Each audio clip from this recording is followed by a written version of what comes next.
You are my ecstasy. When you are next to me, flooding my dopamine. Stay here right next to me. Oh, you make me feel like I can touch the sky. You make me feel like I can touch the sky.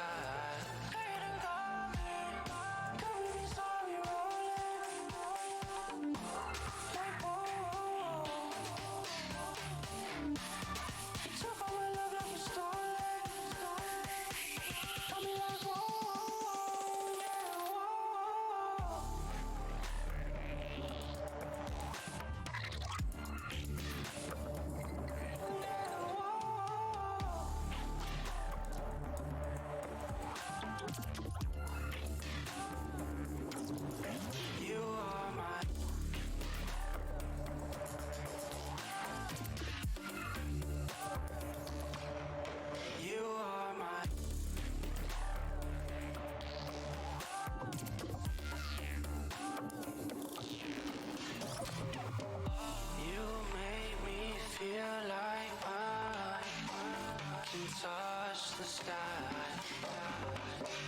You make me feel like I can touch the sky. Every time you leave, I come down.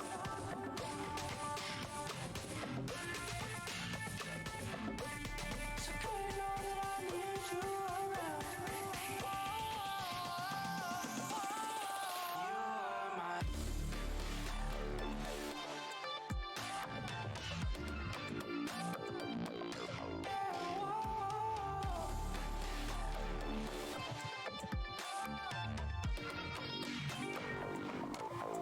You are my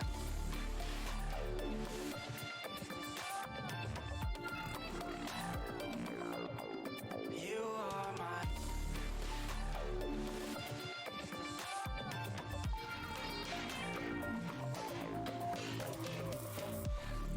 Every time you leave, I come down.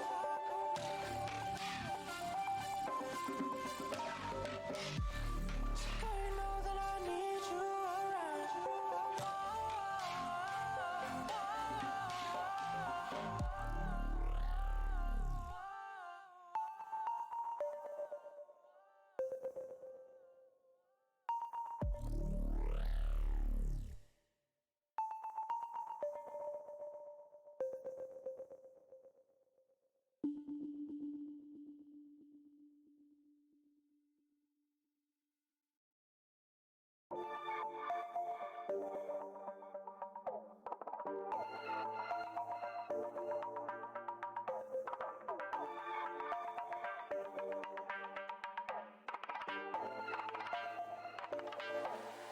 You are my ecstasy. When you are next to me, flooding my dopamine. Stay here right next to me. Oh, you make me feel like I can touch the sky. You make me feel like I can touch the sky.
can touch the sky. Every time you leave, I come down.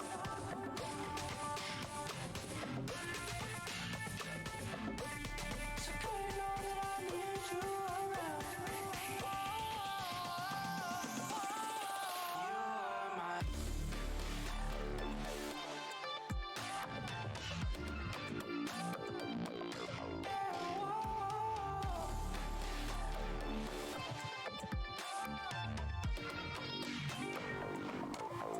You are my.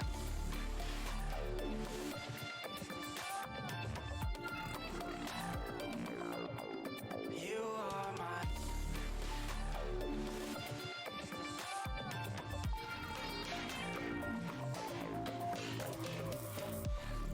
Every time you leave, I come down.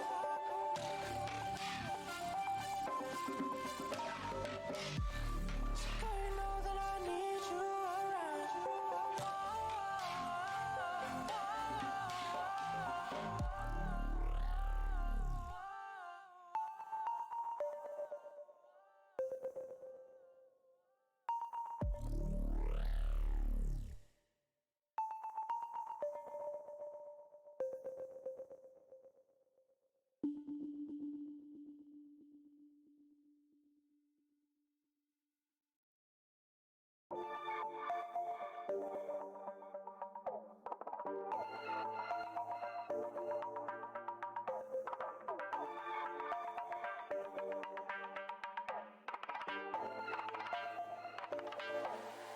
You are my ecstasy.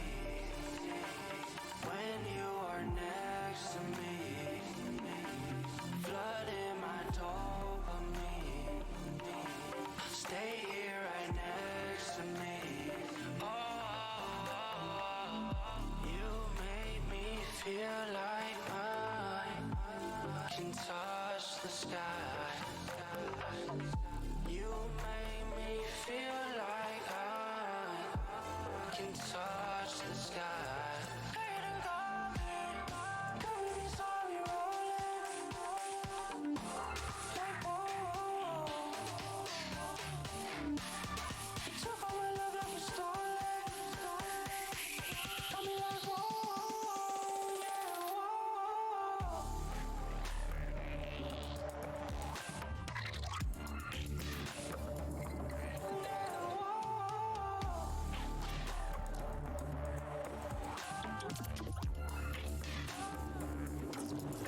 You are my.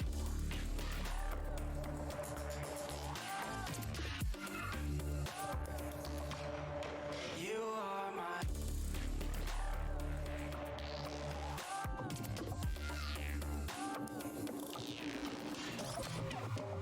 You make me feel like I can touch the sky.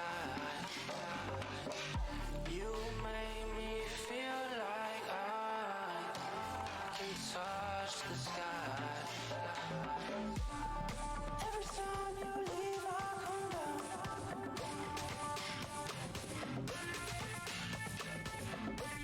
So girl, you know that I need you around.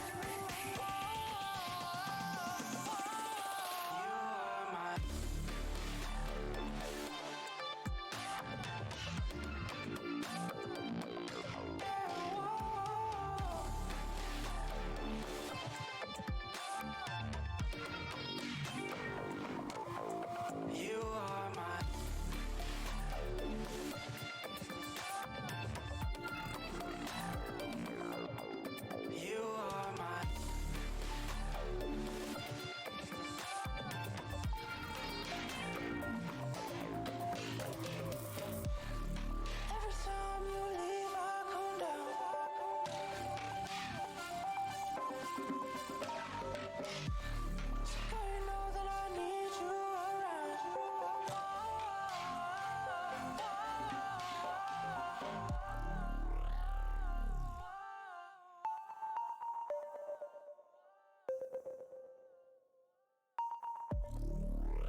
You are my ecstasy.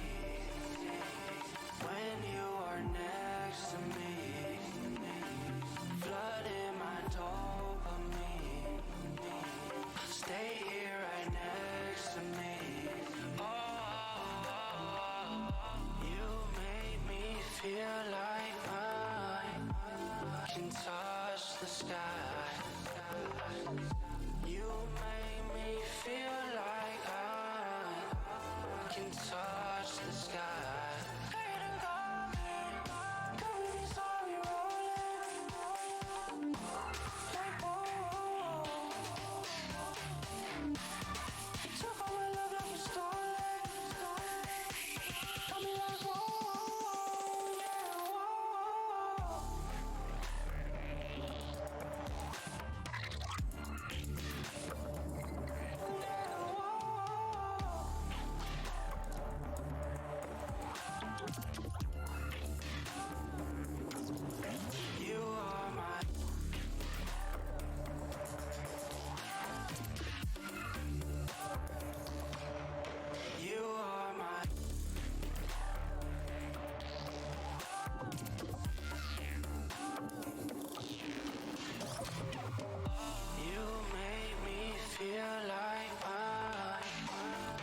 Touch the sky.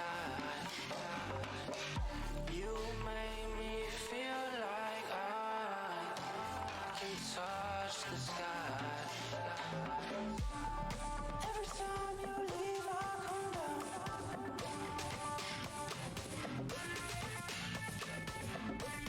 So good to know that I need you around. You are my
You are my ecstasy. When you are next to me, flooding my dopamine. Stay here right next to me. Oh, you make me feel like I can touch the sky. You make me feel like I can touch the sky.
You are my ecstasy. When you are next to me, flooding my dopamine. Stay here right next to me. Oh, you make me feel like I can touch the sky. You make me feel like I can touch the sky.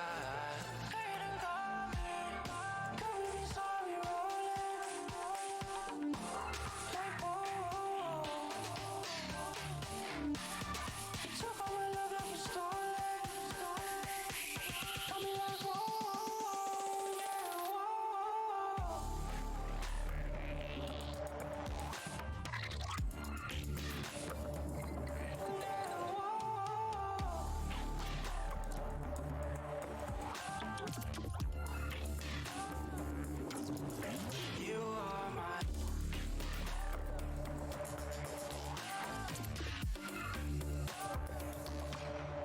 You are my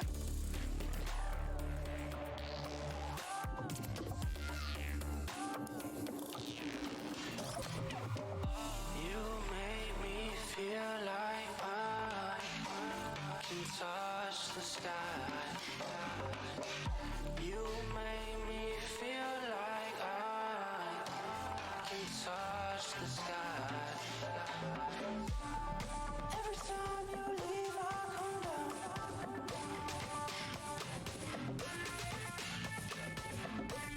So girl, you know that I need you around. You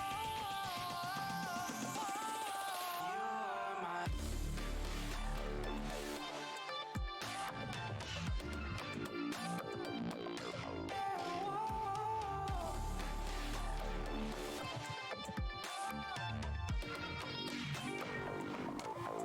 You are my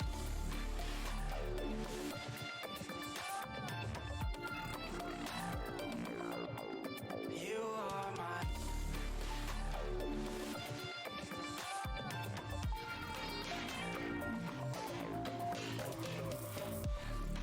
Every time you leave, I come down.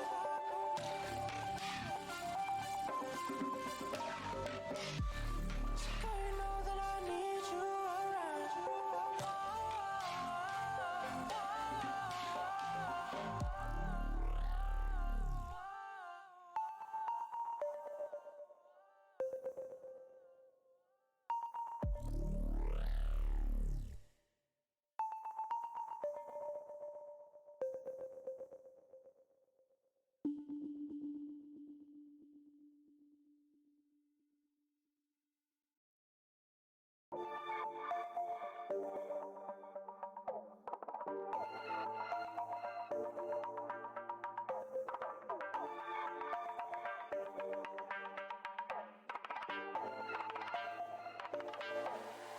You are my ecstasy. When you are next to me, flooding my dopamine. Stay here right next to me. Oh, you make me feel like I can touch the sky. You make me feel like I can touch the sky.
You are my ecstasy.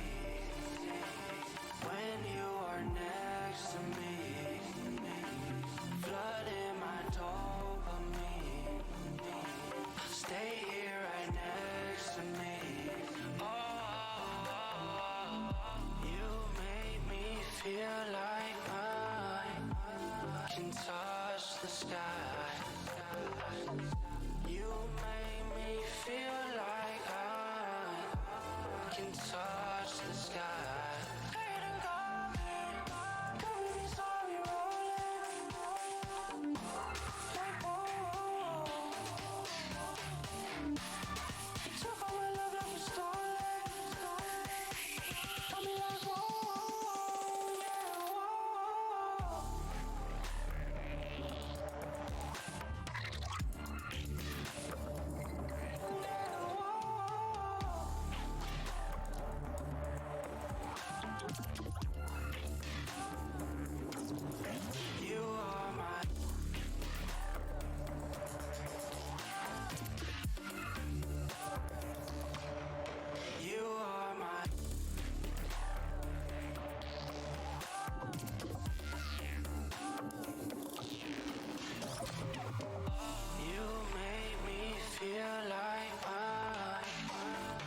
Touch the sky.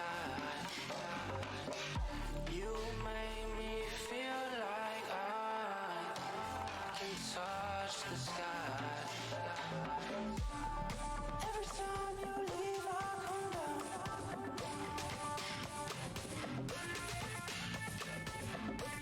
So girl, you know that I need you around. You are my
You are my ecstasy.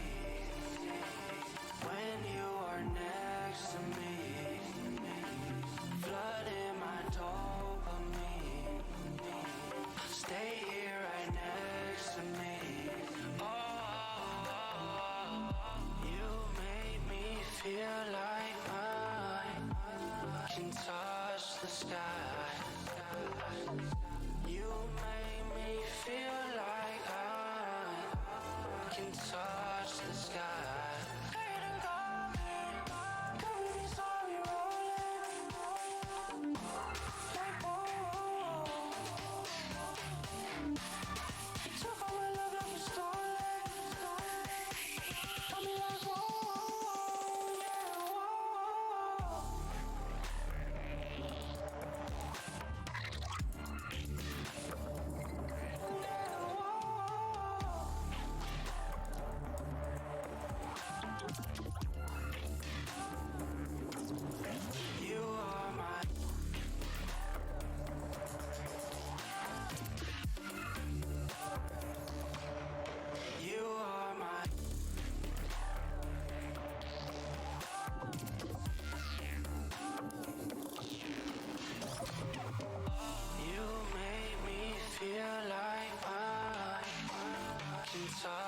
the sky. You make me feel like I can touch the sky. Every time you leave, I come down.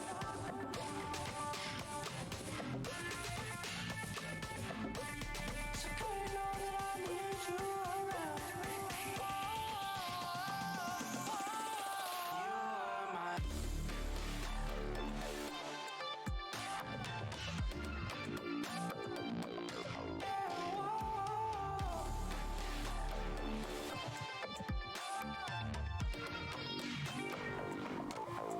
you are my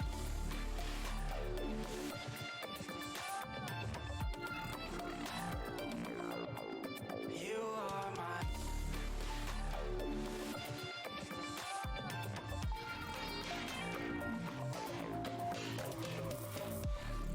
every time you leave, I come down.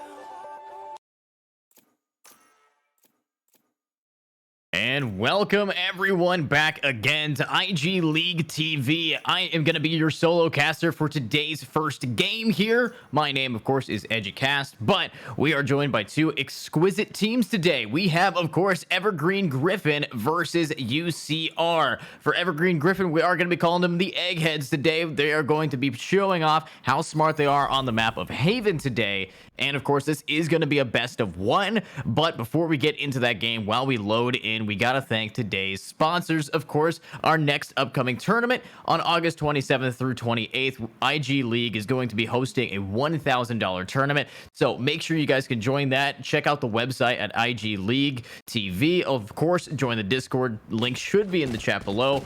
But we're finally live, and we are here with game one while other games are moving in the background. We got a lot of teams for you today and a best of three finale coming up shortly.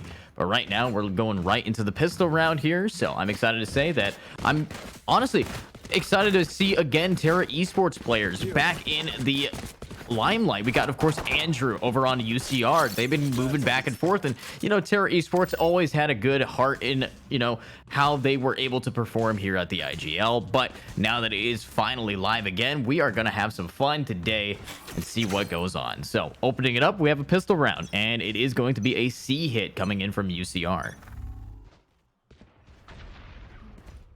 A little bit of info gained so far for these people, and Vix not able to get the shot off yet onto Jupiter, but as long as they just work together here, they can try to take this C, but it looks like Jupiter is going to fall back to his KO, and so far, Egg, they're getting pushed back here. And C site completely open for these attackers, but look at Jason right now. Very low on HP, locking it down with that frenzy, trying to see if anybody wants to peek him, but Andrew also joining up, waiting for the man to peek, but Leo's gonna gun him down before Jason gets the trade off, but Jason's still so low that one tap from Jupiter is gonna gun him down. But the spike, it's still been planted for quite some time now, and this Cypher is gonna have to make some more space for his team, swinging around through CT, while two of them are now pushing through Garage. We got Jupiter trying his best to get in, but what a shot from Cells. He's able to get in, but now it's just up to the Cypher, who's been kind of left alone, and now he's left the last man standing and the last to die. Attackers winning that pretty handedly there, only losing about 3 on pistol, which is kind of what you want to see on the map like Haven. But going into this next round, of course, we do have the Spectres being purchased. We do have a little bit of a full buy coming out from the attackers and an actual full save. Normally nowadays, people are expected to bonus or to force up after a pistol round loss, but we're not actually seeing that from these defenders. They're going to be going for full saves, trying to get those Vandals after this round, but let's see what's moving forward now that we do have, of course, Leo trying his best to move into this round. It's just going to be slow, patient gameplay here over from these attackers. They know that if they lose any weapons, that's going to be detrimental to them, giving a Spectre or maybe even a Marshal over to the defenders here. But again, a slow A push seems to be the goal of the game here.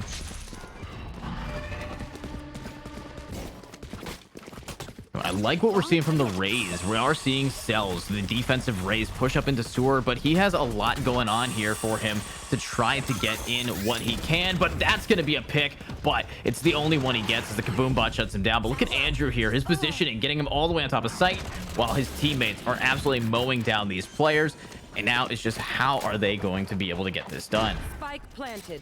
Spike is going to go down, and Egg, they're kind of forced back here. I mean, yes, this is going to be a round that you cannot risk getting too many picks off, but they full saved. You just got to go, and Andrew's Marshall, that's a one-hit body shot, will gun down Leo. Jupiter, again, last man standing, trying his best to get some picks.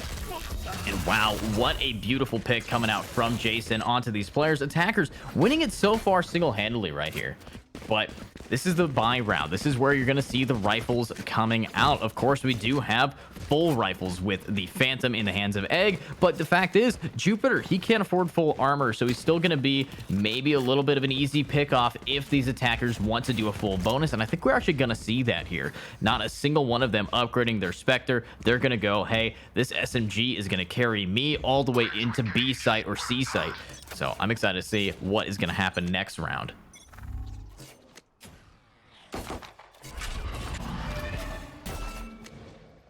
Little bit of info gained there so far by that eye. Unfortunately, it's not going to actually get any real damage dealt. It's mostly just saying, hey, we got some people around the corner. Now, again, these attackers, UCR, they have been so patient this game, waiting to see if anybody wants to peek them. But we got also forward here. He wants to see if anybody wants to try to battle it out. He's got that Vandal locking it down. So let's see what is going to happen from forward if anybody wants to push. But these attackers, they're going extra slow here. Nice little use of util to try to keep them back, but Jason, he's gonna actually use the tremor to make it look like they're still pushing that before they hit onto A. But we're about to see an Andrew versus Cells fight, with the Cells, of course, rocking the Phantom. He wants to gun down these players, and he's been angering the entire time, but his timing is not in favor of him. He is gonna get blind, forced to back it up, and this is where we're gonna see the util coming around. Beautiful use of nade, but there we have forward taking out Vix in mid, and Andrew finally swinging it up, trying to do some damage. Is gonna do a little bit, but he wants to try to get anything more. But honestly, these attackers, they just are zoning it out. UCR doing a beautiful job at keeping these enemies at bay when they do take site control. And yes, this is their bonus, so them getting site control, it's about how can Egg retake this. And right there, we see UCR getting one pick and Egg getting another. But there we have forward. He's popping off, but it's a 2 against 3, and it's very difficult for them to see what they can do here.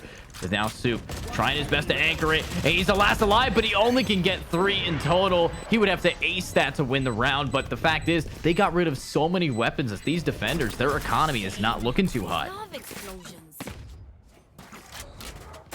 I'm looking at their money right now, and now that they've moved into this round, you're actually not going to be able to see a full buy from all 3 players forward, Smitty and Leo. So UCR, they are okay with that outcome. They got the spike down. They now have a full buy on their end. Now it's going to be rifle versus semi-rifles with a huge advantage over to UCR so far.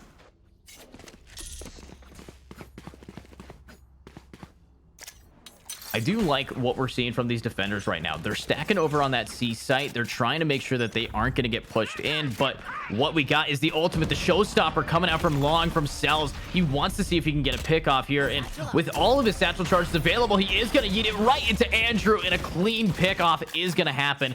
Andrew getting gunned down, definitely detrimental, because that is their main duelist. That's who they need to get them onto the sites. But now we got Vix here. He needs to pick up the pace where Andrew left it off, and he's going to have to try to go in for a 1-tap. I mean, he's being slow about it, checking his corners, waiting it out, but he's the only one on the site, and he's just saying, yo, guys, I haven't checked that. But that is a beautiful use of util to keep these guys back. And the spike, it's eventually going to get planted down by that breach. And now we got Vix kind of rotating away, looking to see if he can get any hold down from Graffiti onto tower. Nobody's really pushing him quite yet, but I think we're going to see a change from that right now with Cells.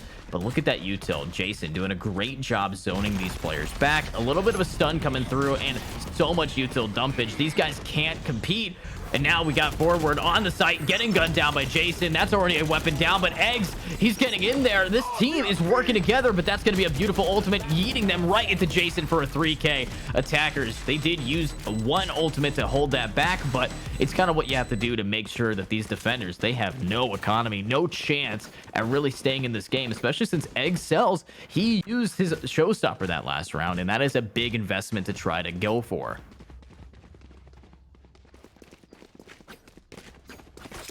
But now look at this. I'm actually surprised we're seeing a Bucky on the raise here.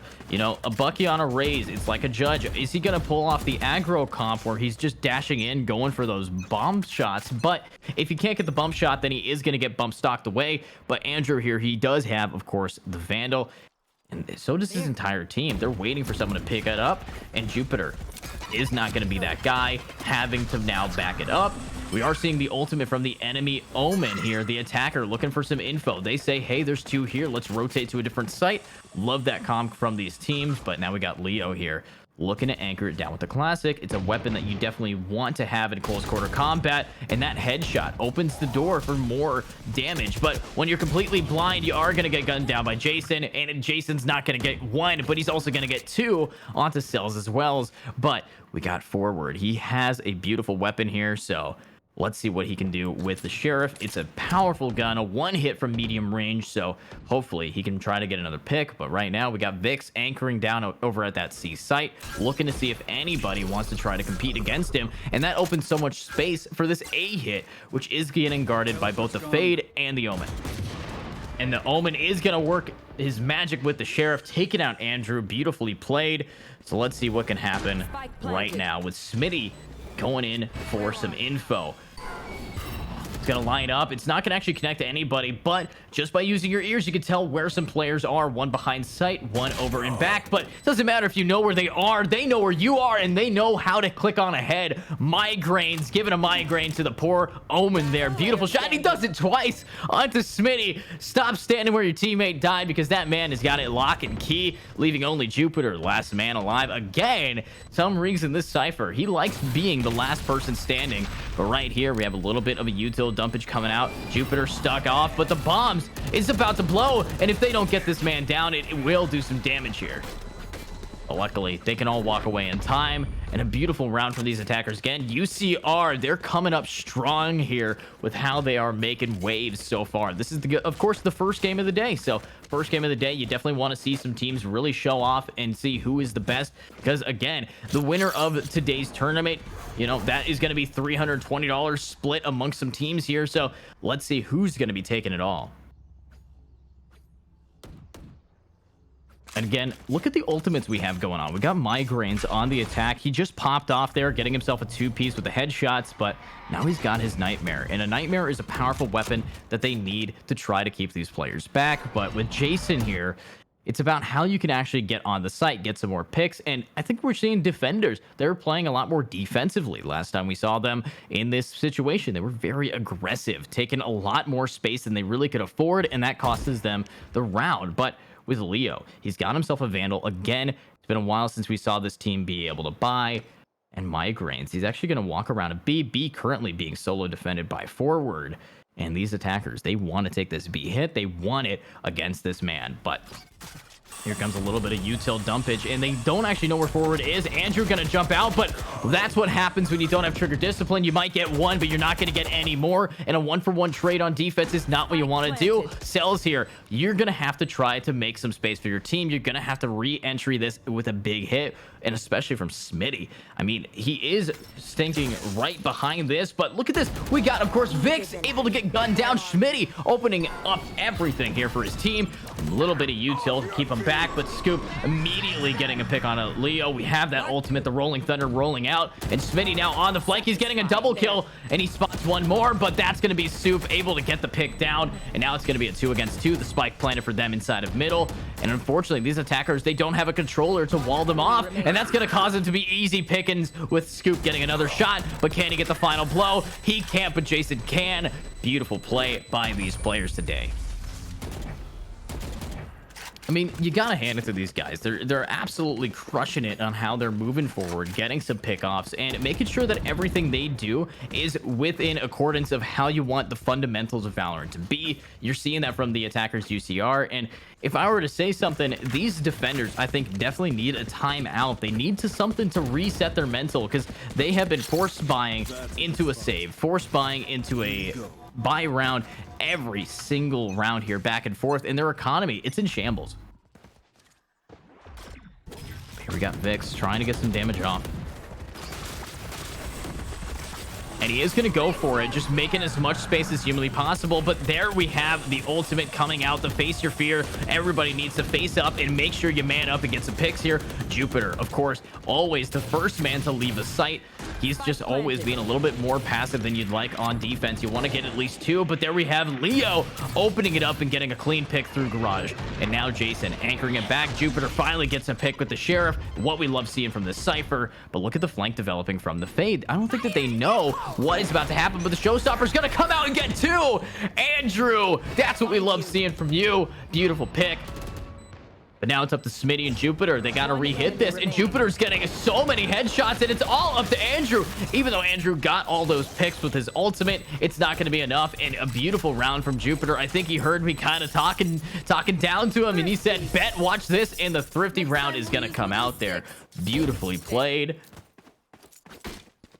But now we're going to have Jupiter forward, Leo. They all have their ultimates, and the attackers don't have any. We might actually see a little bit of a turn of transition here unless we have UCR, who can medium tier buy this round, try to just purchase as many weapons as possible, have their teammates buy them. I think they will be low on econ at the end of this round here, but you don't really have to worry about it when everybody has a gun, and these guys are so confident that I'm certain that they will try their best to win this round without losing anybody yet. Like that little piece of util trying to push them back, but right now we do have, of course, Vix and Andrew. These guys have always been splitting up, searching for clues, but one thing I gotta say is Vix actually hasn't gotten a lot of picks. He has been picked off though, and now Andrew, he wants to go into this garage and try to find himself anything, but it's just not gonna happen. We're seeing another slow default. These defenders, they're kind of unwavering right now. They're not moving from their position. What happened last round definitely worked for them. They got a lot of clean shots off because they're not being too aggressive. And with Jason here, he's got that flashbang. He's got what he needs to do to try to move forward. And I think he is going to hit this pretty well with his team. But so much util he's already used up that Smitty on that full util might be able to actually do something to stop it. And he is going to spot Andrew, but he can't track it in time. Cells will get the trade off, but Soup is going to shut him down. Beautifully played by those players. Jumping in, Andrew, I mean, he is one of the best players we have in IGL for his initiating power, but that's going to be the retake hit, and it's all over from Vix, getting himself a double kill spray down on both the KO and the Cypher. Beautiful plays by the attackers, but one thing's for certain, they did lose quite a bit of cash there, and now I think Soup cannot afford a weapon here, but he will be bought by Jason. And again, those defenders, they used one ultimate from the KO, and they don't really have any more that they used there. They could have had Cells use one, they could have had Jupiter after getting a pick, but with what their team composition is, ultimates aren't really on their side. They kind of just get shut down so easily here by these players, and it's sad to see, but it's also the first half, and Haven arguably attack sided, but I would say it's about what your team composition is. And here we got Cells. He definitely hears the trip behind, so he knows that people are nearby, but that stun is going to give away the position, and Andrew's going to get gunned down. Cells, beautiful use of util to try to scare him back. He looks away and gets himself another pick. Jupiter on the mid, gets the flank over on B, but Cells, he's not done yet. He wants to try to get some more, and it looks like forward with the Marshall is going to get that pick, and it's just up to this man Soup to try to hold it back, and he can't against Cells. Beautifully played by the team Egg. That is what you like to see, and especially from this race. He's 11-6 right now, kind of solo carrying his team to get any rounds as possible, but again, Jupiter finally bringing his A game back here, raising the stakes, getting the shots that he needs to, and that's all you can say. And a little bit of a shift of momentum. As long as they can keep this up, they might actually tie it up 6-6, but that is a big ask coming in, since they would have to win 4 in a row off of this one here. So the spike is going to get picked up. And now it's again going to be another slow map here. You want to play? Let's play. Wow, so much util getting dumped onto Andrew here. They definitely know that Andrew is A, but they don't know where the other players are, and that's going to cause no rotation so far, with, of course, Jupiter trying his best to wait out and see if anybody's really going to try to peek him here.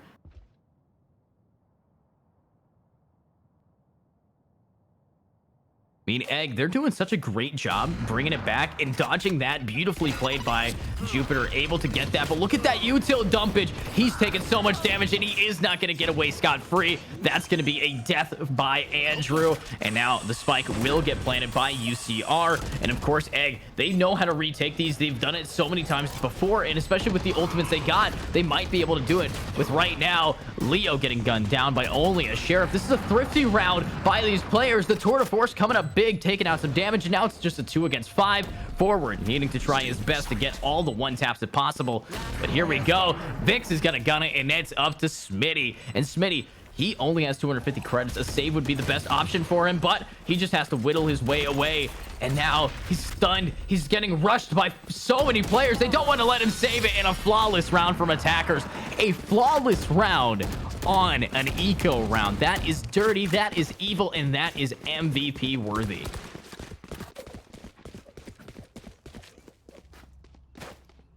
But let's see if they can do that again, shutting down the momentum of these defenders. Unfortunately for these attackers, defenders still get a bye. And of course, Cells, he still has that showstopper. He can still shut people down unless he Rosa ults it, but it's about how he can actually get in here. Of course, we're looking at that 3-7 scoreboard right now. And this first half, it's been slow. This has been a very monotonous way to play. You got to try to be extra cautious when you're pushing up. And how are you going to be cautious against Suit? Just getting a clean swing out and a pick. That's right, you're gonna have Cells get the trade for you immediately, but Cells, he's gonna get blinded. He's gonna have to back it up, taking a little bit of damage. Jupiter utilizing that opportunity, getting himself a clean wall bang, taking out that Omen, and there we have it. Forward getting a trade, a 1-for-1, but Andrew, he's not done. He's already gotten 1 for his teammate, and in a 2 against 3, these attackers, they're gonna have to work together to try to re-hit this.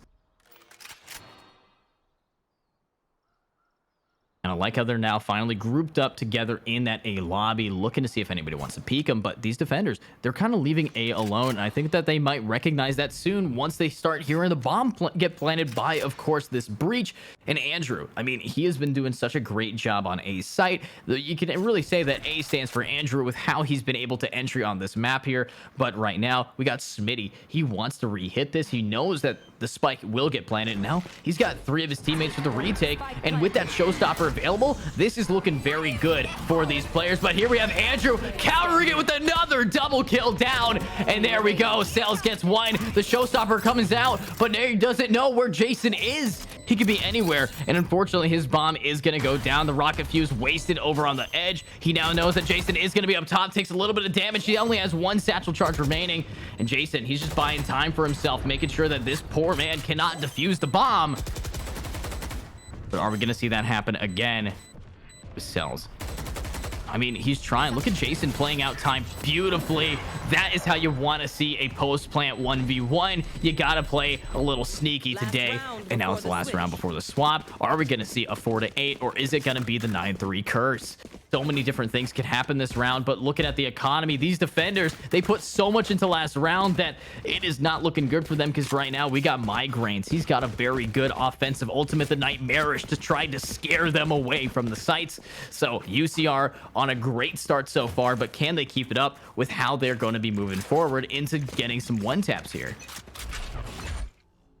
We're seeing Jason already ready to stun and lock it down onto Smitty, but he's actually not going to send it quite yet. They're going to wait for some ultimate orb to actually get himself caught out. Now Smitty's stuck here. He does have his ultimate, but he's just going to have to pop it and run, and the pop and run is not going to work out. The Nightmare, it's not going to get affected onto, with Cells now completely blind, backing himself up, gun down by Andrew, and now there we go. Forward takes out Andrew. Jason immediately getting the trade. Leo wants to get in here, but look at this. 2 suppressed enemies 3s against 4. Leo, you might have suppression, but do you have weapon suppression? Do you have enough guns and ammunition to gun these players down? With a push coming up, he gets one, but he can't get any more. Beautiful trades, and attackers are going to give these players a 9-3. You know, right now, we're seeing Evergreen Griffins on a staggering round. 9-3. You know, I don't believe in the 9-3 curse personally. I think that is only about how do the enemies actually play on the defense now. But looking at the team composition, we're not seeing a very attack-sided team comp, especially since right now Jupiter, he's locking that Cypher, and you kind of need to expect more on the defense on Haven if you want it to really pop off. But this is all speculation, and these players determine what actually happens. I can talk all day about who's going to do what, but once we get in here, it's about who actually does something.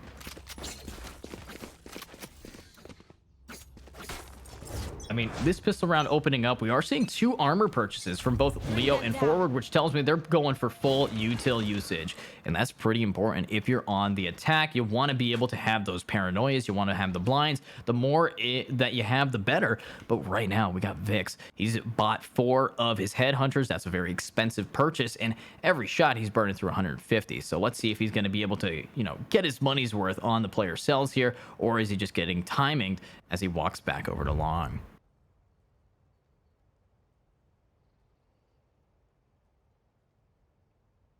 You know, I like that Forward's taking a very forward approach here, joined by his teammate. Nice use of util to try to get that image spotted, and they know where Vix is, but I don't think that they want to peek him yet, but they know he's the only one there. If we could see Cells get this pick, this is going to be a free A site, but he doesn't spot the leg. Vix, the timing by you, it's definitely unfortunate, but he is going to TP away just in time. Only takes a little bit of damage, but still, that's a free A site and a little bit of damage dealt onto the chamber.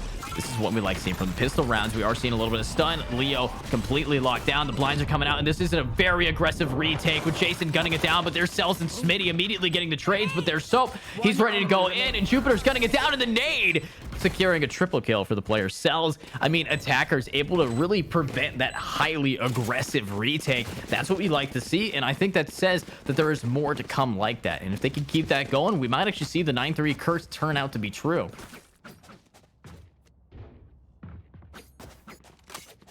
But we're not actually going to be seeing a UCR force buy. We're going to only see one person buying up, and it's going to be Andrew. And if anybody wants to force buy, it's the duelist. It's the man who's been consistently hitting his headshots. But can he actually have this weapon be the turning point to a thrifty? Time tells as Jason now getting spotted out, having to use one shot of a shorty. He's only got 12 more, but let's see what Vix can do. He's being aggro, and he's going to get the cleanest pick we've seen today right onto Jupiter. Nice shot so far, but now he's got himself a Spectre. That opens the door for so many more possible kills, and it's about how can these attackers, after losing their Cypher, now re-hit this as a team. Bring them down. I like that Jason is not going to get spotted. They're not going to be able to check it, and that's going to be a free kill. 1 and 2. Jason, 1 and done. He gets himself a Phantom already round 2. That is beautiful job. This thrifty round coming out on top here, but last one is Forward, and he's able to get himself 2, but he's so low and stuck in a rock and a hard place. Andrew and Vix, that's a push and a thrifty round indeed. They know where the Phantom is going to be, and they pick that up, ready for the next round. And thrifty round winning for UCR is massive and honestly detrimental to the team Egg.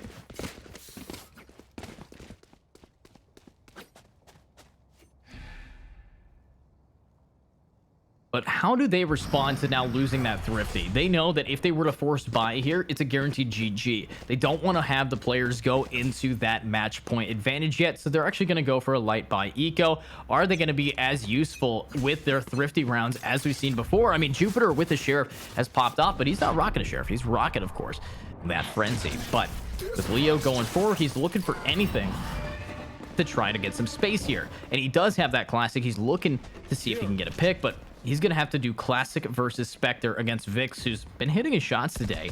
So it's going to be risky with Soup on the Phantom taken down Forward. Vix now anchoring it back. But there we have Leo getting a trade with the classic. Exactly what you want to see on this thrifty round. But Vix is immediately going to get 2 more. And now it's a 2 against 4. There we go. A little bit of a blind coming out. And there we have it. A clean shot coming out. He's got himself a phantom. And he is able to get another, but the bomb is getting defused. Is he going to try to stick it? I think he wants to save this gun, but no, he's not. He's going to run forward, let the spike get defused, and lose the gun back in the hands of these defenders. And that is a vital round to lose, but now they can buy. These attackers finally having rifles. Are we going to see them move forward here? A gift. I mean, one thing's for certain. These attackers have been doing a great job getting some damage off, but Cells, he already has his ultimate, but so does Vix. And the fact that a Chamber has his ultimate on round 4, that means that we might be able to see a tour de force, but instead, he's pulling out the Operator. He's ready to try to shut these players down, making sure that they can get that match point advantage, and he's going to be anchoring on C, while Soup anchoring on B, and of course, A side, getting all of the love from these defenders right now. But look at this. Vix spots Cells, gets a clean shot off, and gets a double down without taking a single lick of damage. He's ready for some more. He's got that op, and he's ready to see if anybody wants to push him, but I don't think they're going to. They're actually going to re-hit over on that grass to B play, and they have to get through the player, of course. Soup, who's the top frag. This is the Omen that's been gunning these players down beautifully. Look at that. Forward. Already leading it. He's the one in charge. One in the front. One forward headed as he goes towards Jason, trying to see if they can get any picks. But look at that. They actually can't spot him here. And they don't spot him. Not at all. And the flashbang might come out, but Jason's just going to swing it with no use of util. Andrew, though, immediately gets a trade, but forward. He's one of the last people alive. We still have Cypher on B, and Cypher, Jupiter, he's been making space trying to take it, but if he can't shut down Soup here, this is going to be a very hard round, and Soup is going to get the shot. It's now just up to forward, and Omen versus Omen. Who's going to come out on top, and is it going to be a bad Omen with them pushing forward? And there we go. They don't know where the man went. And forward, he's playing it slow, looking for anybody. But is he going to get timing here? He is. And the Operator in the hands of Vix, gunning it down, watching his teammates back. That is match point advantage over to UCR. Match point.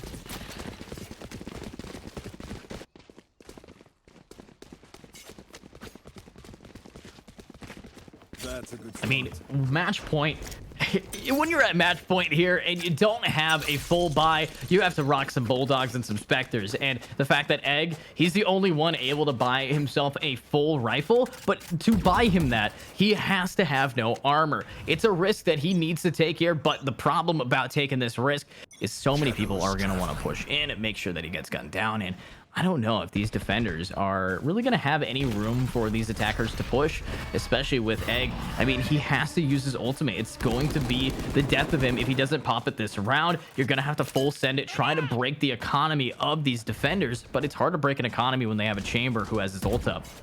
And Andrew now backing it up. A little bit of util dumpage, but I think that's going to cause the death of Andrew, but he jumps right over it, unfortunately, into Eggcells getting a clean shot, and the defensive ultimate, Jason, he's able to get a pick using it, but can he get some more trade off for the teammates that he's lost? I think he wants to. Here comes a little bit of drops forward, flashbang coming out, and that's going to be a blind, and Eggcells is going to get another pick. These attackers finally working it. But there we have Vix, clean shot onto Jupiter, and he wants some more. Seeing anything coming out, and look at that. They're actually not getting spotted here. They're wanting to find out what is going to happen, but we got, of course, Mickey, or Vix, waiting to see if he's going to push forward. Cells doing the best that he can. What a shot off! And let's see it. Vix goes in, and Migraines is gunned down. Vix, he's the last man standing, and Eggcells, he's gonna get spotted and shot down. Honestly, this is a clutchable moment for him since now he has a Phantom, but only 9 bullets and only 9 seconds. He's just gonna have to go, but he does not have the time. Backing it up every single round.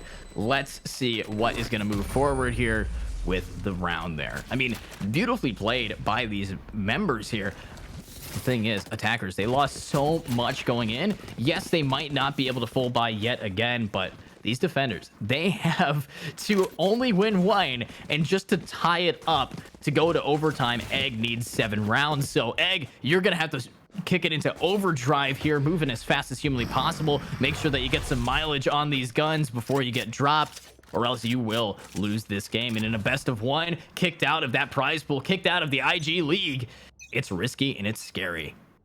Shadows traveling. A little bit of a shadow travel, trying to make sure that they can blind it anybody up on A site. But look at that nade. Beautiful by Andrew to get himself this ultimate orb. That means he's one away from his ult. And Soup is going to shut down Leo, the KO, a vital unit to try to keep them in the game.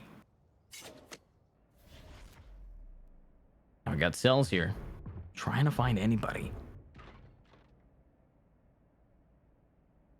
Let's see. He does know that the Fade is close, but he actually has not spotted Andrew yet. They only know about one. And if Andrew can gut them down, it's very risky.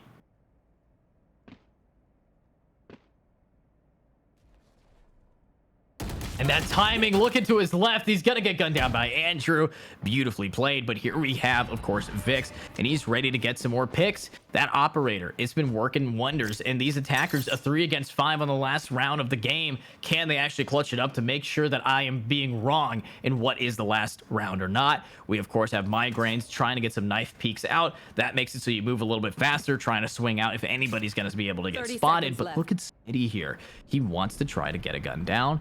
Maybe some picks, but Andrew, he's already going to rock his ultimate. Smitty stuck in this corner, and look at that Andrew kind of waiting for anybody, but he hears forward, fake it out, satchel charge coming forward, pushing them into him, and that actually works in the favor of forward, but not for long, with Migraines getting the trade on Jupiter forward on a double kill. Smitty ready to swing out and get it. 6 seconds remaining, 5 seconds. They're not going for plants because they don't need it. They were confident in their aim, and they have won the game so far. Beautifully played, but one thing's for certain, this match is not over yet, with, of course, Jupiter, Smitty, and Leo all having their ultimates against the Tour de Force. Leo's ultimate, the Null Command, completely negates what we can see from Vix here.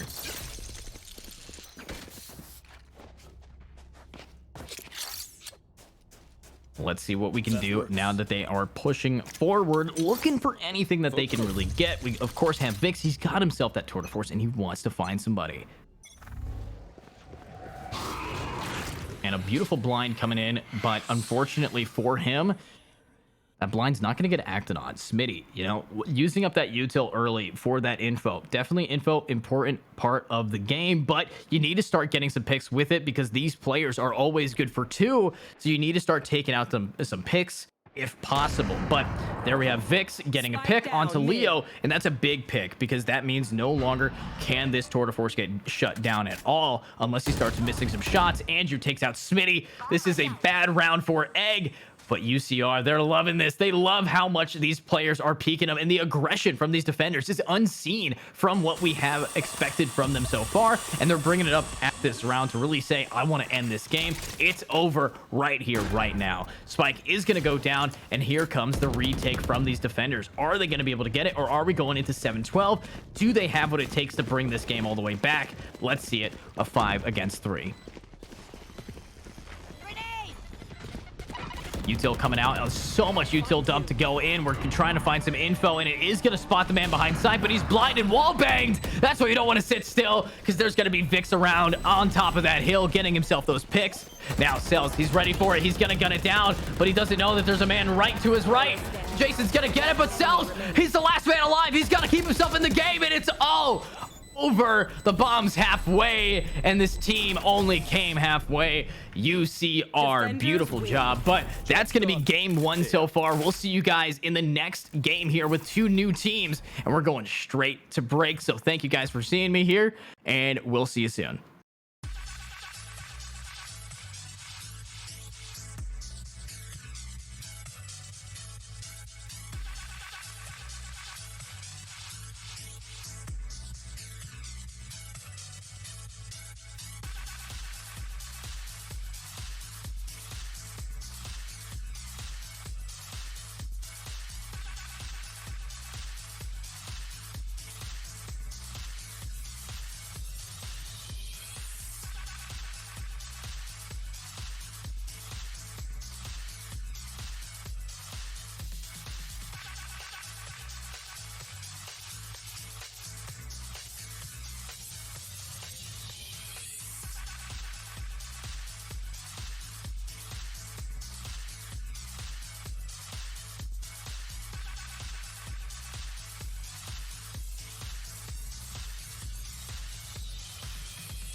Alrighty, everyone. Welcome, of course, back. My name is EduCast, and I am joined by a new caster at IGL. We have, of course, Sora Tora.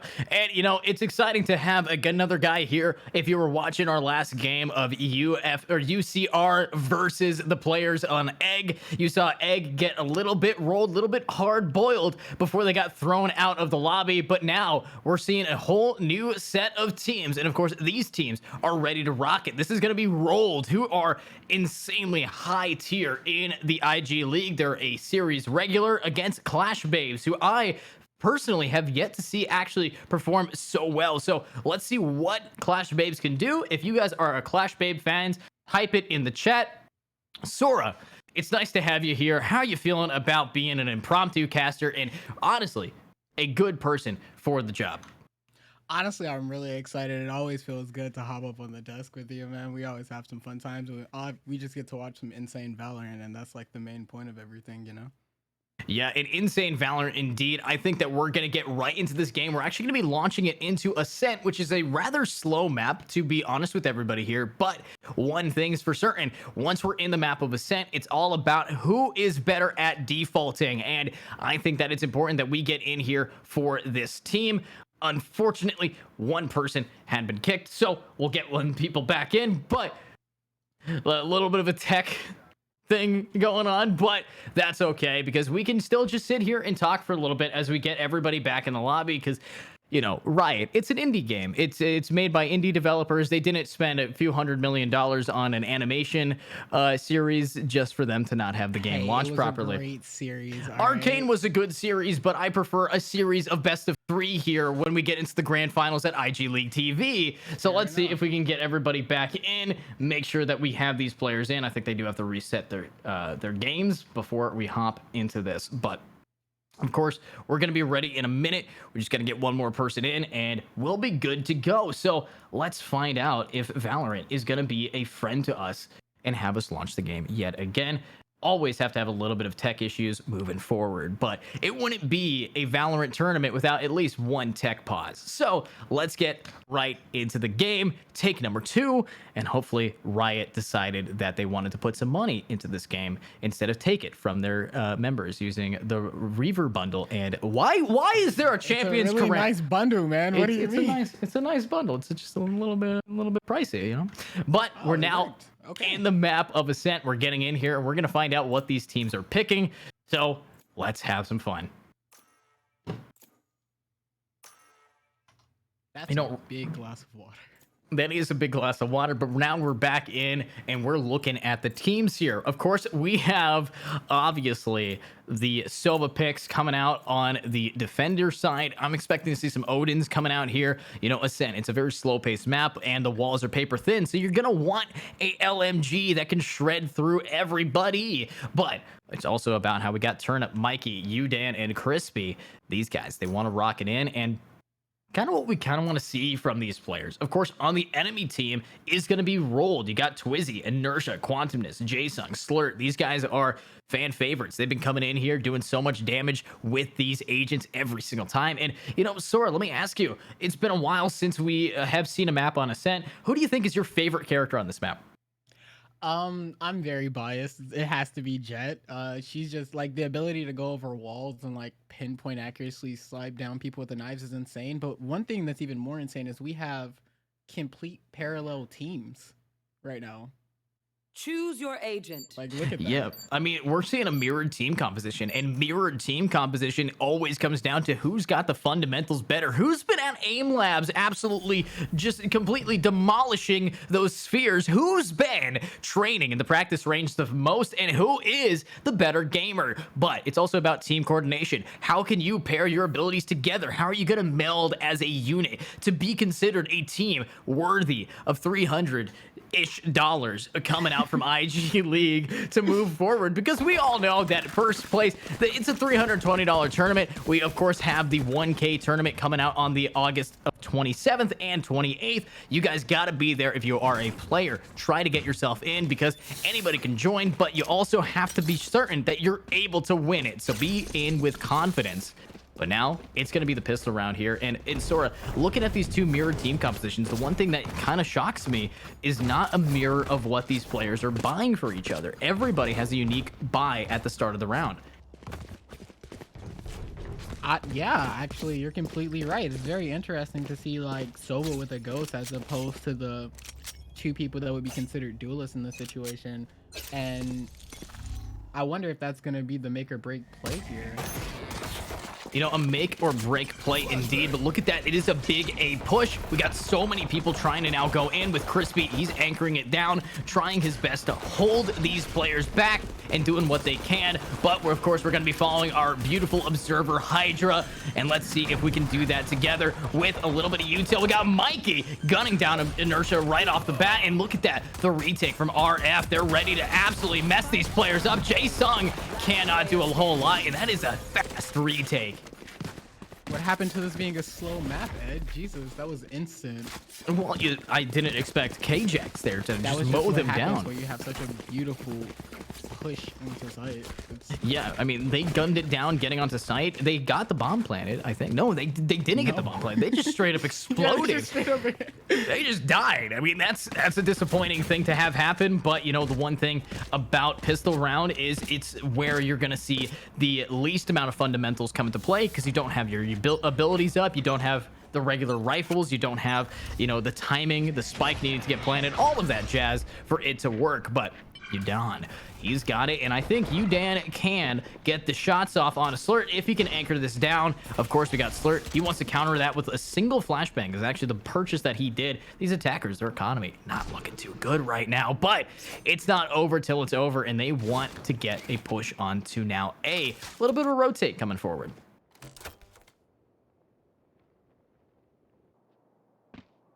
Do like what we're seeing from Jae-Sung here, trying to open the door, make sure that anybody is able to get picked off. But let's see what can happen with them actually moving forward, actually getting some pickoffs. And of course, all four, they're stacked up here. If a single shot comes through, that's going to happen. They know where all five are.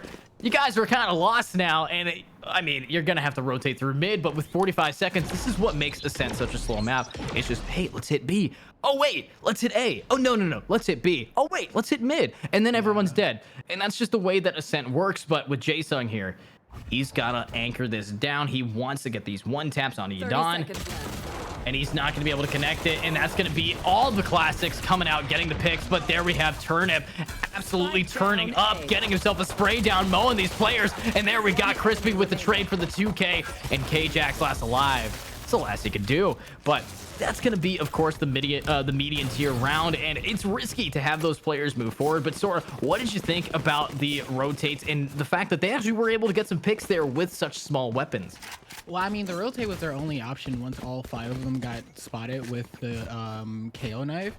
There wasn't really much they could do, and the other team immediately started to rotate mid with them. Thankfully, they did manage to get some trades in, but losing pistol round, especially 2 in a row, is always terrible for economy, so they're just going to have to fight back this massive disadvantage. But I believe in the team. You know, I do believe in these guys. We are seeing a bonus round come out. And of course, a bonus round when you're low on funds, but you've won your rounds, you're going to be keeping the same weapons to try to get as maximum cash as possible. But it's hard to get cash when you're dead. Crispy getting gunned down by Slurt. A beautiful use of util for these players with Quantumness doing the same thing. These attackers completely shredding through these now broke defenders, and broken in the head with Jae-Sung getting a clean shot off onto the poor man Yudan. But Quantumness, this is what you like to see. He's not looking at all with Mikey just jumping over his head, getting himself a double kill down. And now Mikey, he's popping off and he's not done. He wants some more. He's leveled the playing field and he's leveled the enemies. What a spray down! And he's aced it! What a play by Mikey today. Oh. In round 3 on the quote-unquote slow map, Jet once again showing why she's such an incredible pick. I love her in this map. I mean, yes, you do have a little bit of a bias towards Jet. Just a little bit of a bias towards Jet. But the one thing we saw, dashing over with the Judge, getting a 2-kill spray, then picking up a Vandal, getting 1 kill, and then randomly getting a shot on the guy behind it into the man walking into you for an ace. That is an MVP moment, an oomph pill. But can we see Slurt here with, of course, he's got that Sheriff. He's ready to hunt some heads here. We also got Turnip. He's anchoring in wine, waiting to see if anybody has the time. Crispy gunning it down, gets himself a pick on a Slurt, and now Twizzy kind of stuck back there against the knives, though. Turnip is going to swing out, but he can't hit his shots. There comes a little bit of a blind, and that's going to be what finally ends Jae-Sung. Crispy, another pick down, but it's now up to Quantumness. He's the last alive. Can he do it? Can he get the shot? No, he can't. He can try, though. I mean, You can try. you can try. You can put in the effort, and it's a lot of effort that you're gonna have to put in when you're playing against these players like Crispy, Turnip, and Mikey. I mean, Crispy and Mikey alone, these guys have been doing amazing jobs getting the first bloods of the round, and then of course Turnip. Anytime someone comes towards him, he will get 1 to 2 picks. He's always good for 2. But one question is, what are these Chambers doing this game? Both of them now rocking the operator, and Udon deciding that he can't get a kill without it. I mean, is that called an op crutch, or is that called just a good strategy? Let's find out this round with him hopefully getting his first pick. I like this. Jae-Sung already dashing in, going to close the switch down, but that is so much util dumpage coming out. And KJax, that's a really good opportunity for you to try to work together here. But look at that. Jae-Sung guns down Mikey. That's what you like to see. And there we got KJax getting a beautiful shot. Quantum is taking him out, though, immediately with the trade with that operator. But can he be there, or is he going to say, see you later? Crispy gets the pick on a Twizzy. And here comes a little bit of a blind for these guys to now push forward. But they're all sitting in Boathouse here. And that's actually going to get the opper down. And there we go. Yadon gets his first pick before getting gunned down. Only good for 1 with that op that he spent 4,700 credits on. Beautiful price check on that op. It just goes to show how insane both teams are. You take away the person that's been making a lot of these rounds happen, and it doesn't matter because their team just can follow up on that, and they can still clutch up rounds when it looks like one team has a disadvantage. You can really tell that these teams play together all the time, and this is honestly incredible to watch right now. Incredible to watch, and we're seeing these guys just pop off. Turnip 7-1, Mikey 7-1, but the attackers, the fact of the matter is that they have been having a rough time both getting on site and the post plant. And when you're having a little bit of an issue trying to touch the site, then how are you going to be able to fight? Let's see what's happening with Jae-Sung here, though. He's got himself that Sheriff, and he's ready for Mikey's push, but I don't think that Mikey really cares what someone's ready for. He's gonna try to gun them down. I love this, though. Look at what we got from Yudon. He's got that op. He's gonna be pushing up here, but now captured the orb. Quantum is getting another pick. Jae-Sung gets Mikey down. Beautiful shots coming out from these players, but now what are we seeing from these players? Of course, it's the attackers inside of middle, but look at the flank we got from Yudon. He is getting watched, though, but he whiffs a shot, and the Omen is going to stay alive. Luckily, he walks away with his full HP, and Crispy, he's ready to see what is going to happen from them moving forward here.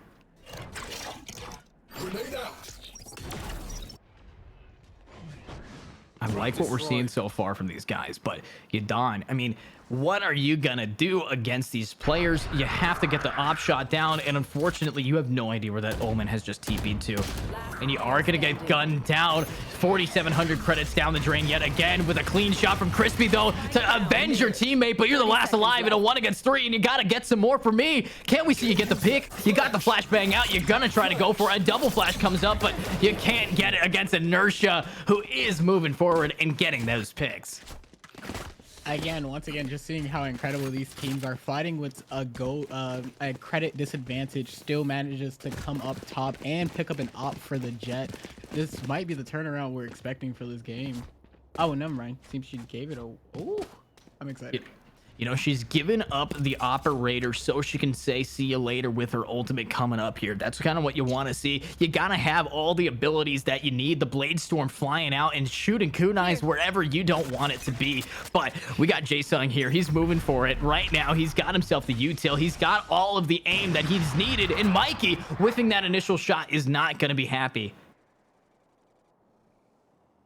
I like this though. Pushing forward into mid. We got, of course, Mikey here. And, you know, Mikey, he's been doing a great job, but hitting these shots with the op is kind of impressive for him if he can actually do it. But right now, he's been having a struggle, and this is going to be a drone giving away his position and opening the door for Quantumness to know exactly all of the different angles that he can hit the shot off on. He does. But now we got Kajax here and Kjax. I think he's ready for it. Do you think he's ready for it, Sora? I think he's absolutely ready for it. I think he's ready with that crosshair placement. I mean, look at him. He's not jiggling at all. His ADHD is definitely not fidgeting right now. But what is going to happen with him trying to push in, get this one tap down on these players? Of course, Inertia. He's all the way in mid, and Kajax, he's not going to get pushed here. And A-site is opened for the door with, of course, RF. They're doing such a beautiful job. We got Crispy. We got all of these players. Yes, they've already lost one, but the defense, the advantage that they have is that all these people push them, and you just have to shoot him a few times in the head. A blind comes out, and here we go. He's not looking at it. Jae-sung is gonna sing you a song of your last dreams with a beautiful pick coming down. Ultimate's coming out, and Crispy takes a little bit of damage just to secure the pick, and he is gonna spray that dabbing golden penguin just to say that I am better. Look at that wall bang potential. We're gonna see another shock dart, but what a shot from Quantum! He is gonna get traded out for that, but oh my god, that is evil. And attackers winning yet another round here, making it 2 for 2 on the retake here. Yes, they lost 5 in a row, but they're bringing the momentum back for themselves. I felt that op shot here in the caster's desk. I just want to point out that that last play, like the entire team managed to set up that engage with so much utility that the Jet was allowed to take such a risky angle without having to worry about checking that flank to finish the person on site, just because she had so much faith that the rest of her team would be able to come through and protect her. And that's just what good teamwork looks like in this video, not to have to cover everything yourself, you know? Yeah, I mean, not having to cover anything yourself and allowing your team to really slide in there and do some work with, you know, teamwork makes the dream work. That's what we've always been saying all the way since kindergarten. You know, you got to just make sure that you're working with your friends. And that's why there's 2 casters here. You know, me, you, we're working together to make great gameplay elevated to the highest degree. And are we going to see that from Jae-sung? He is not going to shoot it. Instead, patiently waiting it out. That's how he now knows that they don't know where he is. They have no idea that Jae-sung, he is hungry and he wants to go into pizza, to go into market, to go into a one tap.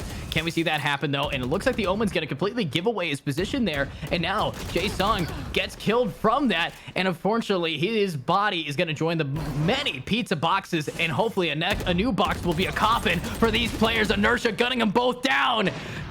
Beautiful plays. You okay there, buddy? I might have choked a little bit, but just a little bit. But here we go. Now we got Slurt here inside of heaven. He wants to get a peek over on Cat Cubby. But Crispy, 30 seconds this left. has been the KO who's been absolutely crispy with it, making sure to fry the enemies. Slurt, though, trying to join the team. Crispy gets 1, but he can't get 2. Blinded and battered. He is going to go down, beaten and bruised with the spike now getting planted over on Jen. What are we going to see from Inertia here? He's got to move forward. He's got to move quick, or else he is not going to get the pick. Can't we see what's going on with only 10 HP remaining? Stop rhyming. What's wrong with me rhyming, okay? We gotta have a rhyme to it. It's a mirrored team composition, a rhyme scheme of both of these players being the same. And are they gonna come up lame with all these guys? Stop, man, you're insane. But now we got Inertia. Is he going to be the momentum-based unit of a player to come in here to get that pick? Turnip is going to say maybe, because he's almost selling it by not clicking in time. Hopefully he wasn't looking at his phone. Maybe he got a "you up" text, but is he going to be up for turn up right now? He needs to turn up and get 2 picks, but they're all the way over in mid. Turn up showing us why the reaction time test exists in aim labs is for situations like that. You know, my man, he was just a little bit late on the click, that's all. Late on the click, but not on the pick. He is going to turn up and get the shots down. He is going to turn up and get the shots down for this team. Is my rhyme scheme puns amusing you, Sora? Yeah? Okay, good. But anyways, we got so many things moving forward in this round. Of course, Clash Babes, they have been popping off, and these attackers are finally moving that inertia in their favor, and that's why we have, of course, the team rolled there with it. But look what we got going on here. We have these players ready to rock it and roll it, but you got to make sure that you can absolutely not give away your position yet, and mid seems to be the object of attraction for these players. The players feel like the rounds are getting slow, so they're trying to speed them up like this, just saying we're gonna fight mid here and we're just gonna take side after that. And you kind of have to take sight before, after all the different times with Kajax now trying to get some spot. He's gonna, you know, the drones that you gotta just say, you know, hi. One of them delivering Amazon packages, the other delivering a little bit of a recon dart. You gotta deliver those. But what are we gonna see now that we got Kajax here? He's got all the util he needs. He of course has his Q. He wants to hit all of these players down. But one thing is for certain: it is dangerous to try to push against these attackers if you're on defense. And we're actually not gonna see that happen. But Yadon, he's 32 HP, but he's gonna get one for free. Take it out, Inertia. Beautiful job. And now there's Mikey getting Jaesung down. The ultimate's coming out. That's gonna be it. But Mikey doesn't care how many ults are in his way. He's gonna just one tap them all today. Can he get it? It's a 4K. What a round. The flawless. Beautiful job for these men coming in here, popping off, getting all the shots that they need. And Mikey, you gotta hand it to this man. He's been doing such a great job going from ace to 4K. Can he do it again? There's so much right. What? I got bars, okay? You do, yeah. And you know what else has bars? The bar is raised and set for these players. This is high-level Valorant, and we're seeing that from players like Mikey, Quantumness, Jaesung, and Crispy. Absolutely, These guys are popping up. Wants to win here. It's not just for the pride, it's for bragging rights at this point. Yeah, it is absolutely for bragging rights, but are we going to see who's going to take those rights away with the man pushing into mid-market? He whips every shot, has to dash away with only 2 HP, and now we got Kajax here. He's ready for it. Turnip is also ready. That's one, but that's not going to be two, and he's so low. You got to back it up because you're so low and solo into mid, but what is going to happen with now Jaesung swinging 2 HP? He's going to get the pick down onto that poor Sova. This is what we like to see here. Mikey, he's got that operator now. He's been saving onto it, holding it. And now is he going to use it as a crutch to get himself a few picks here? Kind of the importance of the operator on a map like Ascent is if someone pushes you, they go away. You just have to click on them and they disappear. They disappear. See, this is how you know that Ed isn't a Jet player in his free time. He saw Jet at low health and thought that she would walk away. No, that's not how you play her. And look at that. That's how you get the picks. Exactly. You know, sometimes I use logic and thinking skills, but it's a Jet player. Some people don't want to care, and they're just going to go in just like that. And we're going to see why 2 HP is a real detriment to try to push into lane. But now it's the other Jet player, Mikey, with the operator getting himself picked off and a pick with Crispy ending it right there, right then. Defenders taking another round yet again to there. But, I mean, these defenders, they're doing such a beautiful job. And the fact of the matter is, this is, of course, a mirrored team composition. So if this is how we're seeing these defenders play on defense, their team comp is the exact same as the attackers. So honestly, what that tells me is if they go on to attack with the same momentum, it is a GG, no re. We're seeing that the fundamentals are definitely in the favor of Clash right now. Clash Babes, Clash of the Titans against Rolled. They're trying their best, but Rolled is getting rolled. They're living up to their name, and hopefully they won't keep that the same. Beautiful. This is just like a game of chess. Both people have the same pieces. It's all about who uses them better, who has the better strategy.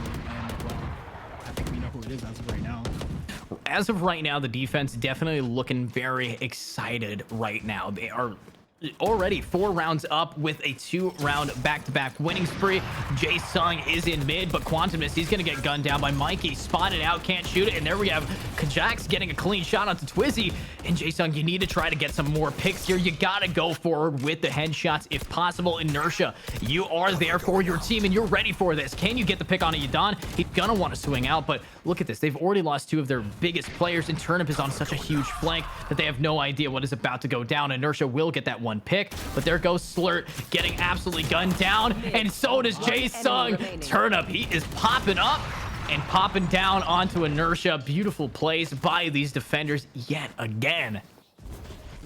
It's so crazy. They keep losing people before they even get to push, and you can tell that the rounds that they actually all get on site, it's so beautiful to watch the gunplay and the strategy, but they keep getting picked off before they can even make it to that point. I mean, just one of the benefits of having such a long map as Ascent, like defenders have such, attackers have so much that they need to overcome to actually get to site, and then by that point, do you even have anything left, you know?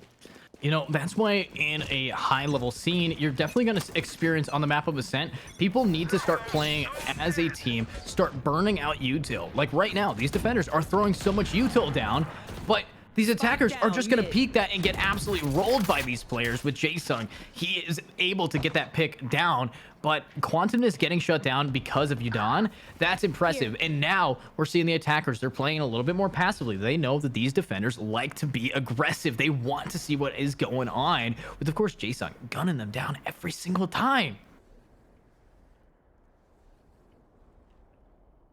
But what's going on with these defenders? They're slowing their pace. They learned their lessons. Last time they pushed up, they are going to die. So we're seeing an immediate switch of play style, and it's kind of what you have to do. But look at this. Kajax, he's not going to get spotted out here quite yet, and just barely avoiding that man around the corner. But with one around the corner, is he going to be able to get the shot off? He is going to shoot it. Unfortunately, he's spotted out here. He's going to use this util. He's going to spot one and barely survive getting a pick on an inertia, but Asai is going to be the object of attraction. Jaesung gunned down, Slurt immediately getting the trade, but it's a 2 against 3, and we have Kajax here doing the best with the tour to force taking down Twizzy, and they have no idea where Slurt could be, but now they know he's Generator, and he's generating another death for his team.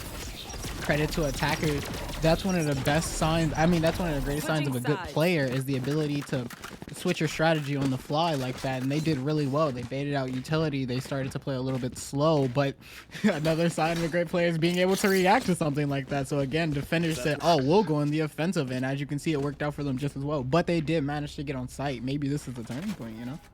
You know, maybe it is the turning point, Sora, but the one thing I gotta say about it being a turning point, again, these players matched team composition, so maybe the fact that the attackers were having such a rough time is maybe this team comp is just not that good on attack. But when I look at it, you got Jet, you got KO, you got Silva, and even Omen. All of those are insanely beneficial on the attack, and the fact that we're just seeing getting rolled here, maybe on defense they could start picking it up.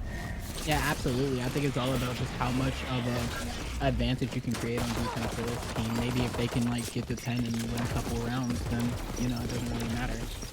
Yeah, it doesn't quite matter unless Twizzy here has something to say about it. That's going to be nothing to say with Turnip gunning him down, with Yudon immediately getting it. And look at this push. That's going to get him 1, but not 2. But now it's a ghost in the hand of course, Yudon and Jaesung. He's ready to get this going. He's got the Sheriff, and he's been able to pop off with his gun before, but he needs to make some space. He gets 1, and he gets 2, but can he get 3? Oh, he's so stuck in a hard place, and Crispy's going to get it. Beautiful plays. I mean, Sora, you know, pistol round going to these attackers so far. RF, they are rolling through them and doing a great job making sure that these players cannot keep together. And it's just kind of a little bit of a sad day for them. They need to try to keep it together here, but how are you going to keep it together when the guns are against you? 10-3, double digits already at the first round at the turn of the half. The 9-3 curse completely thrown out the window. Well, you have to understand that this team hasn't really got a chance to set up that utility that was so beneficial in defender side last time. So we have to see like if they can just make that comeback. You know, maybe this is just the fire that they need. Diamonds are made under pressure. You know, I like what you say there. Diamonds are made under pressure, but right now these guys are playing like diamonds, not the radiance we're expecting. Let's see what's going to happen from Inertia here, trying his best to get some picks, and he is going to get enough damage for Jaesung to clean up, and Jasung's on a triple kill right now. This is a Marshall Mathers man going in and absolutely going ham. Can we see what's going to happen now that RF Mikey's down? That's going to be a shorty in the hands and a 4K down for Jaesung. I think they heard me. They tapped into my comms. They knew. I'm sorry, Diamond where? I'm looking around. I can't see them. Diamond where? I think they heard me. They're definitely being like, I bet you're going to talk about me like that. I'm going to show you why I deserve to be here. And Jaesung definitely giving me that spot, but I can only ask, is it the same for Twizzy here? The man is going 2-13 with 5 assists. He's going to have to pick it up in the Aries in his hand. This is where the paper thin walls of Ascent really shine through. Again, once again, diamonds are made under pressure. And you know what they say about diamonds? They're radiant. That's all it just fits. Oh, yeah. They're absolutely the shiniest things here. But you know what else is shiny? A nice bullet through the skull. Can we see what's going to happen from this man, Jae-sung? He's got that Marshall again. This is where they won their thrifty round last time. They've turned the tides in their favor. And right now, these attackers, they don't have any armor, which means a Marshall is going to be a one hit to the body. So with 2 Marshalls on defense, it is scary to be an attacker right now. And Clash Babes, they might actually get thrashed here if they can't get a pick onto maybe Quantumness, onto maybe Jae-sung. But I think that their push onto B against that Ares definitely going to be a killing chamber, and a clean shot down from Quantum. Jae-sung gets the other, and I love how they're still hitting the heads. They don't need to, but why would you not? It's a free click to the body if they want it, but there comes a flashbang out. But look at this. He's just going to run and bunny hop in with the right click classic, trying to get some damage down, and it's not going to work out in the end for him, but it was definitely an interesting performance. But So many headshots. I thought we were playing Valorant, not Sniper Elite. I mean, so many things, but Sniper Elite, that's a shorty jumping forward. Can we see him happen again? He's got to reload, and he's just got a bunny hopping around, but that's going to be a Marshall down. And defenders now taking it back, and honestly, Rolled, they're really bringing this here.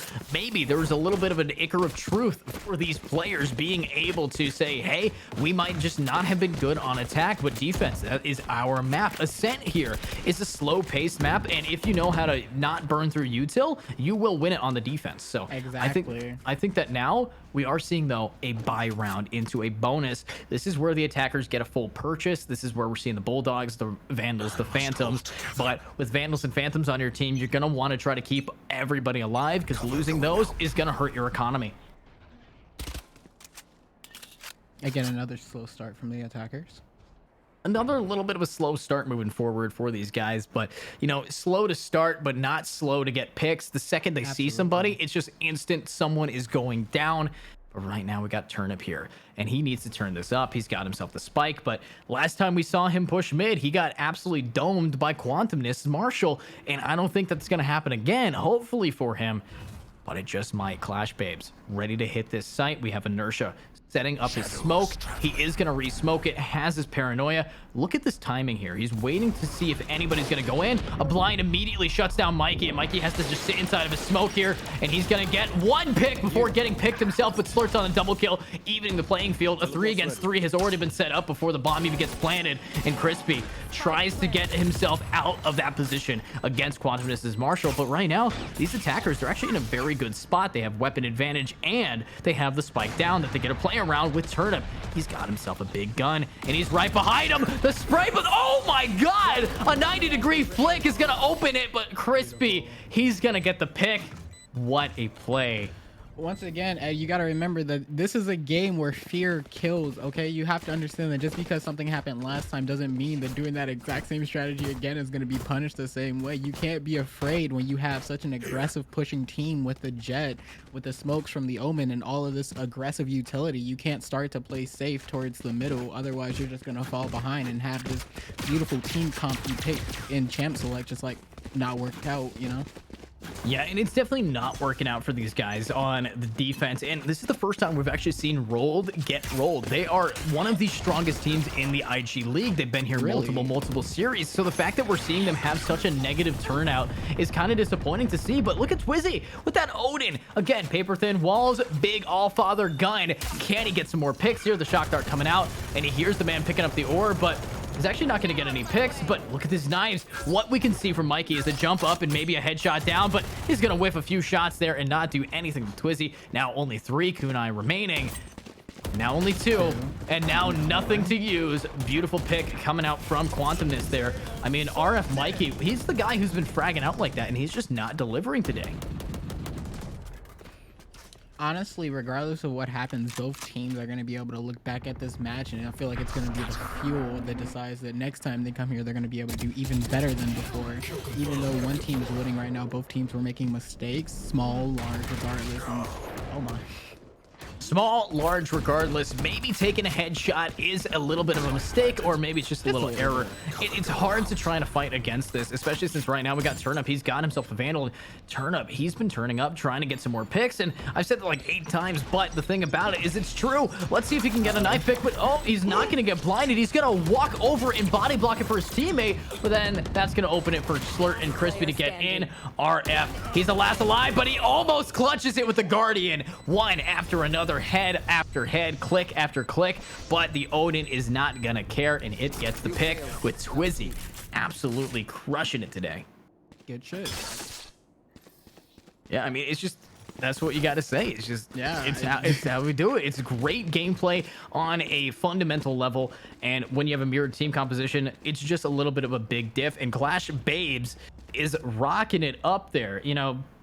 And I gotta hand it to these guys. I have yet to see them play so efficiently, especially against such a good team, that you gotta give a round of applause to Clash Babes for their start, but also, you know, Rolled, you've been having a little bit of an iffy time, an 80% win rate on defense here, that if you keep that 80% win rate, you will lose the game because they have such a lead above you. So you're going to have to pick it up to 100% to bring this game back. You keep talking like that, but I'll be honest, this game is not over. The defense wants it, and I don't think they're giving it up for free. Look at this beautiful retake that's about to happen. You know, I like what you're saying there. Beautiful retake about to happen, but Inertia, he's not able to hit his shots. And Quantumness, though, he is taking down Udon and ready to get another. But Crispy, he's swinging it down with the Frenzy and frenzies him down. But look at that smoke timing. It's all up to this retake, and a Sheriff in hand, it's gonna go down. Beautiful round. And you know, Sora, you're right, I'm wrong. What a player. Look at these men coming in here, only losing Quantum down, but one thing's for certain, that was an eco round, a save round for the attackers. So the fact that they got on site, got a weapon pick, and they still have been building up their ultimates. We have Crispy's ult up. We got, of course, Udon's ult and K-Jax's ult ready to go. Actually, Udon already used it, but this is where you're going to see the purchasing power of their team finally being built up. The attackers with them, of course, that Vandal and Phantom strategy, but instead Turnip, he's rocking the Guardian, and a Guardian, I love it because it is a one tap with the most damage penetration in the game. It just does so much damage as a unit, as a weapon, and it doesn't really cost too much, so it's a good economy buy. But look at their team's econ now. Understand that this is their last chance. If they throw away this, then the game is back into the defender side completely. They have econ. They have the better position for their team. And well, let's finish this. Yeah, I mean, that is going to be it with Jason getting one, Twizzy getting another, but Udon immediately getting the trade. And Crispy, he's going to get picked up. That is the power of the Null command. You can get res for free as long as you're able to stay alive. But here we got Udon anchoring market, and he doesn't know that there are two there. Now he does. He's going to get himself none from Quantum, is able to pick it up. And honestly, if he was able to just get that one pick, his team would still be in it. But now we got Turnip here, and he's going to go down with also Crispy as well. But I mean, at the last round there, Omen and KO versus Omen and KO. The mirror composition in the mirror has shattered into a billion pieces for them, with Inertia winning the round again. A game of chess. It's beautiful. But like I said before, that was their last chance. They spent a lot of money and ultimates on that round. And now they have, granted, they still have 2 up, but it's like their econ isn't the same. As I feel like this is the turning point for the game here. Yeah, and if there were to be a moment where turning point would happen, it's right now. It is what is going to go forward here, and let's see what is happening. And you know, I've said this before on Rolled. Rolled one time was getting a little bit slowed down, and I told my other co-caster Disco to stop his dancing because Inertia is on the team, and Inertia means momentum, and this man is bringing his A game here. He's been smoking, he's been paranoid, he's been doing everything that he can to keep his team in the game here, and I think that defense is looking really hot right now. But with this force round coming out from the attackers, if they lose this, if they don't get the match point advantage, they lose the game with the momentum that we're seeing built up right now. I was saying early that they were doing really good, but right now, these defenders, they're bringing it, and Rolled is currently finally getting their wheels to turn to roll over this game. I think you just give up on people too soon, and honestly, you might have to regret that when we watch the rest of this match. I think it's going to get really close. You know, I think it might be close, but it's about how Jason can get a pick, and he is going to get a pick onto that man, Silva. We, of course, have Inertia here, ready to swing it in. Look at that. He's not actually going to shoot Turnip, allow Turnip to get on for free and die. What a play. Maybe he thought it was his own Omen, but Inertia, you're playing Omen. That CP isn't you. Planted. But here we got Jaesung. He had this op. He's already gotten one pick, but he's gotten the only pick for his team. But look at that. He doesn't spot anybody, and that's going to be the Odin. Getting so much info, getting so much damage out through the wall. If Turnip peeks this, he will get gunned down, and he is going to get done down. But look at that. It's all over. Jaesung gets another pick, and defenders, the retake power is coming through beautifully. Is this the dreaded caster curse? Oh, dearest me, Ed. It sounds like someone was a little biased towards the beginning of the game. I don't have any biases. I just prefer the team that plays better. And for a time, we were seeing that Clash was the one playing better, and Rolled here finally brings it back, making sure that they are still relevant in the IG League, and that is undisputable. They are popping off. This, of course, is the quarterfinals, so anybody here goes on to the semis, which I believe is going to be against some of the best teams in IG League, and the grand finals, that is a scary place to be because, of course, there's money on the line, there's pressure on the line, but also you've been playing Valorant all day. You're gonna have a little bit of fatigue. Well, once again, a scary place is perfect for scary players, and I think either one of these teams would be perfect there. Yeah, I mean, right now, we're seeing these two teams, they're pumping off, and Clash Babes, gotta hand it to you, well played so far, but with Inertia, he's ready to try to anchor it down. He's got his ultimate if he wants to find some info. But he's just going to keep being a little bit aggressive here. He wants to try to find anybody, but no one's going to really show up. And B site is actually where they want to make some noise, and that's going to cause all these defenders to rotate. Oh, the fake out has been in play, and these attackers, they can rotate so easily. Sova can do a cross map, oh, and so can Turnip. And look at that, they're making so much noise, and A-Site is theirs, but now we have a little bit of a rotate. Inertia, he's been able to anchor it down and now say, yo, guys, you forgot that we need to be here for our teammates. And Mikey, stuck behind the corner. Inertia is about to get pinched unless Mikey doesn't get gunned down, and he is. What a pinch! And it's going to hurt these attackers. They're on a great spree, but now we got Jaesung's off, and he's ready, but he's not ready for Crispy, who's going to burn him down. And Twizzy, Twizzy, the bomb is A. I'm sorry. Feeling area. He's just making sure. Yeah, he's also gonna recon it, make sure that there's no one lurking. But there is someone lurking. See, there was somebody lurking. He had the right strategy there. Yeah, but usually the right strategy leads to not dying.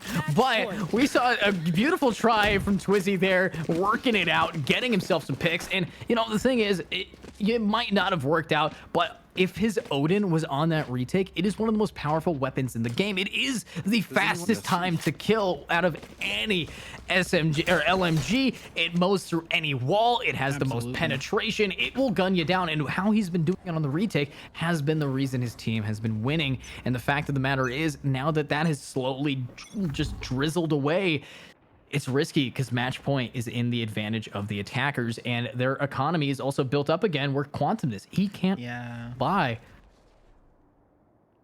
Let's hope that this team doesn't end up getting too complacent from their early wins. You know, let's hope that it doesn't get too complacent, but look at what we got from Twizzy. I mean, a beautiful push and hopefully a beautiful pick. He's pinging it, but Twizzy, you were able to anchor B so well last time, and you're able to get yourself one down. Can you do it again? You can't. You did do so much damage, but Yadon immediately gets the trade down. I mean, it's a 3 against 2, but look at this Quantumness. He's only got a Bulldog. It is quite a powerful weapon, though, and if he is able to get some headshots, he will be able to get some, and that is a nice spray, cleanly taking the head off of Mikey, but Mikey still has a little bit of neck keeping his head attached. Can he get some more picks? Look at that. Oh, I spot him. I don't think Mikey has any idea, but look at this ultimate. It's going to get himself a pick. Mikey gets one. And there we go, Jaesung. You're the last alive to keep your team in, and it's over. Rolled gets shut down. And that's exactly what we got to see. But what a beautiful quarterfinal so far. These players have been popping off, Sora. And welcome back to the casting desk. Of course, this is the face to the name, and that is the name to the face. Let's see what is happening with the next game going on. I mean, Sora, you said that I was a little bit skeptical that Rolled was going to be able to keep it, but here's the thing. They were such consistent players moving forward that when you see them absolutely get rolled, it kind of disappoints me because I have so much faith in them, seeing how they performed before. They've gotten to the finals many, many times here in IGL, and them to lose it in the quarterfinals is a big, big opportunity for other players. I'm saying the other teams, they're happy that Rolled is now out of the scene and they want it again. But Sora, how do you feel? Who do you think is the MVP of that game on the defensive team and the attacking team? Who do you think from each team did the most? Honestly, I think that that's a really hard question to answer. You had both Jets and both Omens. I think I can't even pick because both the aggressive smokes and the aggressive plays made by both characters really led to a lot of the wins on both sides. Like, even though everybody had all of that utility and everyone played their part, you could tell that when one Jet decided to get into their groove per se, bada bing bada boom, that was a team wipe. That was a 4-man, 3-man, whatever. That was just a bunch of damage. And then when you had the Omens, one Omen, people were so afraid of walking through an Omen smoke that he was managing to keep entire sites safe by himself. And that's exactly what you want from those two characters. You want people to be afraid, because when they're afraid, they don't make the decisions that would genuinely lead to wins, or it takes them longer. They start second guessing themselves, and that can lead to lost rounds. And I agree. I mean, it's definitely a statement to be made that even if there isn't a fade on the enemy team, you can still be scared and maybe want to piss yourself. But let's get into a little bit of a break before the semifinals here and see what is going on, and you know, the nightmare that we just saw from these guys getting pushed out here and Rolled. You guys played well. Congratulations. We hope to see you again next week. Again, $1,000 tournament, but we're going to have to see you there first, and we're going to find out who is the next challenger in the semifinals. But it's been great playing with you guys today here, casting, and we'll see you in the semis and, of course, break time.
All right, I think we're unmuted now. So, welcome everybody back to IG League TV. We're at the Skybell Series number 5, and we, of course, are Edu and Sora, and we have the semifinals with the two teams, Silly Redacted and of course Clash Babes. So with these two teams coming forward, of course Silly Redacted, they have been doing an awesome job making it to this point, and Clash Babes, we just watched them have a clash of their life, absolutely demolishing the team rolled on Ascent, and now they're doing it again. Do we think that we're gonna see Clash Babes really just bring their A game yet again in the semis on the exact same map here, Sora?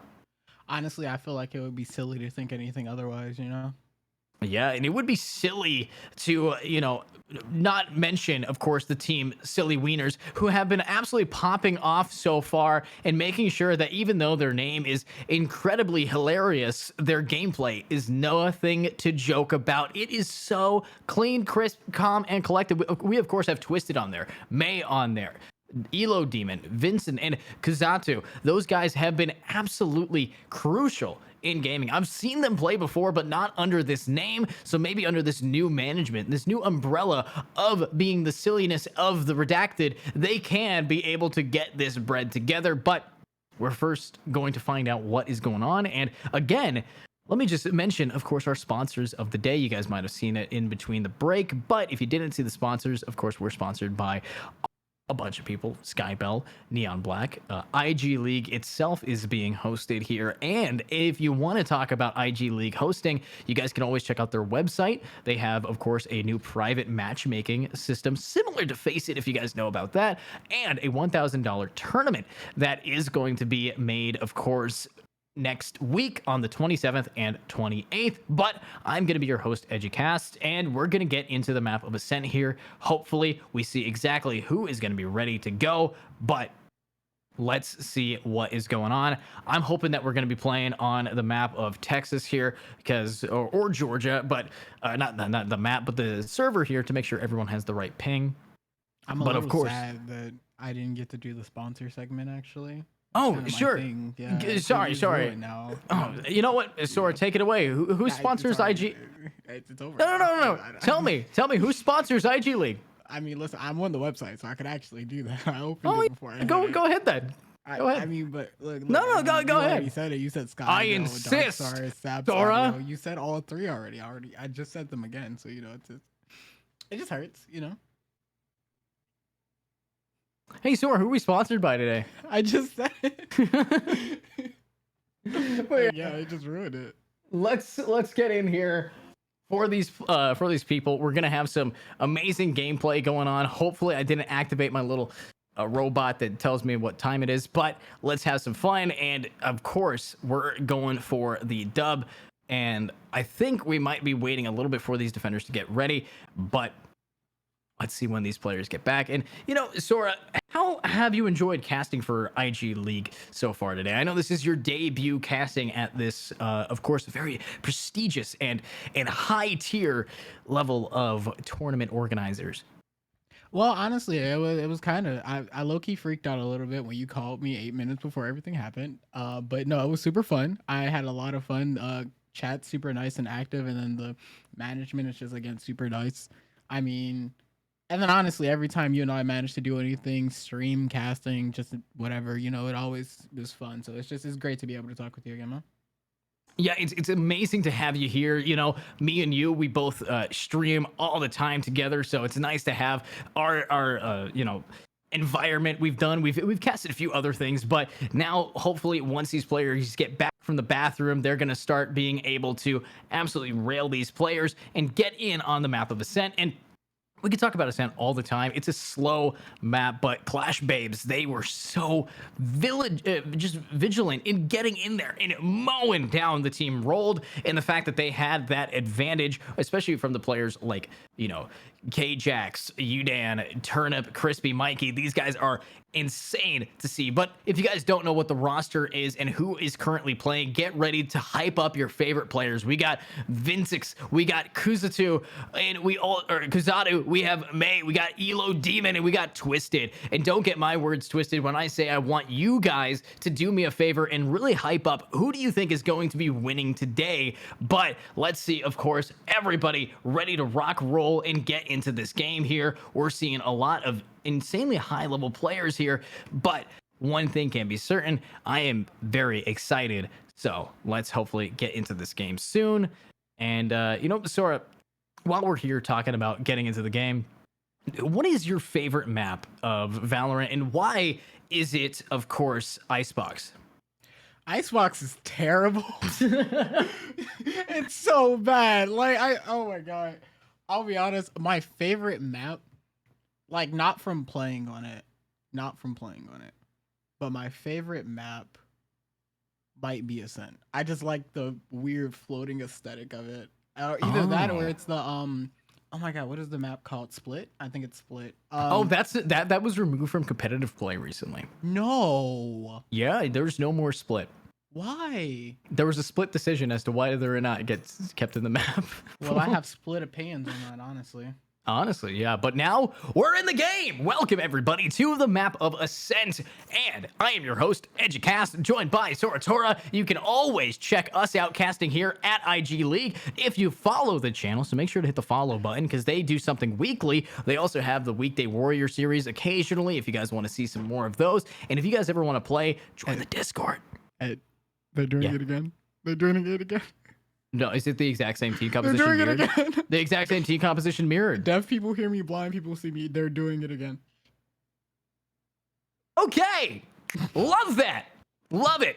I'm so hyped. This is going to be great. Again, just that chess match. Again, it's not about who has the better agent. It's not about who has better utility. It's just about how well you use it right here, you know?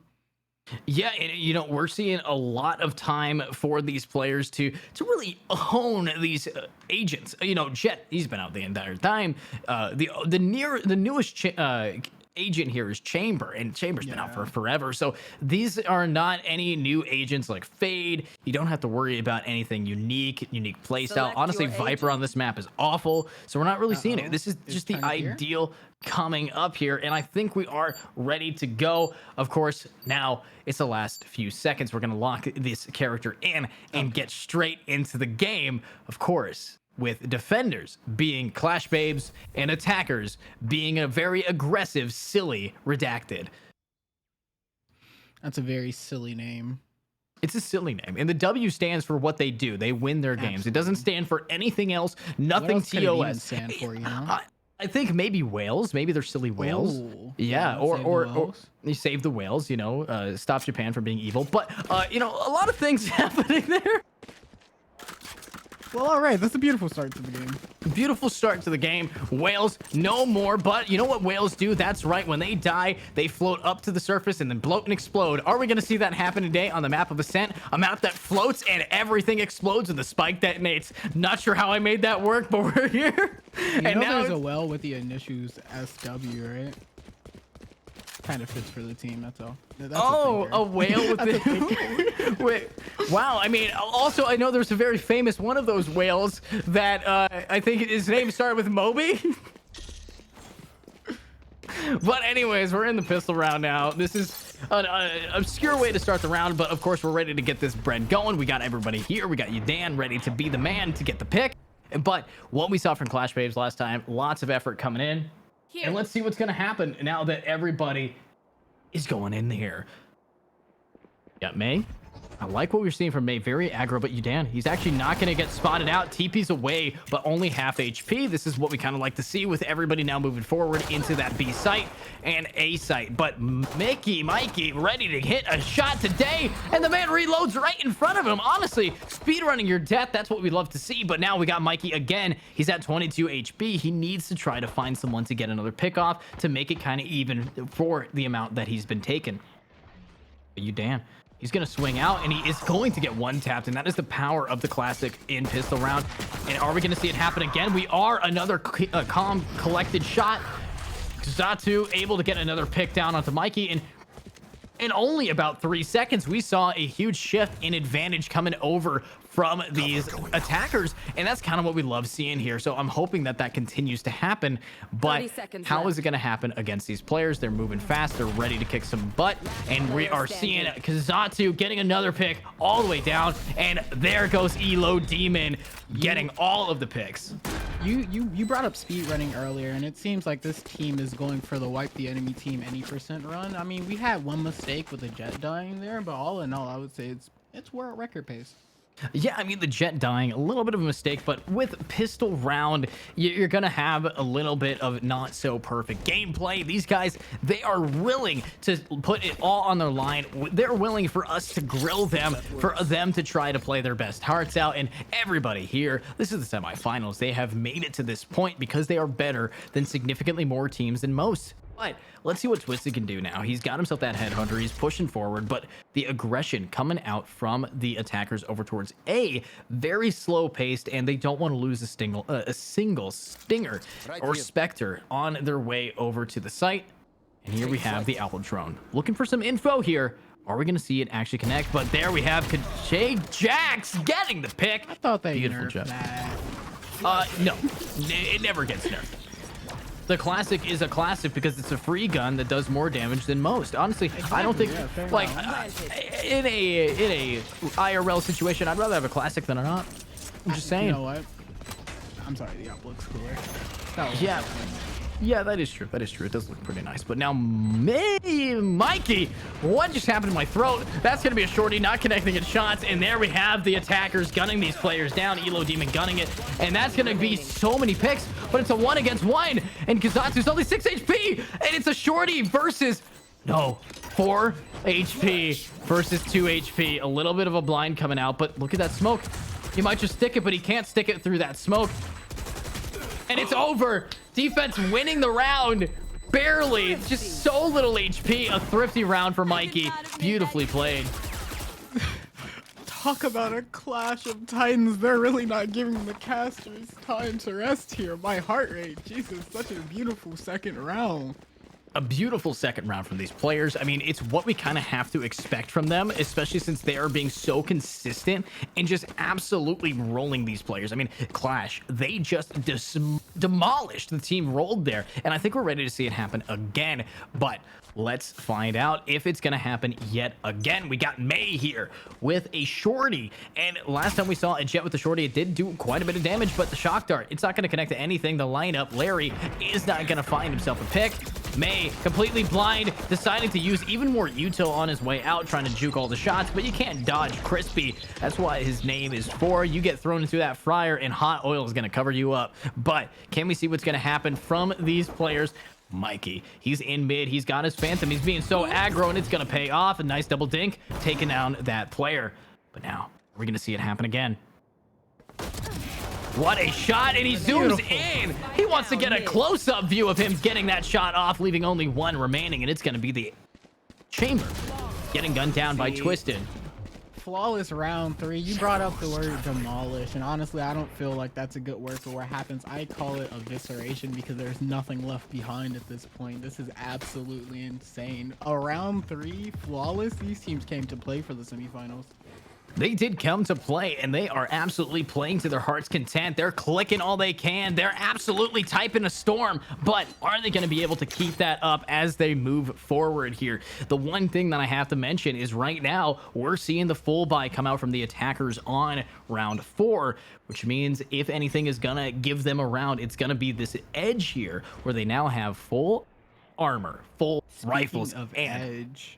Jet has ult, by the way, so that might happen this round as well. you know, the edge of the kunai, the blade storm comes out, but is it going to come out? It's not, because Mikey is going to get gunned down. Stop casting cursing it. This is why Lady Luck is on your side, but it's unlucky to see May get the picks here. An eco round previously for Clash, but can they keep this up? Now, we do see Mikey getting gunned down. And Crispy, I like what we're seeing from him. He does have that phantom. He is waiting for something, but Ajax in a bad spot. Look at him pushing right forward. He is going to do a lot of damage, and the shock dart is not going to get under the door in time. Elo Demon, so much damage dealt, but here we got him. He's already gotten one, but the spike has to go down, and these defenders, it's a retake, and now it's a 2 against 2. But look at this util usage. Mei up close and personal, 8 HP. She may get the pick, and she will. Can she do it again, though, with Turnip, the man who's very rooted into this gameplay, ready to try to get himself another pick? I like this. Sitting around Jen, waiting for someone to really peek him, but if he makes a single step, a single hit of noise, he's going to get pushed and gunned down. Elo Demon getting himself some RR because he absolutely railed that man. Beautiful play. Honestly, looking at what happened last round with the Jet getting that 3-man, Mei really said, oh, I can do that too. And we saw that, yeah, they can. Once again, this will not be like last round. It seems like neither one of these teams wants to give the other the advantage. Yeah, neither one of these guys want the advantage. And my question for you, Sora, what do you think they would need to do to get that advantage? Is it kills? Is it utility usage? Or is it pure lady luck? Let us hunt. I think it's just pure lady luck at this point, you know, getting one of those amazing darts where you just happen to catch 4 or 5 people, or, well, maybe this jet ult might be what they need right here. And I like what you're saying there. I feel what you're putting down, but now it's going to be a null command. And what that does is stop anybody from trying to push them back, with now Mei aggroing it up, closing the door, ready to get this bread in. But he is completely blinded and stuck in his ways. But he's up against people without really large weapons here, as they're now being aggro. Here we have K-Jax. He's got himself some util, and he's now going to swing it out. But look at this timing. That is an off angle to hold, and it's going to pay off. Beautiful pick. And there we go. Crispy getting 2. The Blade Storm is not going to cause a storm. It's going to cause only death and destruction for himself. But Elo Demon, he's ready to go. His teammate just got a flank pick, and they don't know where he is. But that off in the hands of Mikey is massive, as Elo Demon is going to not be able to possess a kill with everybody going down. And what a round it's going to be. And here we have another 3-man on another person on the team. Are we just going to keep going back and forth? Is that what this game is going to be? Just constant shifting of who's in the lead? Because I'm all for it, honestly. Well, if you get a win and it's a mirrored gameplay, you're going to expect some mirror in the rounds going back, forth, sideways, up, down, and everywhere around. But Twisted here. I mean, let's look at Twisted. He's playing Chamber, arguably one of the best Sentinels for attacking right now. And the problem that he's having, and he's 1 in 4, he needs to start hitting his shots off when he's getting pushed. And that one flank last round was his first pick. So I need to see some more from him and Udan. Udan is not getting any picks either. The Chambers just seem to be having a little bit of an issue against these Jets who are so aggro, so aggressive. But that's not the case anymore, with Twisted getting a nice clean shot off.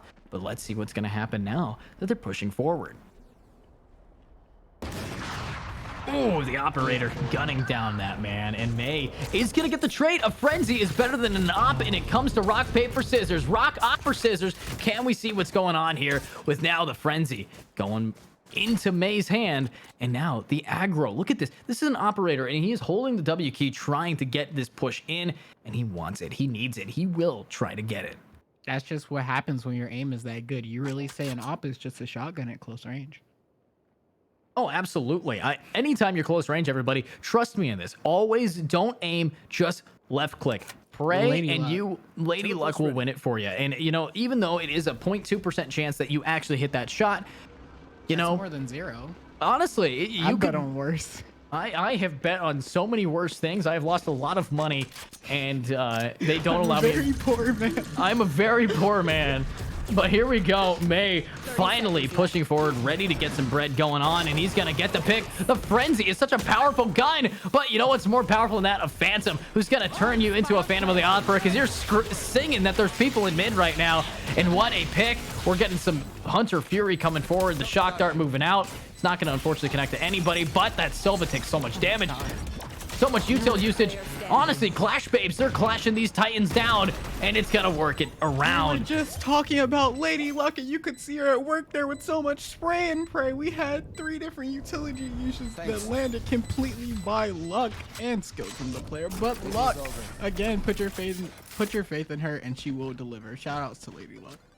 You know, put your faith in there and you are going to absolutely be happy with the outcome. I mean, you gotta hand it to Lady Luck, but you also can hand it to these players being awesome.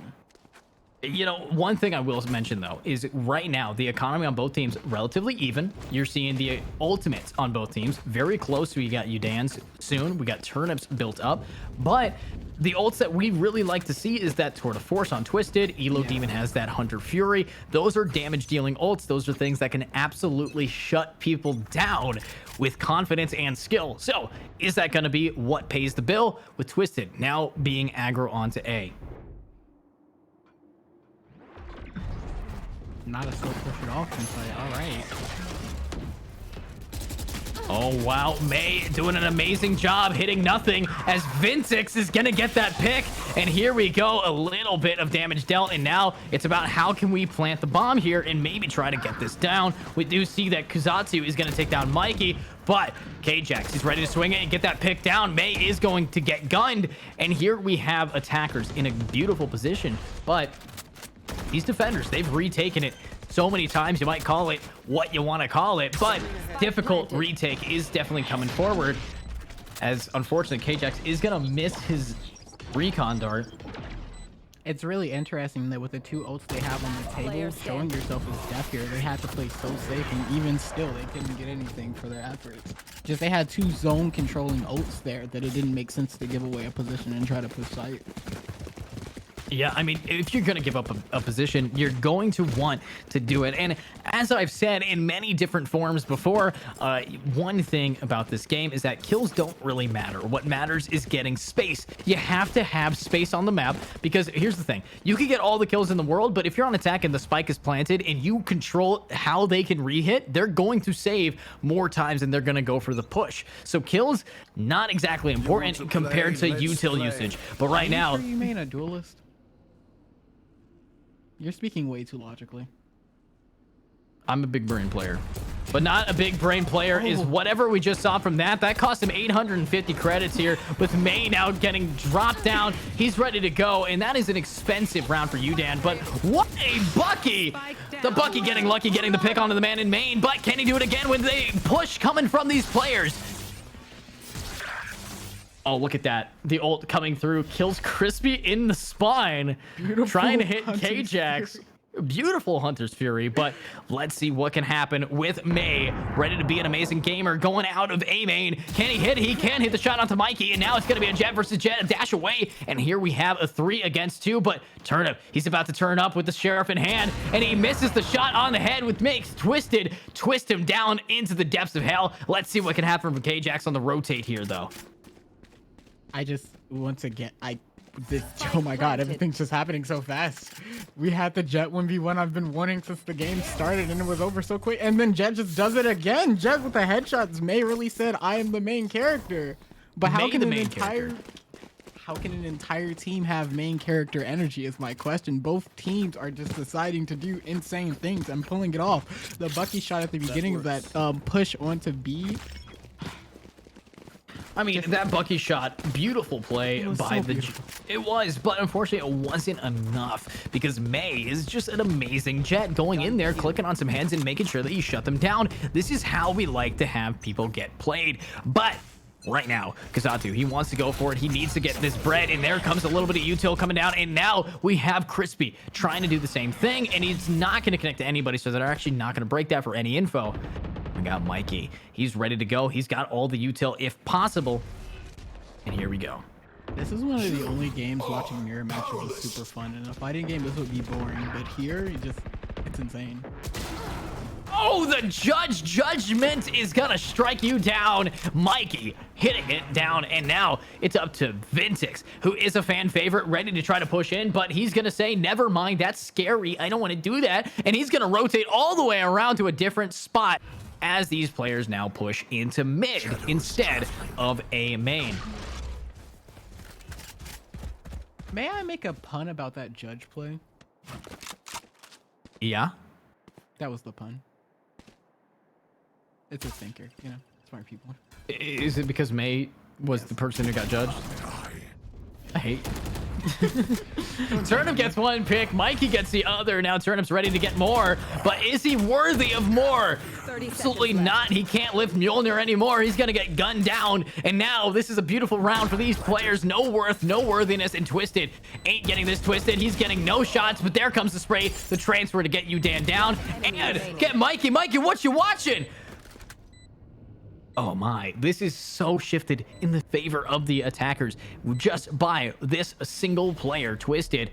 And I think we might see K-Jax clutch it up, but it's going to be hard against Vintix here, who is one of the best players on his team, sitting at a solid 4-6. Wow, that is how to drop down and die immediately. What a player.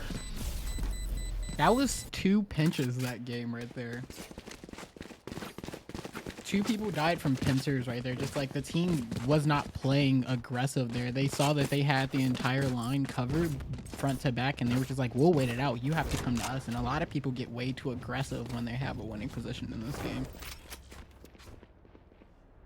Yeah, and a winning position is definitely what you're going to need here for these teams. They got to push forward to try to do their best here. But the problem that we're seeing from these players is that when you are working as a team, you have to also understand the shutdown potential of a KO sitting close with that judge. And he's going to get 1. He's going to get 2. Crispy, clean as hell, getting all of the picks. Beautifully played, but let's see if he can do it again with all of the util in play. We do have, of course, Elo Demon pushing forward, wanting to see if he can get himself a pick, but let's see what can happen with Elo Demon. Last player standing, a 1 against 3, a situation that is not where you want to be. And is he going to leave this station for a save, or is he going to get gunned down by, of course, the defensive Omen Turnip? Check your corners, man.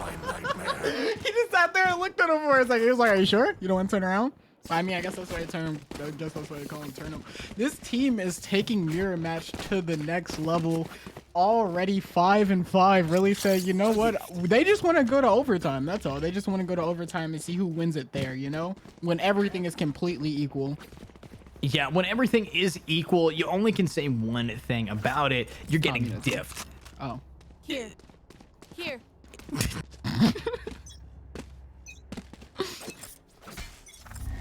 Oh. Anyways, equal rights, equal fights aside, let's see if Udan can go through mid and try to get some picks here, wanting to see if he can actually get all of the damage dealt. The answer is maybe not, as he swings out, takes a lot of damage to his shoulder, and here comes a dash. But what a shot from K-Jax, backing his teammate up, and he's ready for more. That's actually going to be a huge pick. The Jet getting gunned down. Well, let's see if it's going to happen yet again. With now Kuzado ready to go, and a rotate coming in through middle. Listen, Jet may be able to dash, but it looks like Sova steal that crack shot, man. Like instant through smoke. Like I mean, he's just, as we like to call it in the professional scene, built different. Yeah. Built different. Yeah. I mean, K-Jax able to get that pick down again. And look at this spray. What a play from Turnip. Here comes a blind onto the Sova. And Sova can't see anything. The only thing he can see is now his gravestone getting etched in. And what a shot from Turnip. Yet again, clean headshot on these players. What you love seeing from them. But you gotta hand it. 3-man from one person on the team. My heart can't take it. It can't. And it's another ult point for the KO. Beautiful. It's 4 ults on their team. Last round. Yeah, I mean, this is exactly what we like to see. They're going in there, they're clicking on the heads, they're clicking on the bodies, and what a play we're seeing. But look at this last round before the swap. We, of course, have the util usage getting dumped down by these players. This is 4 ultimates available for the defense, only 1 on the attack. So, honestly, I think we might go into a 7-5 unless we're seeing some popped offs from May, Twisted, Vintix, who, of course, MVP ever at the top of the scoreboard for his team if the top was on the bottom. But let's see what's going to happen now that they're wanting to push onto that A site. Absolutely nothing. Immediate. Diffed immediately. Diffed immediately. Now we do have, of course, Twisted inside of mid getting spotted. Nice job. You are definitely not going to survive that unless Elo Demon has something to say about it. Beautiful flick from the man in top mid, but look at this beautiful flash from the KO, blinding both himself, his teammate, and nothing else. But luckily, he's able to get the pick. We call it the self flash. He was just blinded by the light. But honestly, in all seriousness, that was a Switching really sides. hard game for attackers to win in general. Defense not only had the better position, the better utility for a defense position, they also had 4 ults and full buy. So they had to fight through a lot to get through that.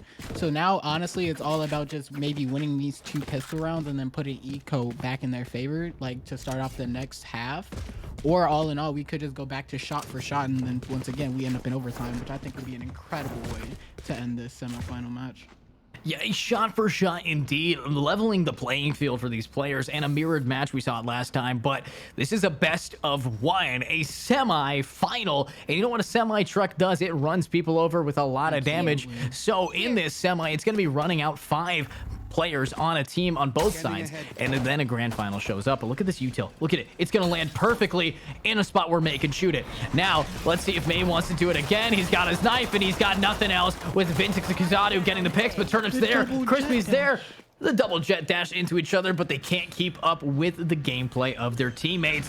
Now, shock dart in hand. It is going to connect to the spike, but it's not going to connect to anybody else. What a round. That is going to hit the Omen a little bit, but so much util getting pushed down. Let's see what is happening from these gamers. Again, very slow. Player Oh, standing. Oh, wow. Turnip gunning it down, but here we got Elo Demon saying, hello, my left-hand side. I'm going to forget you exist for a little bit.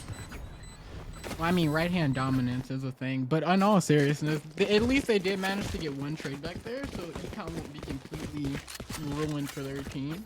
Like, looking at the numbers, it seems like both teams are relatively even. It's more so about who wins this round. This is going to be the determining factor for who has the slight advantage. And when you're mirror matched with players of pretty decent and equal skill levels, any advantage turns into a massive one. Yeah, any advantage is definitely what you want to see here, but the problem that we also are having for these players is they're losing advantage so fast just from the retake capability, especially with May whiffing those 2 shots. Definitely a risk now having to pull it back, but Mikey, is that a judge on the attack? Beautiful job, and look at how fast he's moved up. Udan's gonna get the pick on a May, and here we have Clash Babes clashing down, getting their fights in. But look at this positioning. It's gonna get Vintix a beautiful pick, and now he's got himself that judge in the hands of the Sova. Last player standing. Oh, and they're just gunning right through the smoke, but look at the judge. It's one of the most powerful guns in the game, especially in close quarter combat. So if they try to push him, they will get gunned down. That's 1, but they need 2 more, and he has only 7 rounds in the clip. 2 on the re-peek and the reload. Gun standing ahead. Just absolute spray and play, and it's working perfectly. Look at it. Yeah, look at what we got going on, and it's a beautiful use of util Only trying 5 to shots break it left. down. 5 shots, 3 enemies, 1 tap from the chamber. There we go. He gets it down, but it's so far away. You got 1 bullet. Where's your ammo, buddy? He's gonna knife you, and you're gonna knife him.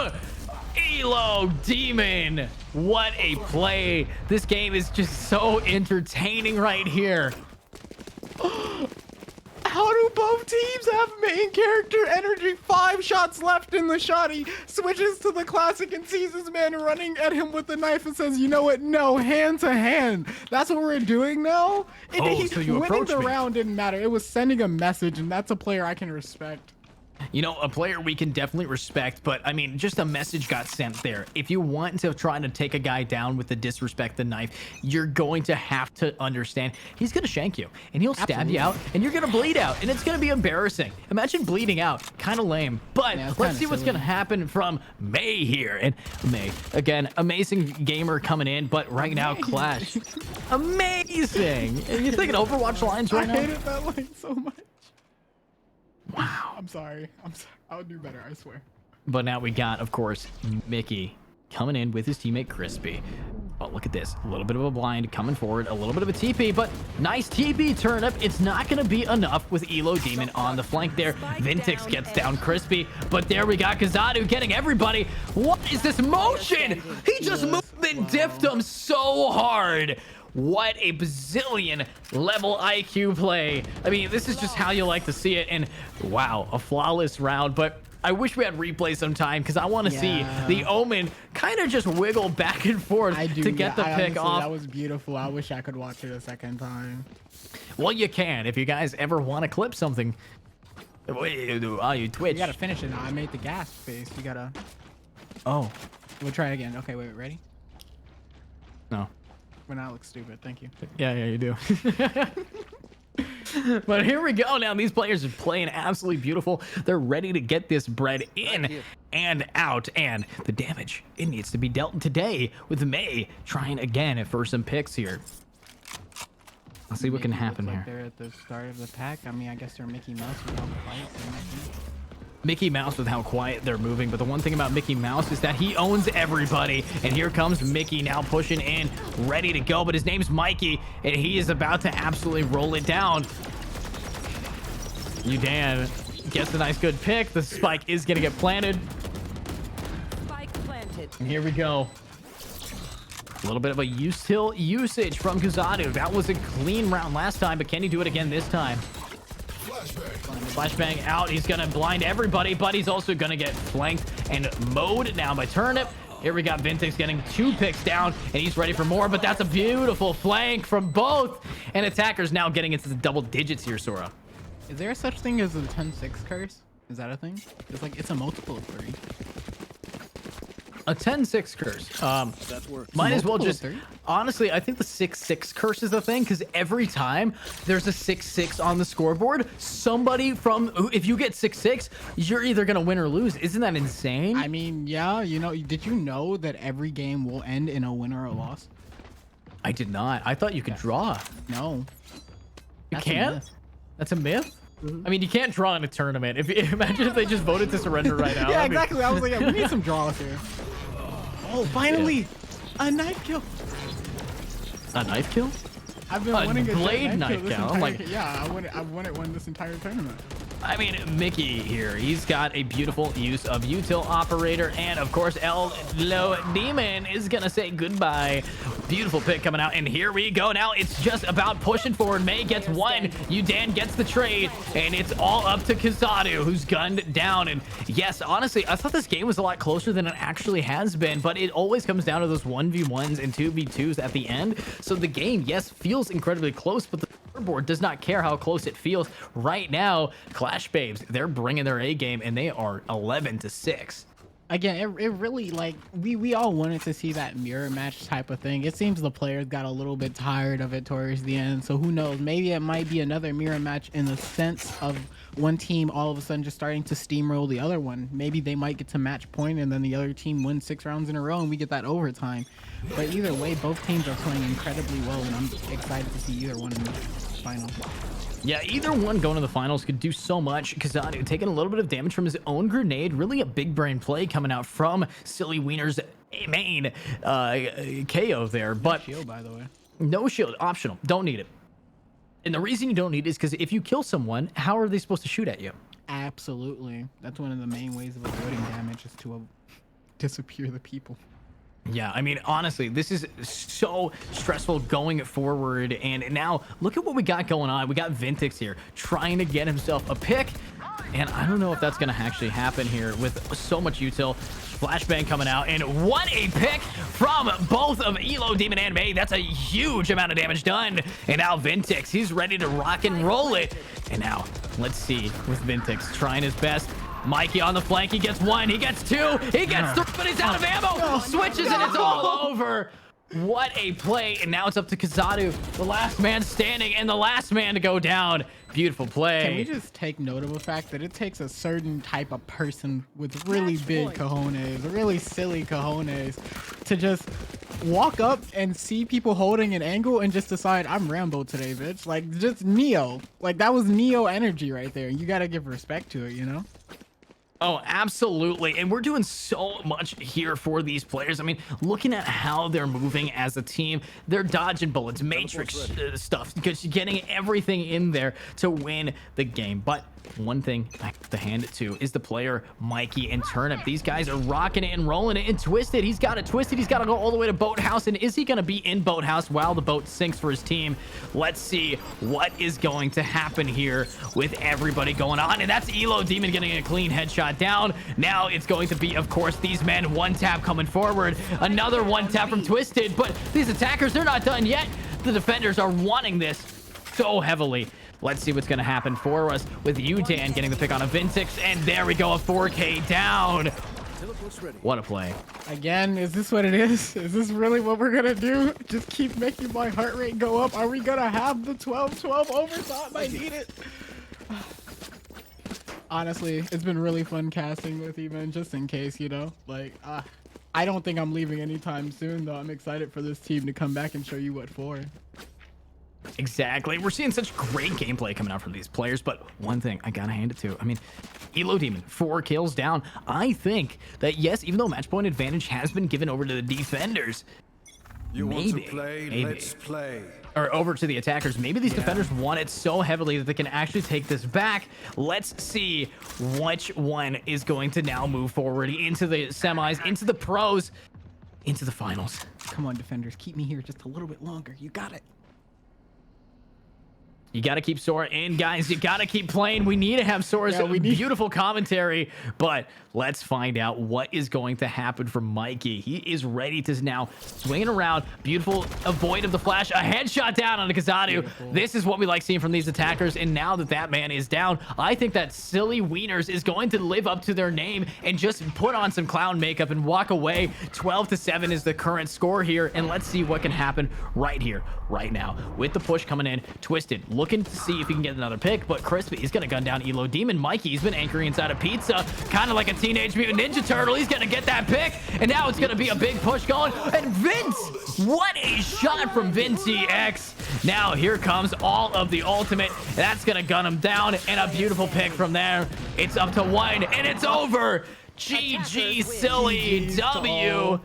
You know, for a man with the name Silly W, I'm expecting them to have some W gameplay, and they just did not. What a game happening here today. You got to hand it. I mean, that game was exciting. I did not think that it was so close at all. I mean, it was a beautiful, beautiful game. GG's to both the players. I know me and Sora, we like to joke around that these guys kind of sell it, but hey, they played insane Valorant. We had Elo Demon on that attack. He popped off 21-13. You had Ventix able to use all of his util and smokes perfectly. Twisted, though, might have been diffed a little bit. But May, he was amazing for that defensive round, but on the attack, he just couldn't keep up.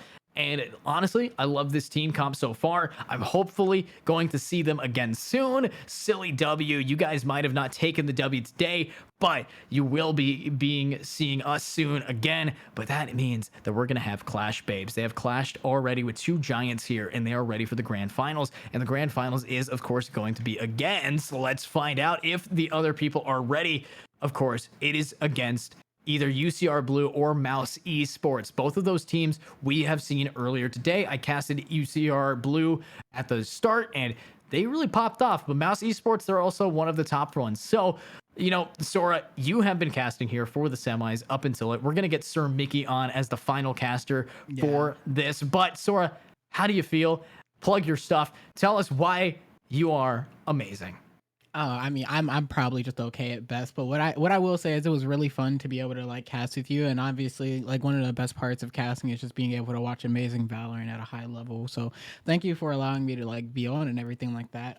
If you guys do want to see more of me for some reason, I stream over at twitch.tv/SoraToraTV. You know, we do tons of stuff like this. So if you like hearing Ed and I talk and do stupid stuff, then that's one of the reasons to be here.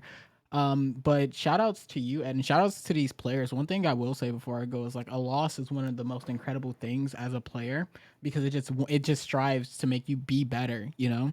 Yeah. And these teams are already so good that it's absolutely insane to imagine what this loss is going to do for you. Like losing in semifinals or finals, that's fire under you to do better. So who knows, maybe next week if they enter that tournament, we're going to have them go all the way, you know?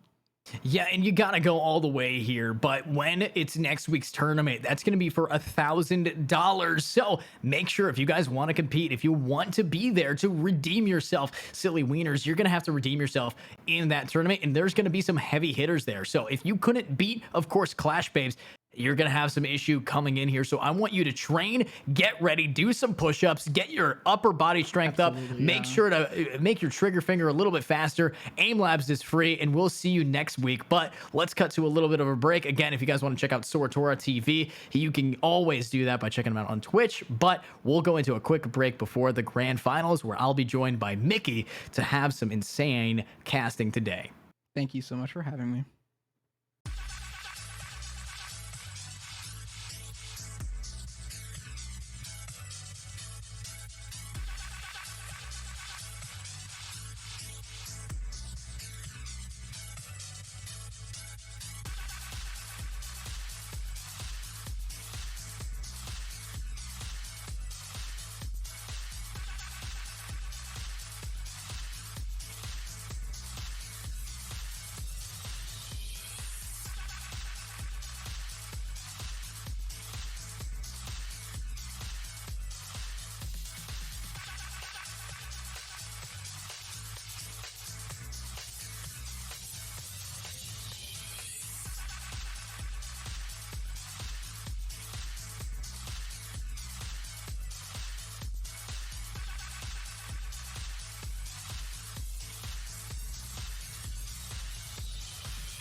And welcome back, everybody. Of course, my name is EduCast, and I am being joined by Sir Mickey in the grand finals. Thank you guys for being so patient. I know the chat has been still very, very active, but well, you guys have been active, chilling here, waiting for these two teams. Of course, the team Clash Babes versus UCR Blue, and only one can be the victor here. So let's make sure that we're ready to go, because I'm joined by Mickey on the map of Haven. And Mickey, how are you feeling today? I'm feeling ready for some action. And, you know, as I always say, it's not a best of three unless you start on Haven, or at least the first two maps are on Haven, right? Oh, yeah. I feel like that's like a unwritten rule in the Valorant community. It's not, there's no best of three unless Haven is within that best of three. But nonetheless, I'm ready for this, and I'm ready to see some nasty Jet 1 tricks, and so hopefully some chamber pulls and whatnot. And I'm just ready nonetheless.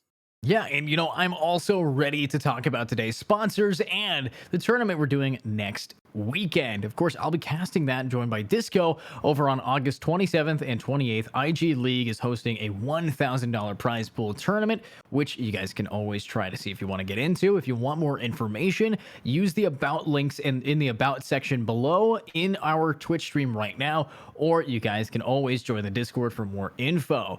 But we also wanted to say that we have a series weekly coming up here that is very important if you guys want to check that out as well. Again, info down below. If you guys are very much interested in playing, you can join players like the ones on, of course, Clash Babes and on the team UCR Blue. But with that out of the way, we're ready to go, and we're going to be on Haven yet again. So let's get in here. I for one, I don't know about you, but I'm excited, like I said, to see some Jet 1 tricks, especially Mikey. We've seen him be pretty solid today on that Jet. I'm ready to see some, for lack of a better word, some whack plays, dude. And as the TikTok community says, it's gonna be lit. So to say the least, Haven is definitely one of those maps that these teams are gonna have a bit of a not trouble per se, but it's definitely gonna be a bit of a trek up this long, winding, spiraling trail that is a best of three. And to start it off, I don't think, we're not going to see a mirror mat. We're not going to see a mirror composition, which is pretty huge. We're actually going to diff in terms of initiators and controllers. We have an Omen versus an Astra, and I'm definitely already interested, because if you know me, Astra that's my homegirl, especially on a map as open as Haven. Haven, Breeze, those are probably the two best maps for Astra, because she has that coverage all the way. You can literally sit at C site and do your thing on A site still with that astral form. So it's become pretty pivotal nonetheless on these open maps like Haven, Breeze, and maybe even Fracture sometimes. Agent. But nonetheless, I'm ready to get in here, and I think our guys over on UCR Blue are finally going to go ahead, and yes, we are going to get that breach locked in as the double initiator for both teams here. I'm ready, man.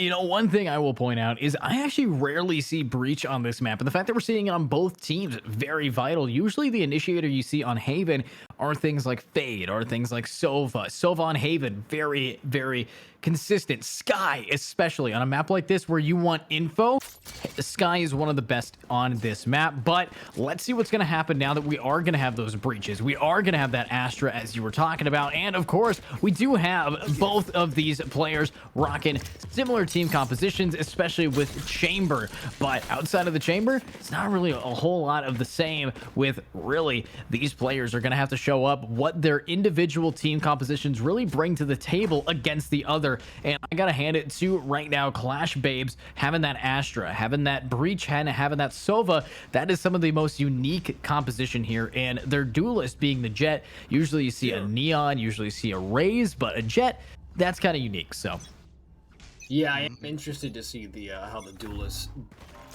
difference between each other here. Like you said, we have two very different style of duelists. They're both kind of run and gun but at the same time, Raze, I feel like has that ability to play a little bit more back, a little bit more reserved, whereas Jet is back. Let me just yeet onto site real quick and create some space. And Raze kind of sits back with a boom bot in her paint shells and gets more information gathered between the two. But nonetheless, it's nothing but red all over B site. The bomb is going to get planted here by Turnip and Company. UCR starting on the defense.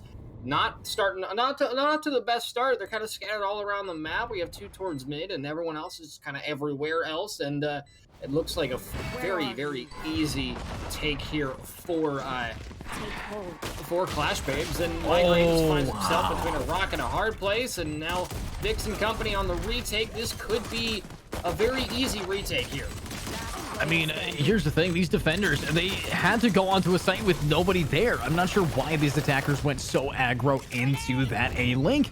It was risky. It's definitely a play that you don't see every day, but luckily, you know, they were barely able to get out of there alive. Mikey, however, he bought head armor. If it was any other player on his team, he would have been one-tapped there, because that Ghost is a one-hit from that range, and the fact that that head armor was there, definitely going to be frustrating if you were Migraines. But with timing of the essence, and this being the grand finals game 1, you gotta hand it to the opening right now from this defensive team, UCR. The retake was clean, and that's kind of what you can expect from people of Xterra Esports standing.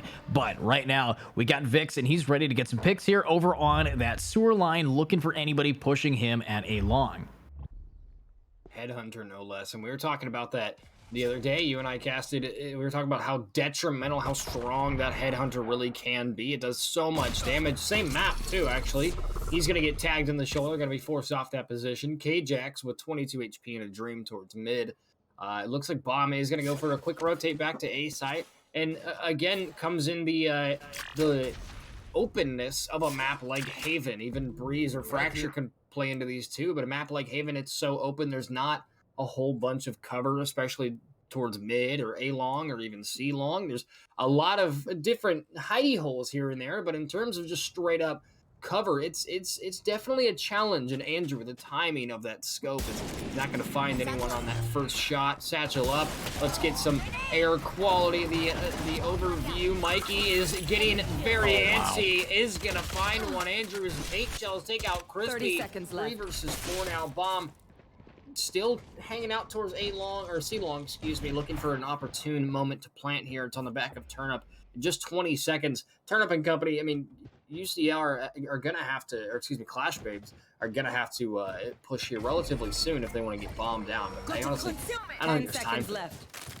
Yeah, not a whole lot of time here. We do have Vix ready to swing out and try to get another pick here, but they're just all going to get gunned down by Jason and UCR, only losing Andrew. And honestly, Andrew, he did a lot of damage before he went down, using that nade, using that boom bot on all those players. And that's not actually going to give Andrew, he's already had 3 assists from the amount of damage he's been rocking. But now it's going to be the buy round coming out of these players. Of course, we do have a beautiful purchase power coming out from the attackers, both Crispy and Turnip. They're rocking the Phantom, and everybody else going with the Vandal. These are weapons that you like to see in this kind of mode. It's where the one-tap potential is definitely going to come up on top, but with Migraines here, he's got to do it for his team to push into long for everybody on the flank. But Soup, you're the only one alive on site, and you're going to have to back it up because they are rushing you. He's definitely not in the best situation. Mikey loves to get aggressive, and this is exactly what I was talking about at the beginning of the game. Jet, that's basically your job as a Jet, is to get on site, create space, create nothing but utter chaos, and even raise as well. And that's exactly what Mikey's been doing. Andrew, beautiful headshot onto you, Wow. Dan. That's a good start. Turnip picks up 3, and suddenly it's a 2-man disadvantage for the UCR gang. Jason gonna go ahead and try to even that out a little bit. Crispy with a breach trade. Mikey to end things off, and there we have it. It's going to be Clash Babes starting to take back control, 2-1, just a 1-round gap. Still anyone's game here. And as we're heading into this next round, Edu, you got to wonder if the momentum off of Clash Babes' last match is going to carry into this map run. Yeah, and you kind of want that map power to kind of carry over here, especially with Migraines. I mean, the fact that now we're seeing the purchasing power from the defenders buy it up. Yes, we did see that these attackers have taken 1 round, but I mean, what can you say against an operator already in the hands of Vix? You know, he's not close to his ult, and he doesn't need to be when he can afford an op. Now, that's going to be a little bit of info trying to be gathered there. It's not going to connect to anything quite yet, but it does get broken. And Jason here, he's got to bail out. He is low, and he needs to get going into the B site. It is completely undefended right now, and if it's undefended, yes, B site is one of the easiest to retake, Mickey, but the problem that you have is that if you get it for free, it's going to be a lot of death in your way for the retake. But Vix is 1 HP, just taking a headshot and not going down. You are divided. Man's got a steel plate in that dome, but the problem is neither of these teams have heals, so he's gonna have to play the remainder of this round with just that 1 HP, and he's gonna go ahead and show Mikey what he's really made of. 1 HP or not, he's gonna be able to hit his shots. Migraines is stuck in cubby. Crispy gonna jump right into the crosshair. Bomb is planted here at A site. 25 HP for Migraines. The Prowler comes out, but that ability is gonna stop the push from that. The Aftershock does the damage. Dude and K-Jack both pick one up. Vix 1 HP continues his reign of terror. Wow. 3 kills with an operator. Migraine's gonna shut it down, and UCR gonna go ahead and take back control of this map. What a round. I mean, a very clean round coming out from the defense. I mean, the fact that you saw one, it's got to be unfortunate to look after you've gotten a headshot down onto that Astra, hits him for 149, and it's not a kill. And then that same player that you hit for so much goes on to kill 3 of your players, including your top frag. That is definite pain that is going to be oozing away from you. But here's another thing that we do have to look forward to, and that's going to be the ultimate on Andrew and Jason. The ults for these for these attackers have yet to be built up. We don't have one for Mikey until one more kill, or Crispy, but Soup, he's inside of Garage. He's waiting for these guys to push him, and if they do push him, he will be gunning it down, gunning it back. Of course, Mikey now trying to go into Garage here. He's faced off against so many people before, but can he face off against Soup in a way that is going to be deemed effective?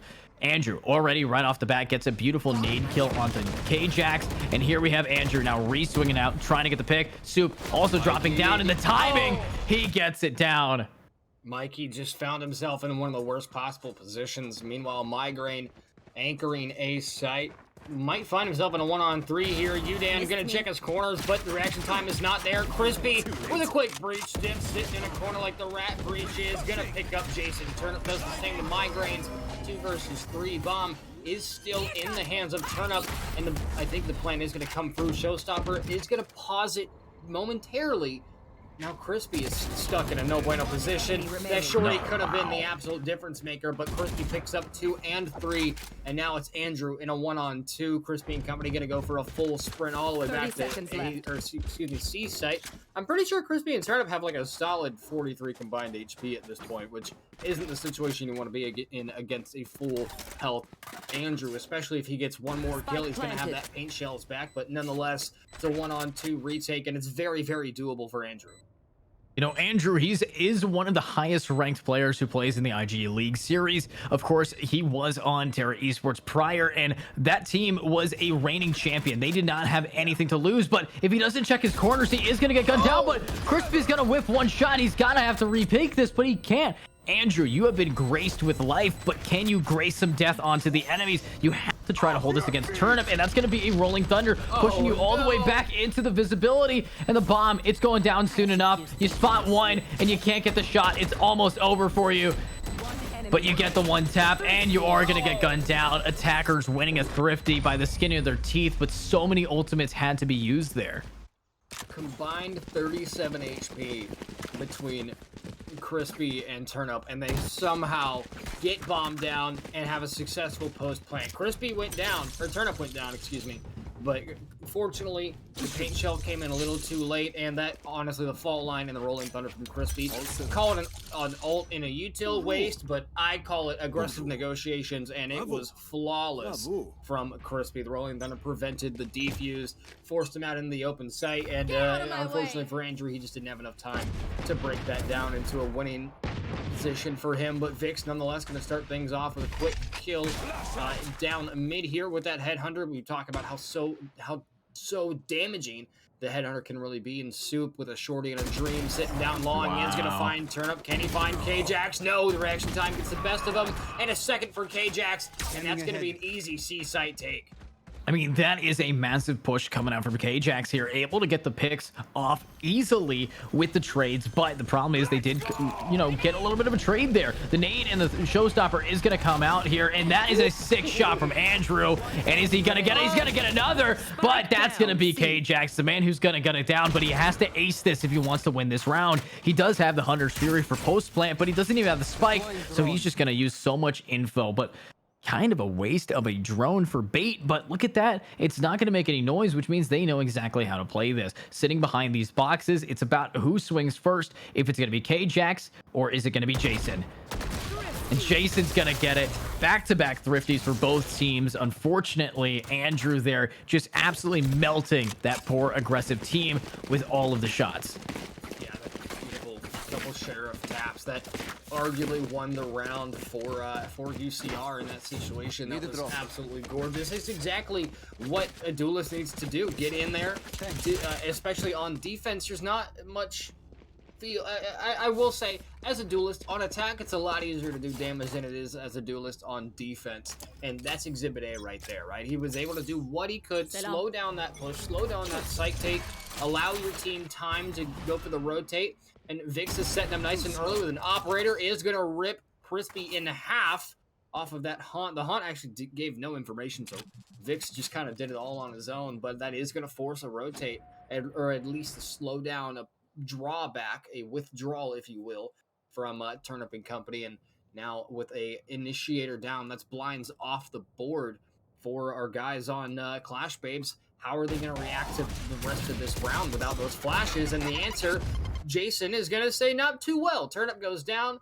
Bomb still up in the hands of that chamber. Are they going to be able to get to sight here? Migraines is going to deny the first and not going to be able to get the second. Udan shuts him down, and now it's a three-man retake for UCR.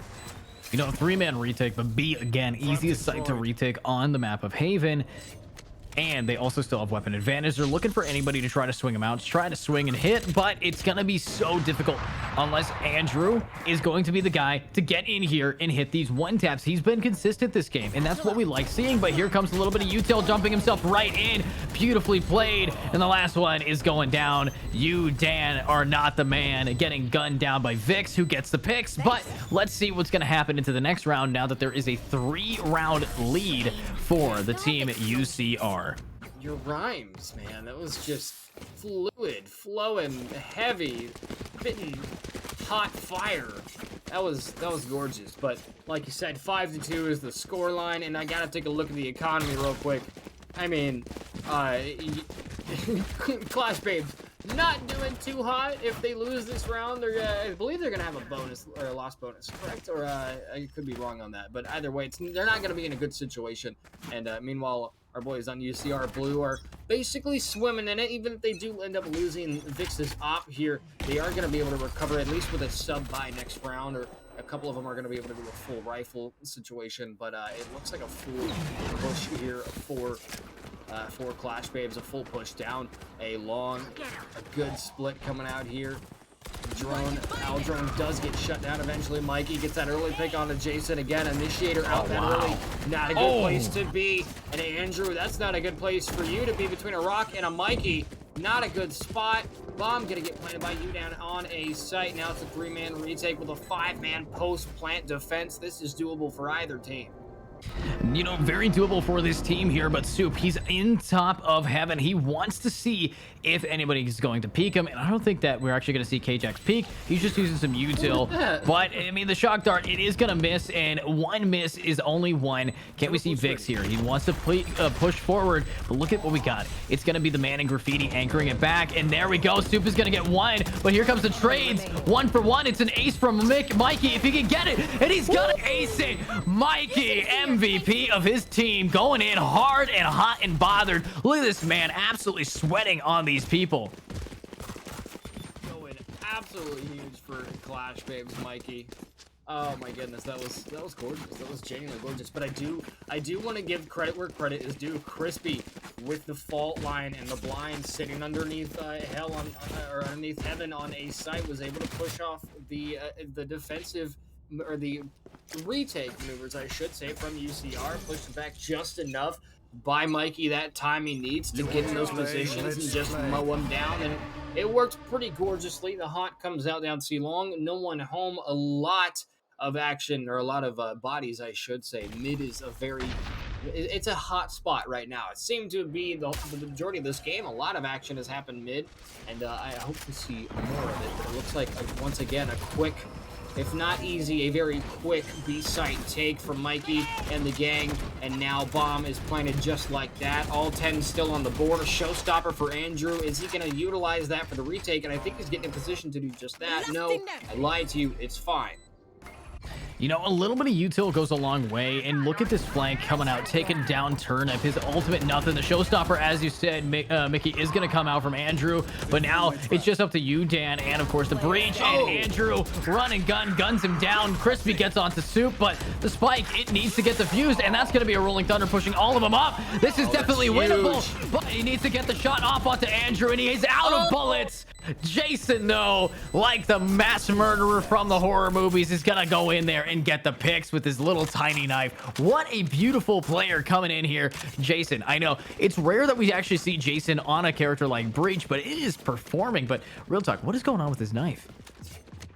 I don't know. That's what in the world. I think Breach's hands are just too big. He's about to punch somebody to death. It literally looks like a shard of glass just sticking out of a hand. That's kind of he's going with the little like middle finger Wolverine style that we all did as kids with pencils. But looking at the economy here, I mean, both of these teams rather even, except these attackers. They have to start using their ultimates, and that's going to be the Blade Storm here. But can Soup hold it down, Mickey?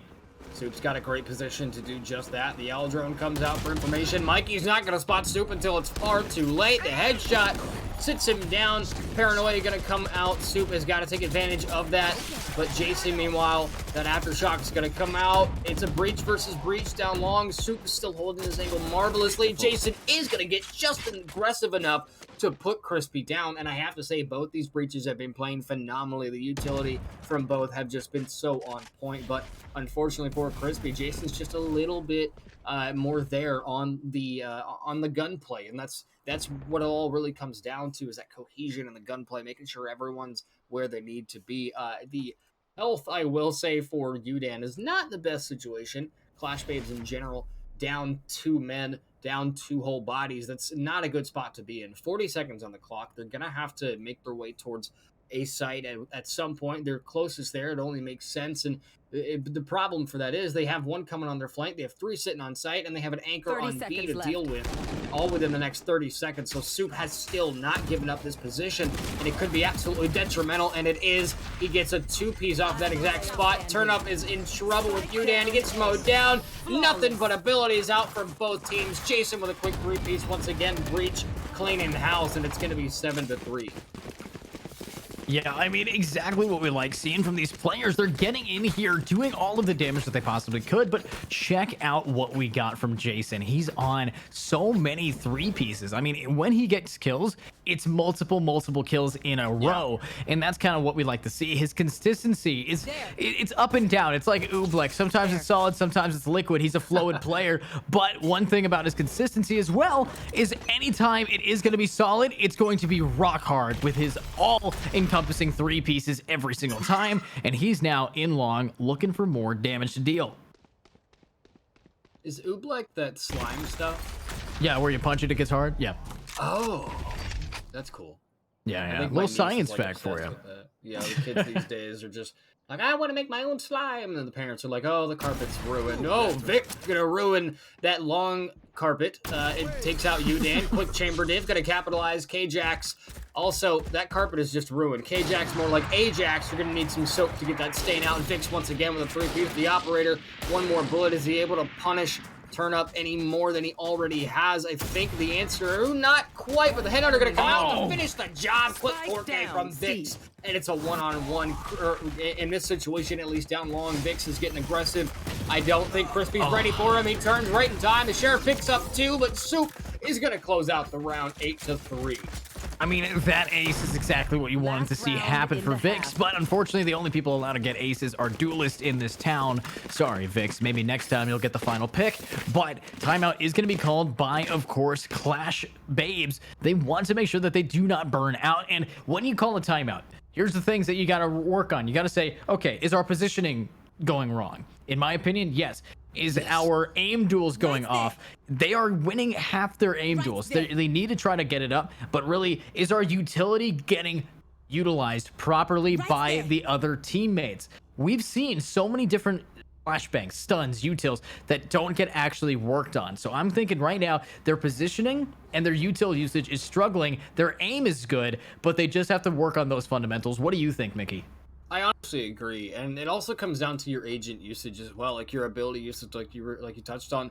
Crispy and Mikey have just been so on point, getting these kills, getting these 1, 2, 3, 4 taps, but 1, 2, 3 really. But Jason, on the other hand, has been just that much better. He's won almost every gunfight he's been in. He's 10-6, and it's not huge reflection, but the assists are there as well. So he's definitely helping out his team with those fault lines, the aftershocks, even the rolling thunders are coming through. And I do want to touch on Clash Babes for you, Dan. He's a chamber. He's 2-11, and as such a detrimental character, you're a huge impact for your team. You might be a sentinel, but on a map like Haven, where there's so much openness and so much opportunity for an agent like Chamber to go off with that either Headhunter or the Tour de Force, you can't afford to not do exactly what Vix is doing right now. 12-6 on the other Chamber, doing detrimental damage. Andrew is going to catch K-Jax off guard down mid, and thus starts the bloodshed. You know, I've seen Andrew play so many times. I think this would have to have been maybe my 15th game watching him play it, and Crispy able to get that pick on a Vix. That's big. But speaking of Andrew, every time I see him play on Haven, he is very aggro. He even went on defense. He'll take that space for his team. And yes, Vix might have been shut down, but the thing is, if Vix gets shut down, Andrew's good for 2 almost every single round. So if someone falls behind, he's always able to pick that up. But we got Soup here. He does have a Vandal behind, but look at this. It's the last round of the half, and now Dan wants to get in for his team, but no one's joining him. They're gonna now have to do the Rolling Thunder, and he gets immediately countered by their own Rolling Thunder. All of the util. Here's the stun. Andrew gets 1, good for 2 as normal, and there's Jason gunning it down right through the smoke. We have 1 inside a garage, and Andrew, he knows what's about to happen here, but is Turnip gonna turn up to get the picks? Looks like they can rotate and they have to run, and Andrew, he's being aggro again like he likes to do. He needs to start getting these picks down, and maybe a rotate onto B is the next possible play. Turnip anchoring down, 14 seconds, manages to get 1, manages to get 2, but he needs to get 3, and Andrew's right behind him. The bomb getting planted by Crispy over on that A site. It's now a 2 against 2 with the retake potential here. And that's exactly why you have a character like Astra anchoring. She can still reach the whole map while holding certain angles, and it was honestly gorgeous. Turnip does just that. Picks up a 2-piece, prevents the site take as my words decide to come back to me. Andrew picks up his 3rd, potential 4th here on Turnip. But Turnip knows they just have to hold their angles. They don't have to get aggressive. They don't have to push. You just got to hold those angles, and it's unfortunately going to allow Andrew on bomb. I think it's going to be a defuse. Migraine's going to solidify the round, but Andrew allowing that paint shell was just perfect. Like you said, the util usage has just been so on point. I've seen very few util usage from either of these teams that hasn't panned out to perfection. But it is going to bring it to a 9-3. Whether or not that is going to be a curse in the favor of Clash Babes is still yet to be determined. But it's Haven, 9-3, switching sides, anything could happen. You know, anything could happen here, but one thing is for certain. Migraines is living up to his name. He is putting in all of the pain in your head. You have a throbbing sensation. It's his bullet inside of your temple every single time. I think his headshot percentage right now is the highest on his team. He's been able to get every headshot possible. Join that with Andrew. Even though Migraines is not getting a lot of picks, when he does, it's the picks that matter. And that's why they are 9-3 right now and having a beautiful start to the round. K-Jax here. He's got himself that ghost. He's waiting for anybody to try to peek in, but how are they going to push effectively against it? The shock dart now moving forward. Andrew, he's just gonna bunny hop away, somehow surviving for such a long period of time, but his team is not able to push in and get the trade for him, and that is where it's unfortunate until Migraines right through the smoke, spams and gets the pick down. Now these attackers, they have advantage. They know all of the util getting dumped by these defenders so far, and they still want to get onto some more space here. They need to make some pressure, and you know, pressure makes diamonds, and Dan likes himself some diamonds. Teleport's ready. Put a ring on it, in the famous words of Queen Yonsei. But that force absolutely was gorgeous. It forced Clash Babes, forced UCR off of C long, and was essentially a reset. Mikey is gonna pick up 2 down mid. Vix is gonna find Crispy and Mikey with that headhunter, so strong as usual. 22 HP in a dream. 40 seconds on the clock. 1 versus 2. He's got to recover bomb or take out both opponents, and he's not even going to do either of those. Udan going to shut him down nice and quick. 9-4 as Clash Babes is starting to get a grip here. I mean, you gotta hand it to these players, especially the fact that, you know, Mikey was on a hot streak. He was popping off of that ghost, and yeah, the shorty is going to be the final weapon to get the kill. And I love that we saw that player recognize, hey, this man is very low. If I switch to a shorty, it's easier to get the pick. Guaranteed spray down, get those damaging delts. But here's another thing that we have to worry about right now. It is going to be UCR. Their thrifty rounds have been so clean, and with Andrew on the Sheriff, it might be enough for them, but they have to get past a Marshall, which is a one-hit body shot, unless Mikey can't hit his shots. Can we see what's going to happen here as he's now getting rushed? An easy shot down. He gets 1. He needs to get Andrew here if he really wants to make it worth it, but I don't think that Andrew is really going to want to peek him here, and he's now on the offense with Turnip able to get taken down, but there's the trade. Turnip did take 1 with him. Udan takes out Migraines, like you said. The trade comes through. 2 versus 3 now. Just over a minute on the clock. Crispy holding this angle ever so crisp and clean.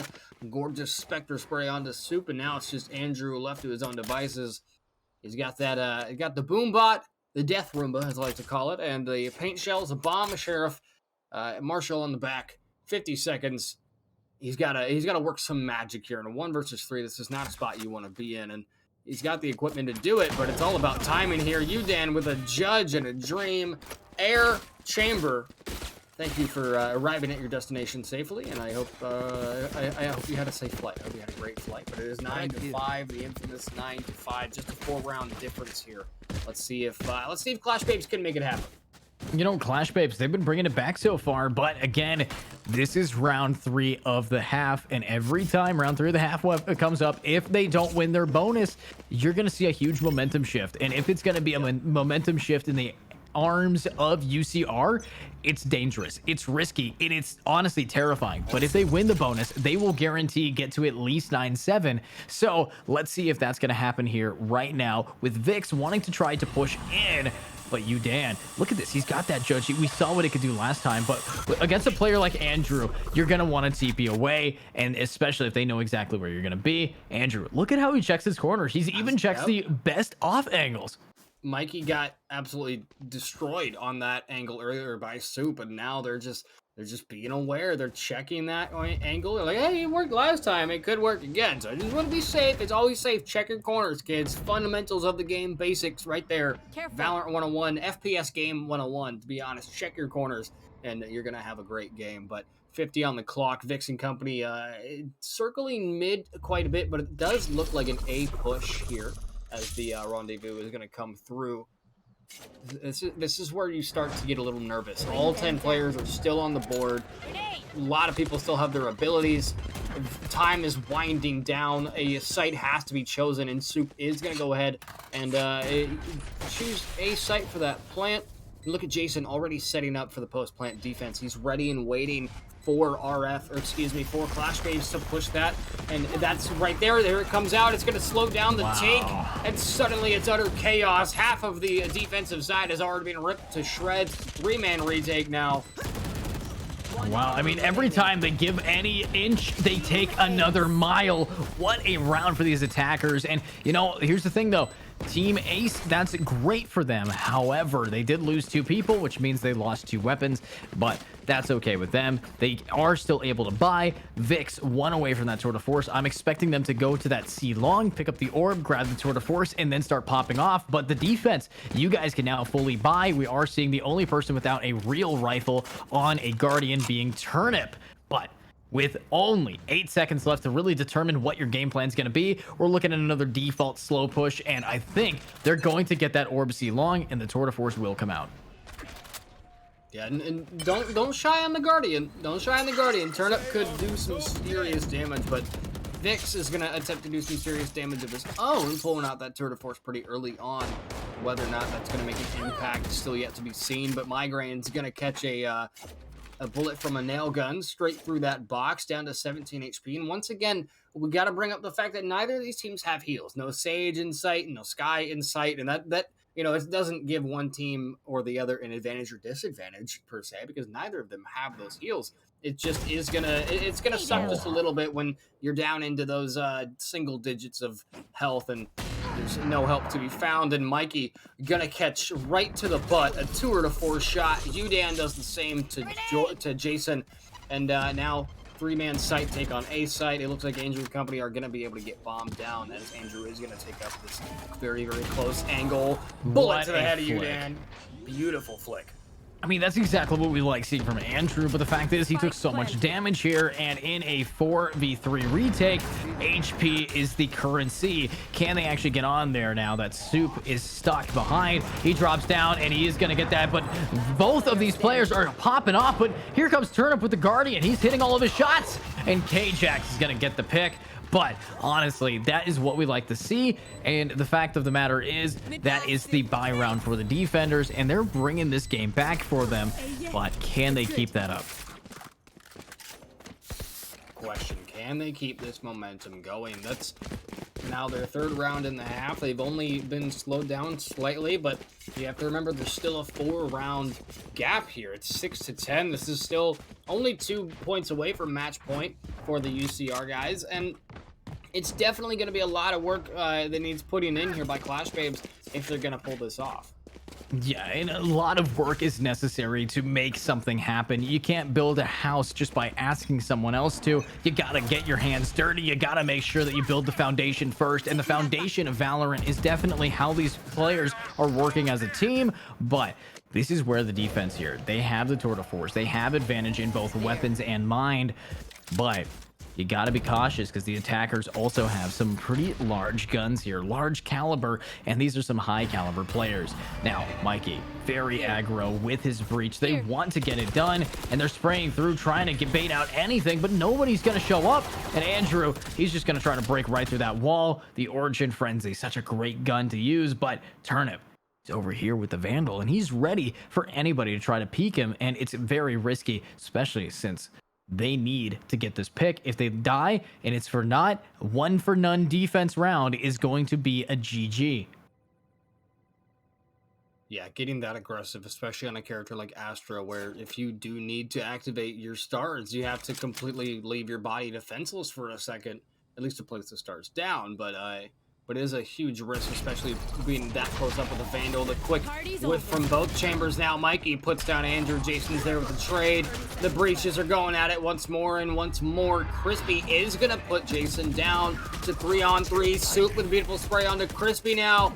But is he going to be able to capitalize? No. K-Jax is going to put him down. 15 seconds on the clock. Migraines, you got to get bombed down, and you got to get bombed down now. He's being sandwiched from 2 different angles. Turnip with the gravity is it's gonna slow down the plant just a little bit, but Udan gonna prevent it altogether. Takes out Migraines 10-7, and I gotta give it to Clash Babes. They started off a little bit rough in that first half and then off 9-3, but they have slowly but surely started to bring back that momentum from that previous game that we saw. They got the win on that last map, and they have brought that momentum. They brought that energy so far. It's been a little slow to start, but nonetheless, they're closing that gap.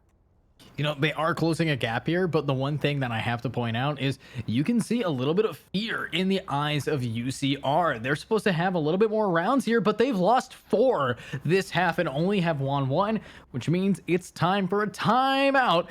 And Andrew here, he's going to be rocking a Marshall into the next half. He's got the showstopper. These attackers, this is the round that you want to do a timeout, because this is when you finally have ultimate advantage over the enemies. They can't do a whole lot against you, and you will try your best to get the picks, but Mikey, he's rocking that operator. If anything's going to get gunned down, it's going to be anybody who walks in front of his crosshair. We saw last game in the semifinals against, of course, the other players. The SW, they got absolutely crushed there because of players like Mikey with an operator in hand. This is not the best situation for UCR Blue at the moment. We have one SMG. Everybody else is going pistols. We have a shorty and 3 sheriffs with that Spectre from Jason. The armor's coming out, but nonetheless, to say the least, UCR has got to capture this round or their economy is going to be in the toilet, and that's not where you want to be money-wise, especially if you're in the lead on a map like this. You have to continue that momentum, and Vix is going to help that cause by taking out Turn Up relatively early. That smoke's out of the way for that defense. It's going to make it a little bit harder for the retakes, but K-Jax has Vix's number, and unfortunately is going to pick up Vix, but goes down immediately after. Crispy, check your corners, my guy. Again, the fundamentals not coming into play quite yet. Mikey lines up for the shot. Andrew lines up for his head, and that's going to be all she wrote. 11-7 with a quick thrifty from UCR Blue. I mean, the fact is they got a thrifty round with just sheriffs, and that's what we see from UCR Blue. You know, the blue, it's what you got to do. It makes you sad to see when you lose to a thrifty, but what is happening right now? They called a timeout, and then what did they even say? They say, okay, let's just go B, run it down, one tap everybody, because that doesn't need a timeout. That's a 3-second thing. But no, they just went in there and just demolished them. Not a single ultimate being used, and now we're on the buy round of the next, and K-Jax doesn't even have a gun or armor.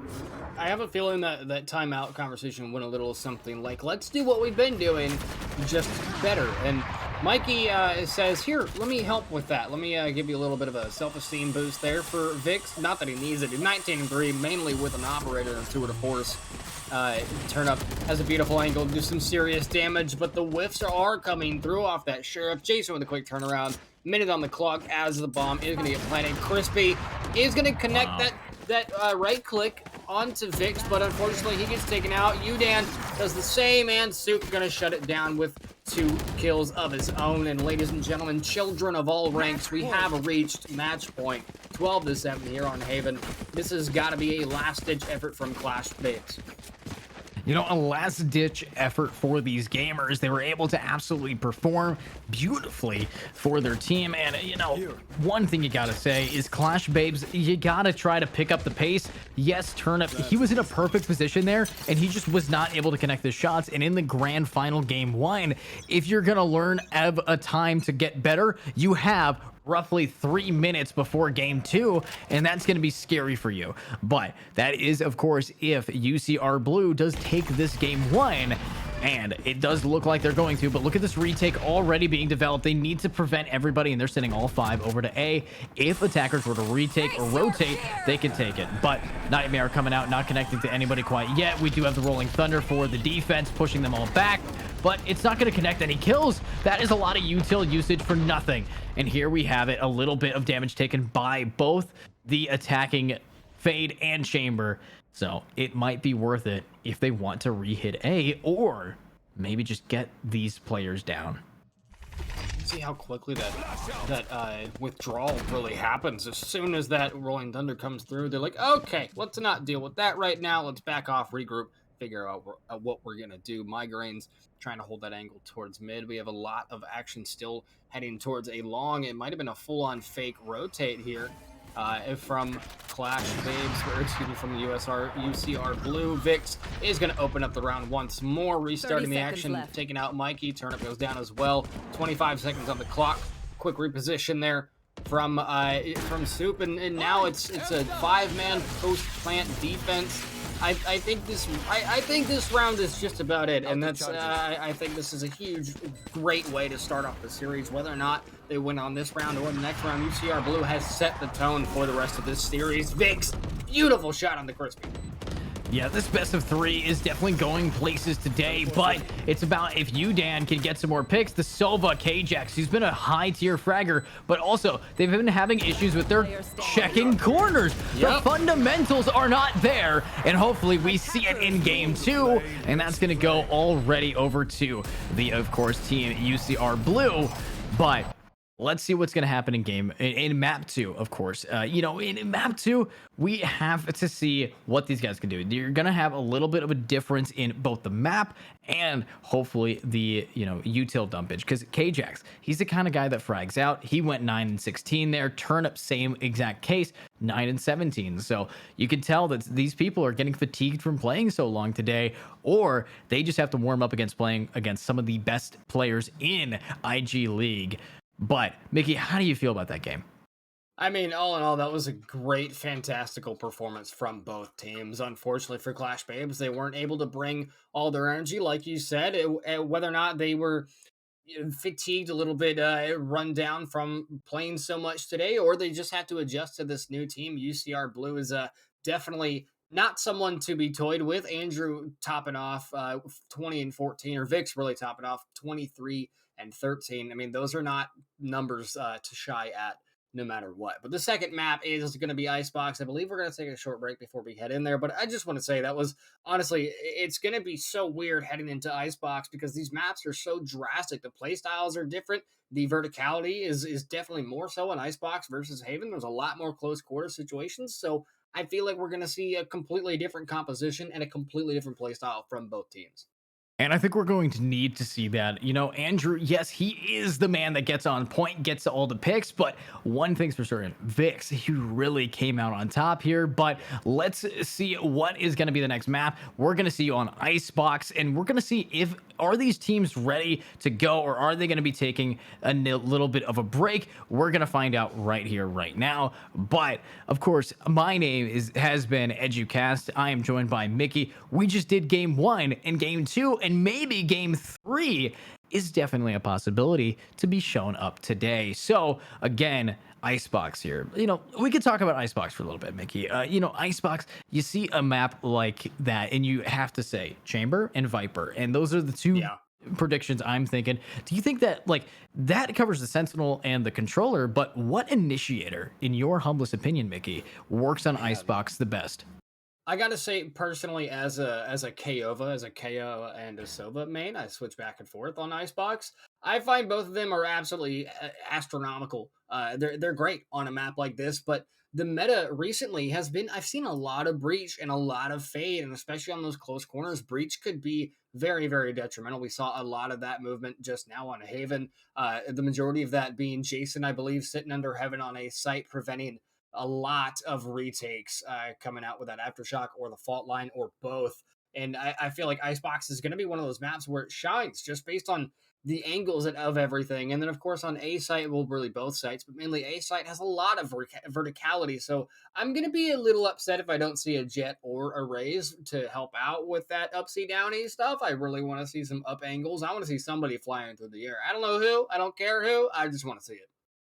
Yeah, and that's going to be a thing. But here's the thing about these teams right now, Mickey. We're actually going to see a little bit of a switch. We're going to have not RF, but Clash Babes on the defense, and of course UCR on attack this time. A little bit of a switch. So one thing that I am excited to see is Andrew. Right now, Andrew, what he can do is he absolutely shines when he is playing characters like KO, characters like Jet, and characters like Raze. If we could see those 3 coming up, and as you said with the Kova, anything is really possible here. But I think what we'll do is we're going to see if these players are going to be ready. If not, we'll cut it to a short break and then find out if they're just ours or ours, and we'll see you guys in a little bit with game 2.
And welcome back, everybody, of course, to the IG League Grand Finals of the Skybell Series number 5, Game 2. We, of course, have these two teams, Clash Babes versus UCR Blue.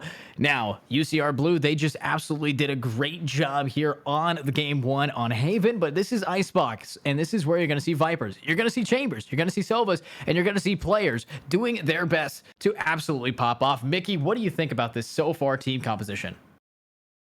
I haven't gotten any full lock-ins on UCR Blue, so I'm gonna hold off on that. But we do have a chamber, and that could be absolutely detrimental. And like you said, Viper seems to be a pretty good controller meta for here on Icebox. But the double initiator is where I'm keeping my eye on for both of these teams, because right now K-Jax is gonna stay remaining on that Silva, and yes, Crispy is gonna swap over from Breach to Fade. And I think we are going to see a Kyova over on the side of UCR Blue. And I'm honestly kind of hoping so, because those are my guys. I love KO and I love Sova. I genuinely hope. I think we may get. It's not going to be mirror composition quite. Just barely not going to be mirror composition. But nonetheless, it is going to be an interesting game here. Like you said, UCR Blue versus Clash Babes. Clash Babes starting off on defense, exact opposite from what we just saw on Haven. And there we go. Now the lock-ins are coming in. It had me worried for a second. I thought maybe someone's computer got walked on by a cat. And it's almost a mirror composition here. The only difference is going to be that KO and Fade diff from Jason and Crispy respectively. But nonetheless, Icebox is going to be a very, very interesting map here on Texas servers. You know, right now we're seeing, again, Andrew on Duelist, and he was the MVP for his team, MVP of the game, honestly, for last round, if you just talk about what Riot considers to be an MVP. But one thing I will have to put a little bit forward is these players moving forward and getting all of these headshots down, getting what they can say as the fundamentals in lock and key. But when you see these two teams side by side, standing wise and gameplay wise, it is going to be a hard fought battle coming out from these players, especially the players on the side of Clash Babes. They're facing off against Titans in the lobby here with UCR Blue.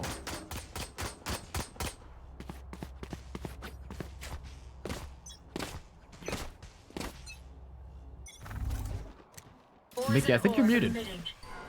I am, thank you. I was in full I saw color you mode talking too. like I was in full color mode. Andrew with the early updraft distracts Mikey just enough for Soup to get in there. But as I was saying, UCR Blue, like you said, was so dominant, was so just honestly pristine on Haven a minute ago here. And I sincerely hope that carries over to here on Icebox. I believe that was a 13-7 victory from UCR Blue. And Clash Babes again. The question comes to mind, do they have anything left in the tank? Are they running low on fuel because they've been playing all day, or do they just have to adjust to this newer team, this new playstyle? And again, UCR is not one of those teams that should be looked at negatively, especially members like Jason getting a quick rebuttal onto K-Jax after he rips his teammate apart. Trades after trades. Crispy goes down as well.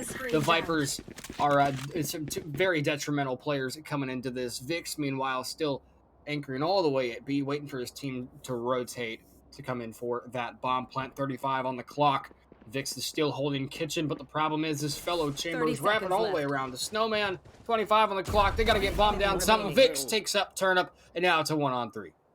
You know, Dan, he's got to try to clutch this up. He's actually not going to get spotted, which makes it so his lurk here could be detrimental for these attackers, unless, of course, this player, Vix, has anything to say about it with the Headhunter, but he's making a lot of noise stomping around, and I don't think he knows where Vix is, but Vix knows where he is, and he whips both of his shots with Headhunter, though, and that opens it up for a potential to clutch. Dan, he's ready to hold that W key, get onto site, and get some clicks down, maybe some heads to pop. But he's got to do it very soon because it's pistol round, and the winner of this pistol round has some advantage to go. But is it going to be enough to show for? Can't we see Dan clutch it up? He taps the bomb. It's gonna happen. Oh, yeah, no, it's not going to be anything. It's going to be gunned down, shut down, and absolutely kicked out. Yeah, no bueno situation there for Dan. Didn't have a good angle on it. The util was not in his favor as well. Plus the 1 versus 3 doesn't really help a situation, but nonetheless, UCR Blue going to go ahead and take round number 1. Whether or not that is going to continue is still yet to be seen. They came off that last map very, very well put together. I believe that was a 13-7 victory on Haven.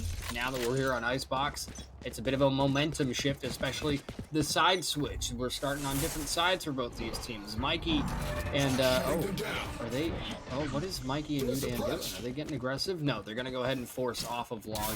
It looks like a big aggressive move for UCR, or for Clash Babes, excuse me, going down B long, and some of them are going to rotate as Turnup is going to call out, hey guys, I got some baddies over here, come help out, because A side is essentially clear of any and all hostile, so it is going to allow Andrew and company to get right up in there, plant the triangle in the square, and bomb down. Now it's a retake for UCR Blue.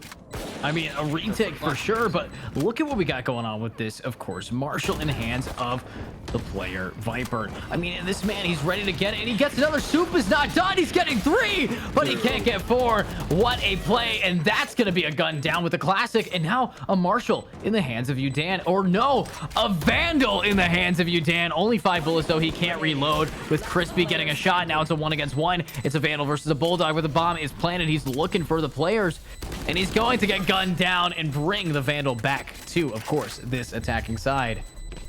The zipline, we've seen some crazy plays on that zipline, on ziplines in general. Fracture, I mean, Fracture has a couple, you know, but ziplines are very, very, they're scary. They're definitely dangerous territory. It's a risk to go across there. Udan took said risk and it didn't go to plan, but now Udan with a plan. They're gonna go ahead and it's gonna be a buy round. It's gonna be a buy round for Clash Babe. So you gotta wonder, is that gonna help them out, or is it just gonna put the nail in the coffin even further? With UCR Blue only having 1 rifle on boards, Jason with a Vandal, he could have bought his teammates, to be 100% honest, but it's all about saving that economy, especially if they lose this one. They'll be able to do a full save or a full buy next round. But Udan is in a bit of a trouble down B long here. Migraines and Vix looking for some angles, looking for some early picks. Let's see if Vix can locate Turnup or Udan. Yeah, and they're looking for something here, but that might be what they spot. Look at the trigger discipline in Vix's hands. He's able to use the headhunter to get a free pick, but leaving Turnup alive might have gotten Migraines killed, but I don't think Vix really cares. He's gonna get the trade, and that makes it worth it. B site is under his protection, and A site is still able to get hit now with a huge rotate from these defenders. The chamber, the lurk coming out from this single sentinel has been detrimental to these defenders. Now they have left A open, and now UCR Blue gets it for free. It was such a pristine play there from UCR Blue. They left chamber all the way at B, making enough noise, causing a distraction. It completely caused Clash Babes to go for a full rotate, and that's going to be a very no bueno situation for them, as it's now a 1-man retake. K-Jax gets taken out and leads Mikey out to his own devices, and Soup's going to make quick work of him, and that's 3 in a row for UCR Blue. And I think the question has just about been answered. I think, yes, they are going to continue that momentum from Haven. Yeah, continuing their momentum is definitely the goal of the game and the goal of the sport. But another thing that you have to mention is that that was nearly a flawless bonus round, only losing that 1 Silva over on B site, but everybody else stayed alive, kept their cool, and got a bunch of weaponry. And now we're actually going to see Vix full bonusing again with the Tour de Force. He has so much money that he's going to want to eventually buy himself a Spectre here. But now let's see what's going on with the Tour de Force now getting popped. Crispy wanting to make some space, and Udan with that Bucky being a little bit extra lucky. There goes Crispy with Vix getting the picks, but it's now going to be another rotate around. Huge amount of damage dealt so far, and look at this from K-Jax. He is being aggro, but you're walking right into a bigger player, a man, a myth, a Soup who's ready to get a pick, who gets it onto K-Jax. Udan just kind of letting it happen, playing passively. He's got a Bucky. I don't know what else you could really do in that situation. Not much to help your team. Turnup, the head has been ripped off his shoulders. Mikey's going to return the favor to Jason with a quick refrag. 2 versus 4. Bomb plants at a site.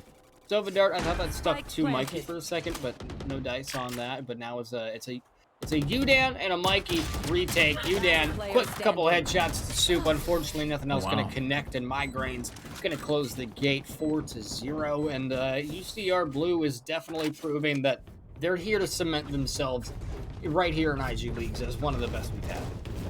One of the best, probably the best. I mean, they're going in with so much damage that we're gonna see Clash Babe say, yo, you're clashing a little bit too hard, baby. Let's do a timeout. And you got 60 seconds to try to rethink your life, because right now you're losing it 4-0. Can we see what Clash Babes is really gonna be thinking about here? This is their bye round, Mickey. Yeah, this is one of those rounds. It's the round where you really need to put your foot down. You have to formulate a plan. You have to work together. You have to. No more mistakes. If this ends up being a 5-0 gap, it is going to be one hell of a climb up this mountain that UCR Blue has formed themselves into tonight. Just where this is only map number 2. Map 1 was a great game. Map number 2 now, we're on Icebox with UCR Blue with a pretty good head start. It's a 4-0. Again, I'm going to say it with me, Edu. I like to say it every night. This is still anyone's game. And it's true. It's only a 4-round gap. This is very doable. But the problem is it's doable for either team. So if Clash Babes is going to make a comeback here, it's got to be within the next 2-3 rounds. They have to get at least 1 or 2 on the board. You know, you gotta get at least 1 or 2 on the board, as you did say. But one thing that we do see today is these guys, they're getting mowed, gunned, and slaughtered by these players. And I don't think that these guys want to let it down, let it go, let it get away from them. With now Andrew pushing forward, he's trying to get some picks, but I don't know if he's going to be able to get a pick in time against Mikey, who's ready to try to re-swing it, re-hit, and redistribute damage dealt by these players. And then we got K-Jax taking out Jason. Mikey now holding that W key, wanting to push forward, and he is going to spot Andrew, and he's going to get Andrew down. Mikey making the difference made, but let's see what Migraines can do now. He was Fade last game, and now rocking that Silva. He's more confident in being able to push up. Soup the exact same way, but Mikey, are you going to get spotted out, or are you going to get a free pick? We do have Crispy up in mid. Look at this timing. He spots the leg of Soup, and Soup has no idea. But Mikey, he's going to get one. Vix the other. But Vix can't get the trade. But there it finally goes. Soup turns around, takes out the Fade, and now it's going to be a 2 against 2 with only Turnip, who's stuck on B site. He does not have head armor, aka enough armor to survive a headshot from a Phantom, going with that light buy.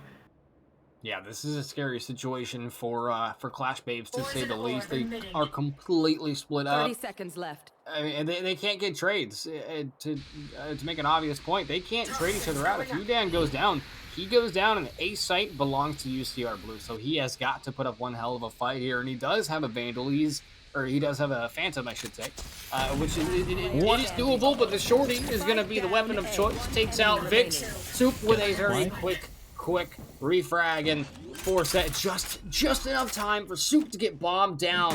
And now it's a 1 versus 1 scenario. Turnip versus Soup. Soup is 10-1.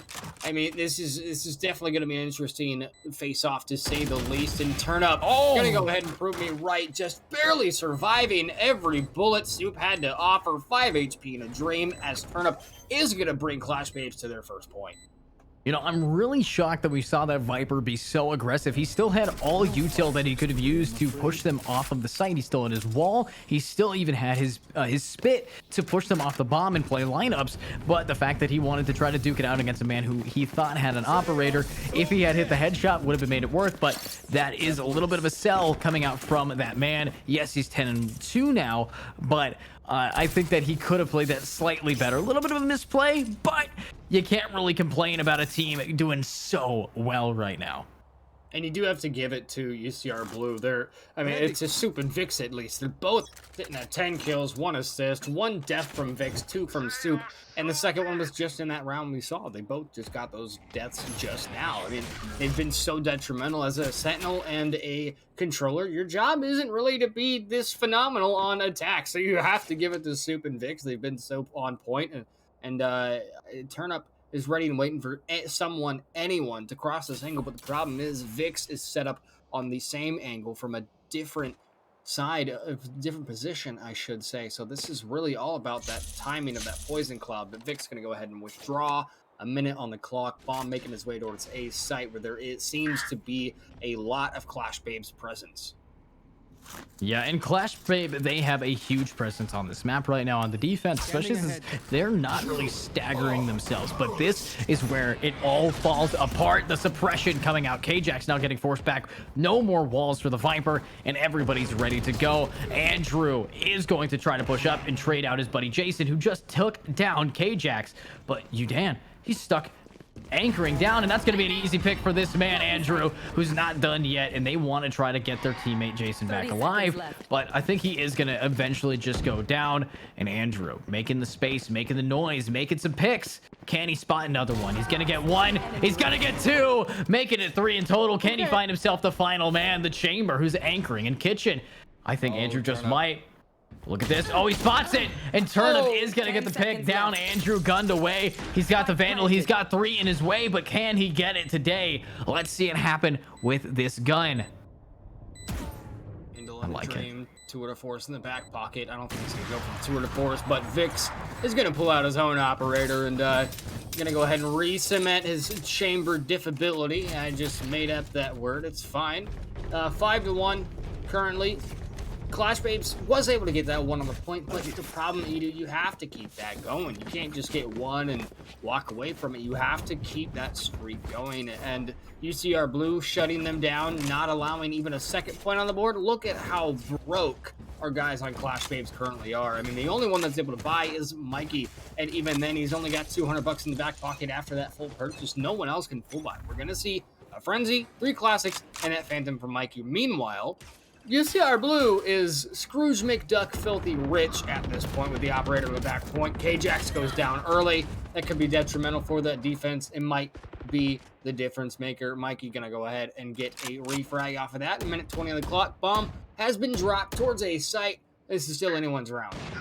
Anybody's round, but with Vix getting picks like these, turn him now down. It's gonna be up to Mikey here. He's got armor, he's got a weapon, and now he's got an enemy in his sights, and it's gonna be Andrew to get gunned down, but he's pulling his knife out. Luckily has his dash, able to pull it back, but the wall bang blindly getting the pick and half of the damage away onto that poor man Mikey. But a poor man Mikey might not be enough to win the game here, Mickey, with Jason now trying to push into the site. We got a little bit of util, and Jason, he wants this, he needs this. Can he secure it? We do have Crispy, big amount of damage. And Jason, he's about to drop down. He's actually going to get gunned down by Udan immediately on the trade. A 20 HP Viper still coming up on top. But right now, a 2 against 2, the weapon advantage. Soup, look at this ultimate, trying to secure it. But oh my God, Udan with the classic. It's working out beautifully for these players, and now they have weapons and they have a possibility of clutching it.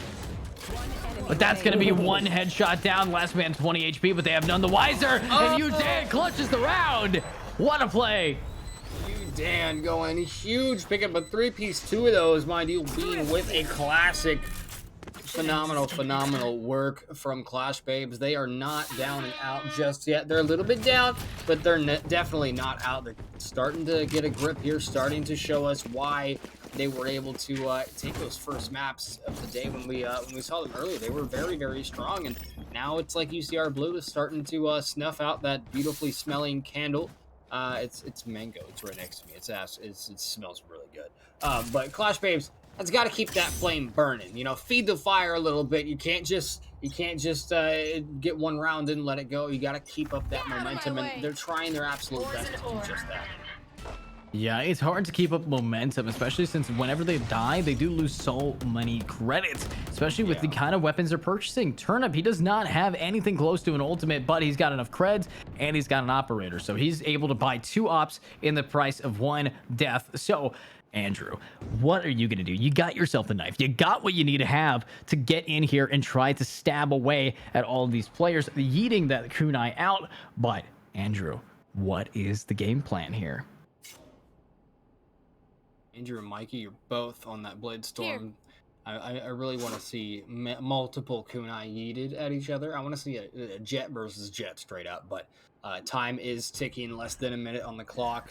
Bomb needs to be recovered by Clash Babes, and that 0 point gonna come out from Clash Babes, and it's not gonna, or from UCR Blue, I should say, and it's not gonna do too much information, but it is gonna make Clash Babes aware that, all right, they are going to start pushing here in a moment, and they do just that. Now 30 on the clock. They've got to get bomb, and they've got to go somewhere with it, and it looks like a full rotate from UCR Blue all the way down to B site, and guess what, Edu?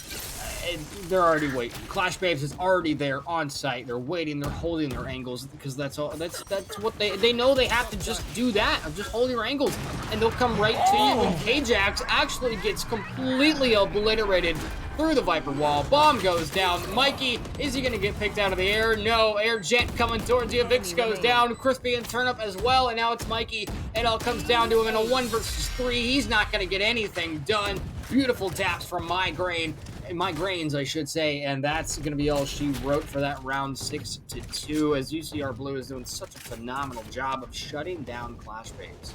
Yeah, I mean, the only time we've seen Clash Babes take any rounds is in a 1v1 at the exact end of the round, and that's what makes them win. They win their 1v1s, and the only person who's been able to win that 1v1 is actually you, Dan. He's clutched it both times for his team, and that's dangerous, because if you only have one guy being able to win you a round, that is going to be a bad omen here. And unfortunately for him, Mikey now pushing into mid, this could be a play that either is high risk, high reward. Let's find out if it's going to be risky or if it's going to be rewarding. It's going to be chaos, to say the least. Oh, wow. Vix is able to take down Turnip over on the other side, but Soup, he's just making some more space here. So much damage dealt so far. This high-risk, high-reward play has done a lot of HP removal to this poor Silva. 49 HP. That is a body shot away from death. And now it's going to be a rotate over to that A point. And Mikey, he's pushed up here. But there goes the Sova, and he wants to re-hit, but he's too late. He can't do anything, and this little trip is not going to be able to get guarded. But look at that. We still have the Viper watching the flank, and Mikey, knife out, walking right in. Get your gun up, not your fun up. What is going on? Beautiful job from these players, and Jason, he wants to plant that spike up on top, and that's what he's going to do. Again, it comes back to those fundamentals that don't walk around your corner with your knife out. Check your corners. I mean, this is basic stuff, and, you know, everyone forgets it every now and then, but it seems to be a bit of a pattern here for UCR Blue, or for Clash Babes, I should say. But Vix, it is going to come down to Crispy in a 1-on-5, and or 1-on-4, I should say, and Jason gonna go ahead and make short work of him. 7-2, and this right now is the last chance that Clash Babes has to really put their foot down for this half. They have three more rounds to go, and if they don't get all 3 of these rounds, it's going to be one hell of a climb up this mountain that UCR Blue has solidified for themselves. Yeah, I mean, it's a big round that you got to be solidified for. And one thing's for certain, Soup here, he's doing a beautiful job trying to get some damage dealt, trying to keep mid and under control, and he's been doing it. But so UCR Blue is not whiffing anything, and Turnip is now going to have to back it up. He can't get spotted here. He needs the anchor, but Andrew, he's the kind of guy that doesn't miss these shots, but he might just not. There we go. Turnip now goes down, and we're going to see some more pushing coming forward. And of course, Mikey, let's see what can happen from this player. He is one of the best people on this team, but is he better than players like Andrew, Vix, Soup, Jason, or Migraines? It's risky to say so, but with Kjax moving forward with this Owl Drone, he is going to be able to maybe pop his ultimate, but he's actually not going to send it. I'm waiting for Jason to pop that null command of his. I mean, he's got the perfect positioning too, but I think they are going to opt out to just fall back off this B position, give themselves more room to work with. But Andrew says, nah, guys, it's fine. I'll clear sight for us. Kjax goes down, but now it's the Jet Diff coming out. Mikey with a blind spray catches Andrew right in the face. 40 on the clock as Soup is going to get bombed down. The taps from both teams. Mikey, can he do it? No, but he is going to get traded out nice and quick. And it's Crispy with a 2-piece, 2 versus 2 now. Bomb is planted. It's a retake situation. Vix shuts down Udan with ease, and it's a 1-on-2 now. Vix holding that angle ever so diligently, whiffs the shot onto Crispy, but it is going to force him into a beautiful position. He could get caught from the back, and I think it's going to be possible. Soup just playing games with him, just waiting for Vix to come up that angle from mid, and I think that's exactly what's going to happen. Crispy going to get shut down, and it's a beautiful, beautiful round once more from UCR Blue. I mean, you could say beautiful. You could say a lot of things. Pristine is how I would say it. Because yes, they're taking some damage, but Sue, 13-3. Vix, 17-3.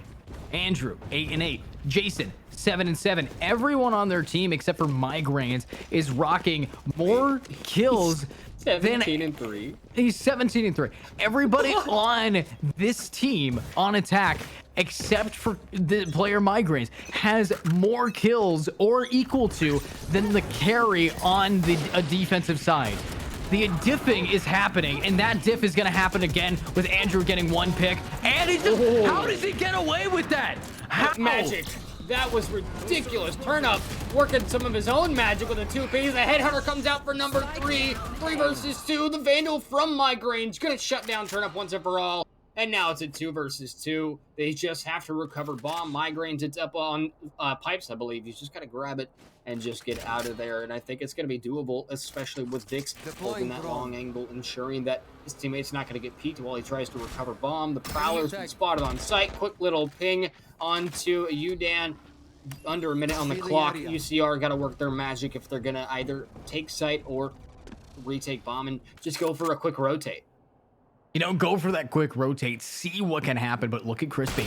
That's going to be a nice clean shot coming out here onto Vix, the body shot, but he's now spotted and he has to pop it. But there we go. One over on the left-hand side of Maze. Here we have Vix going aggressive, but it's against a Spectre or Stinger, and he's going to get one more above him, and he can't see him, and Crispy on the zip line is going to get his gun down.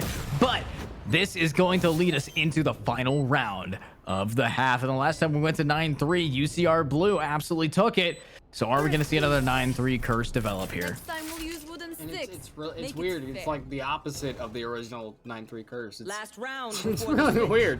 But nonetheless, this is shaping up to be a very interesting map. And it seems Clash Babes is starting to, once again, I feel like they've been able to capture a couple here and there, right? But so far, they haven't been able to keep that momentum. They haven't been able to capture more than one, or they haven't been able to do 2 in a row. And that's what they really need to do here. They need to capture this next one because let me tell you, Edu, a 6-round comeback is significantly harder to pull off than a 4-round comeback. And at the moment, that's the best case scenario is that 4-round gap. Yeah, and the 4-round gap, very detrimental to have, but one thing, they want a 4-round gap. They're at a 5-round gap right now. They're getting diffed to the point of discrimination, to the point of distillation, to the point where they can't do anything but get destroyed with Vix here. He needs to get some more. He needs to try to get some picks. Luckily, Turnip, he's now picking it up, taking down Migraine. But if you look at this, Migraine isn't the one you have to worry about. It's Vix who got the pick on a Crispy, and now he wants some more. He's got the Tour de Force. He's got, of course, Andrew lurking inside of mid, and the knives are out, and the one tap is flowing right into K-Jax's head. And yes, Jason is going to get gunned down, but his ultimate allows him to be still here. And these defenders, they have to try to get this man's body unavailable to get revived. Turnup, he's holding W. He wants to find out where Andrew could be, but he is only going to get Jason. And he isn't going to get spotted. He gets to walk up for free, but what? Freedom is not, of course, something that comes without a price. Beautiful pick for himself. And now Udan, he's ready to go. He needs to clutch this up, and if anybody's going to clutch it, it's going to be this man. This Viper has been the clutch man, the man Dan, to be that guy. Let's see if it's going to happen, though. It's Udan, the clutch man, Andrew. Gonna put a knife through his skull and just erase everything that we just said with a 3-piece with that Blade Storm. It's a great half to start it off if you're a fan of UCR Blue. I mean, 19-4 Vix. I'm glad his name is Vix because the man has been absolutely sick with it all night. Soup right behind him, 14-4. Andrew 13-9. I mean, this is nothing to shy at. UCR Blue is definitely showing up tonight. The domination, the dominance alone. Not to mention the gunfights. They're winning almost every gunfight they get into. I mean, Clash Babes has only been able to get a real advantage in terms of body on those situations where they have the advantage numbers-wise in those, instead of a 1v2, they're making it into a 1v3. They're getting those trades off. That's really the only thing that Clash Babes has been able to have going for them, and that's got to change. That's got to change in this second half. Mikey and the gang have got to pick it up, and they've got to pick it up and throw it over a wall and land it onto one of these sites, and just, it's got to splatter. It has to. I don't know where that metaphor went, but it's fine.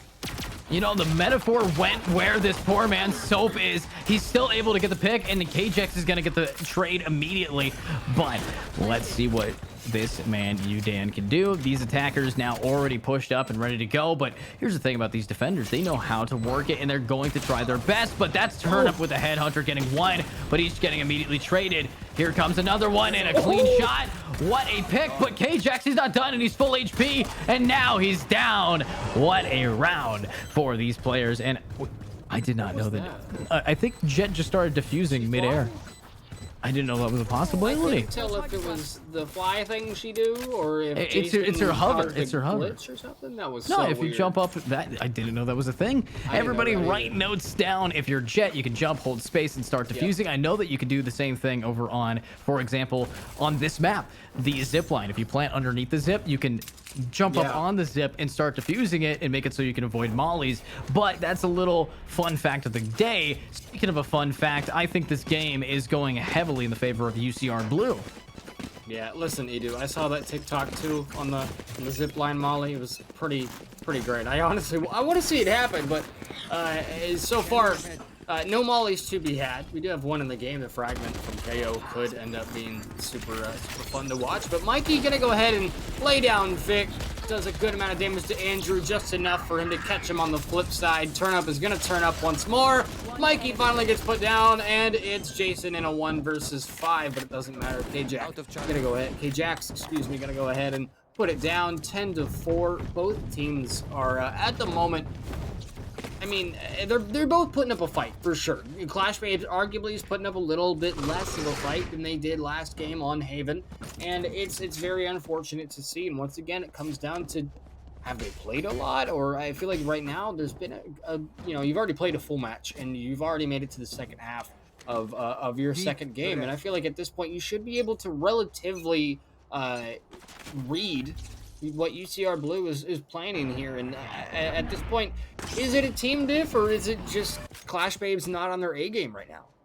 You know, I think right now it could be considered a team diff, but when you see things like that where Mikey just dashes in and gets downed with a judge against a classic, that tells you it's a team diff. You know, I'm going to say exactly what we see, and unfortunately, this is about to be a knife kill. No! He didn't go for the knife. He didn't go for the What in knife. the world? That was disappointing. I don't know what's more disrespectful, the knife or the back of the head Spectre. But you, Dan, gonna shut down Jason. 1 versus 3 now. It's Vic. Sandy is gonna get taken out, but not before taking down Turn Up along with him, and it's 10-5. Standing ahead. Yeah, 10-5, and honestly, not too bad. But I gotta hand it to these players. They're good gamers. They're able to work it together and make sure that damage is being dealt. But is it going to be enough for these men? They have to work together here. And one thing I gotta hand it to is the fact that right now, Clash Babes, they're bringing it back, Babes. They got themselves the 2 pick. They won a thrifty round to take the momentum. They forced up, and now it's going to be the most even round possible. This is where fundamentals matter most. Who's going to be taking it? Soup, a little bit of damage taken. Yeah, Mikey getting aggressive once more. We've been talking about that. That's exactly what Jets are supposed to do. Get very, very aggressive, create space for your teammate, buy time for them to get to sight while simultaneously pushing the defense off of those angles. And it's working so far, but they're playing too much with time, and they're going to have to back off, going all the way back down long. But Migraines is already ready and waiting, holding that angle. Will he continue to hold it, or will timing not be in his favor? Let's find out. He's about to get wrapped by 4 players. It could be potentially, or it's not going to be all 5 because one's dead, but it's a 1 versus 4. Migraines, you got to do something here. He's going to choose to back off. He's going to pay for it. The wall bang's coming through for a 2-piece from UCR Blue, and Jason does detrimental damage as well. 45 on the clock, 2 versus 2. This is not going in the way of either team at the moment, and UCR Vix is looking to change that. He does, rips the head off of KJax, but it's Crispy. Oh, are we having some issues? No, Crispy just had a ping at 1800 for a second. Don't worry about that. He was just back with the Amish times. But let's see if he can now that his ping is fixed, he should be able to get in here. Very unfortunate he wasn't able to get that trade. But hey, Riot, you know, indie developer. indie developer, as we They're know. a small company, donate while you can. No Yeah, charges. make sure to 10 buy the seconds new left. Champions 2022 bundle. It has a butterfly knife, not a karambit, and a phantom. Come on, guys. Riot really needs the funds. Yeah. But here we go. Uh-oh. And you know who else needs the funds? Crispy, because he might need to buy some better internet next time with him getting absolutely melted. But if you want the funds, Crispy, you're going to have to start winning these tournaments because these are some big payouts. They really are. Tonight's prize pool is 320. I mean, I'm not entirely sure the full amount that goes to first place, but the pool itself is 320. So that's a good amount of money. I mean, that's a good amount of money for your team. You go get yourself a couple Gatorades, maybe some Pop-Tarts from the 7-Eleven down the street, but nonetheless, speaking of Pop-Tarts, Clash Babe so far has had just the performance of the equal taste to a Pop-Tart with cheese. It's just not too satisfying. It sounds like it's going to be something sweet and savory, but when you bite into it, it's just no bueno situation. You And want to Vic's play? already Let's with the play. tour de force, ready and waiting, holding that angle. The 0 point comes out as well. Nothing to be had on that. And now the Nightfall from the attackers is going to allow Mikey to get the nice and smooth aggressive that he loves to be, as well as Vic's going down pretty early, and that's going to be very, very detrimental to the cause for UCR. But a quick trade, Migraines takes out Mikey, not before it takes Soup with him, and Bomb down. It's Jason and company in a 3 versus 4 retake.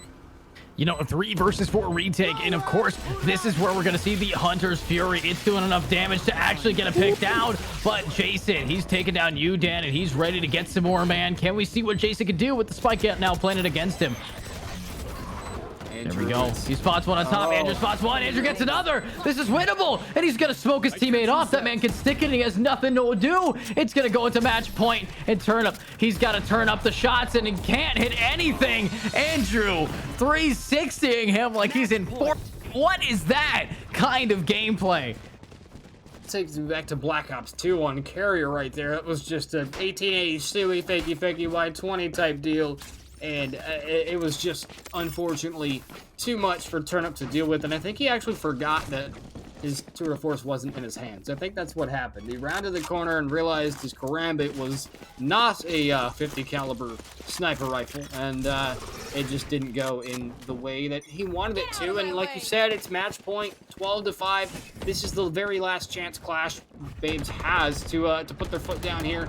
And Mikey's getting aggressive once more. He's going to take a bullet to the head. And suddenly it's a 2 versus 4 just like that. Turn Up and company have just been annihilated, dropping like flies. Clash Babes is not going to have a very good round here, I feel like. And, Crispy, it's not going down without a fight, though. Bring them down. You know, I don't think he's going to go down without a fight. He's also joined by his teammate, but with Soup here popping that ultimate, scaring them off the site. If they try to push up, it's very risky. Turnip, you're ready to turn up, but that's going to be one. And Andrew, through the smoke, gets the other. GG. What a game. And you got to hand it to these guys. That was a lot of skill to pay the bills. We saw these members now work together, get themselves another dub. And that is actually going to be the first time in a hot minute we saw Andrew on a winning team. But you got to hand it to this man, Andrew. He's been on Terra Esports back when he was performing insanely well in the original Skybell Series over on the first 2. You know, he won the Contenders Division as well. This player, you have to hand it to him. He is milking it right now, performing so well. Somebody sign him to an org as big as, you know, like TSM. He deserves to be there. He hits his shots. TSM Andrew does have a good ring to it, but you got to put a hand up to Vix there, who really carried the game. 26-9. That is the KDA for the man. He was popping off. Over 100 higher than everybody else, and now he gets to secure and walk away with the prize money, and his team does as well. Congratulations to UCR Blue. And also, let me say something real quick. You know, Mickey, it's been an honor to cast with you. You know, I know that we only had you here for the finals, but it's great that we had you here. And of course, you know, me, I've been casting all day. My voice could still go for another 8 hours because I never shut up, but I gotta hand it to you guys. It's been so much fun casting here today at this series. And of course, if you want to join us for the next series, I'm going to be casting with Disco over on this channel on August 27th and 28th with a $1,000 prize pool. But Mickey, you've been here. Plug your socials. Tell us where we can see more Mickey.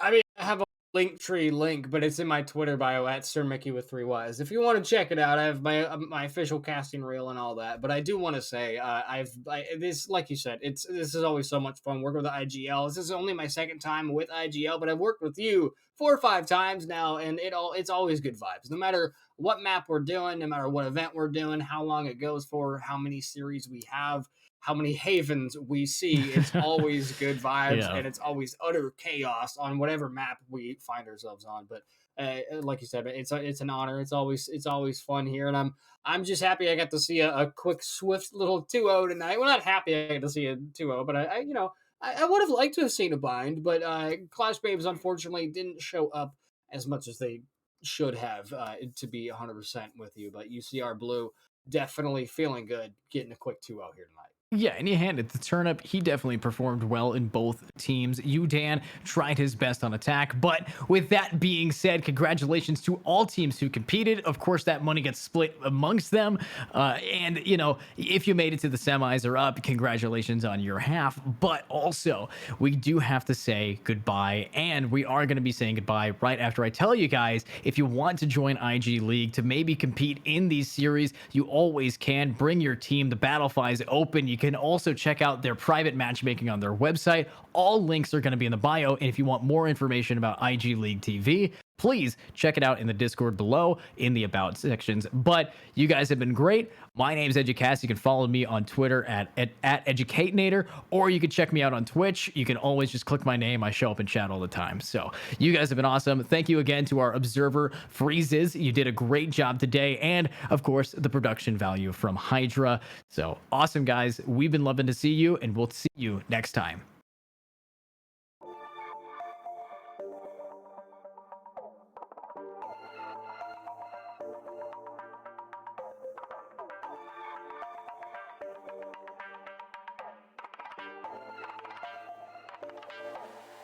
You are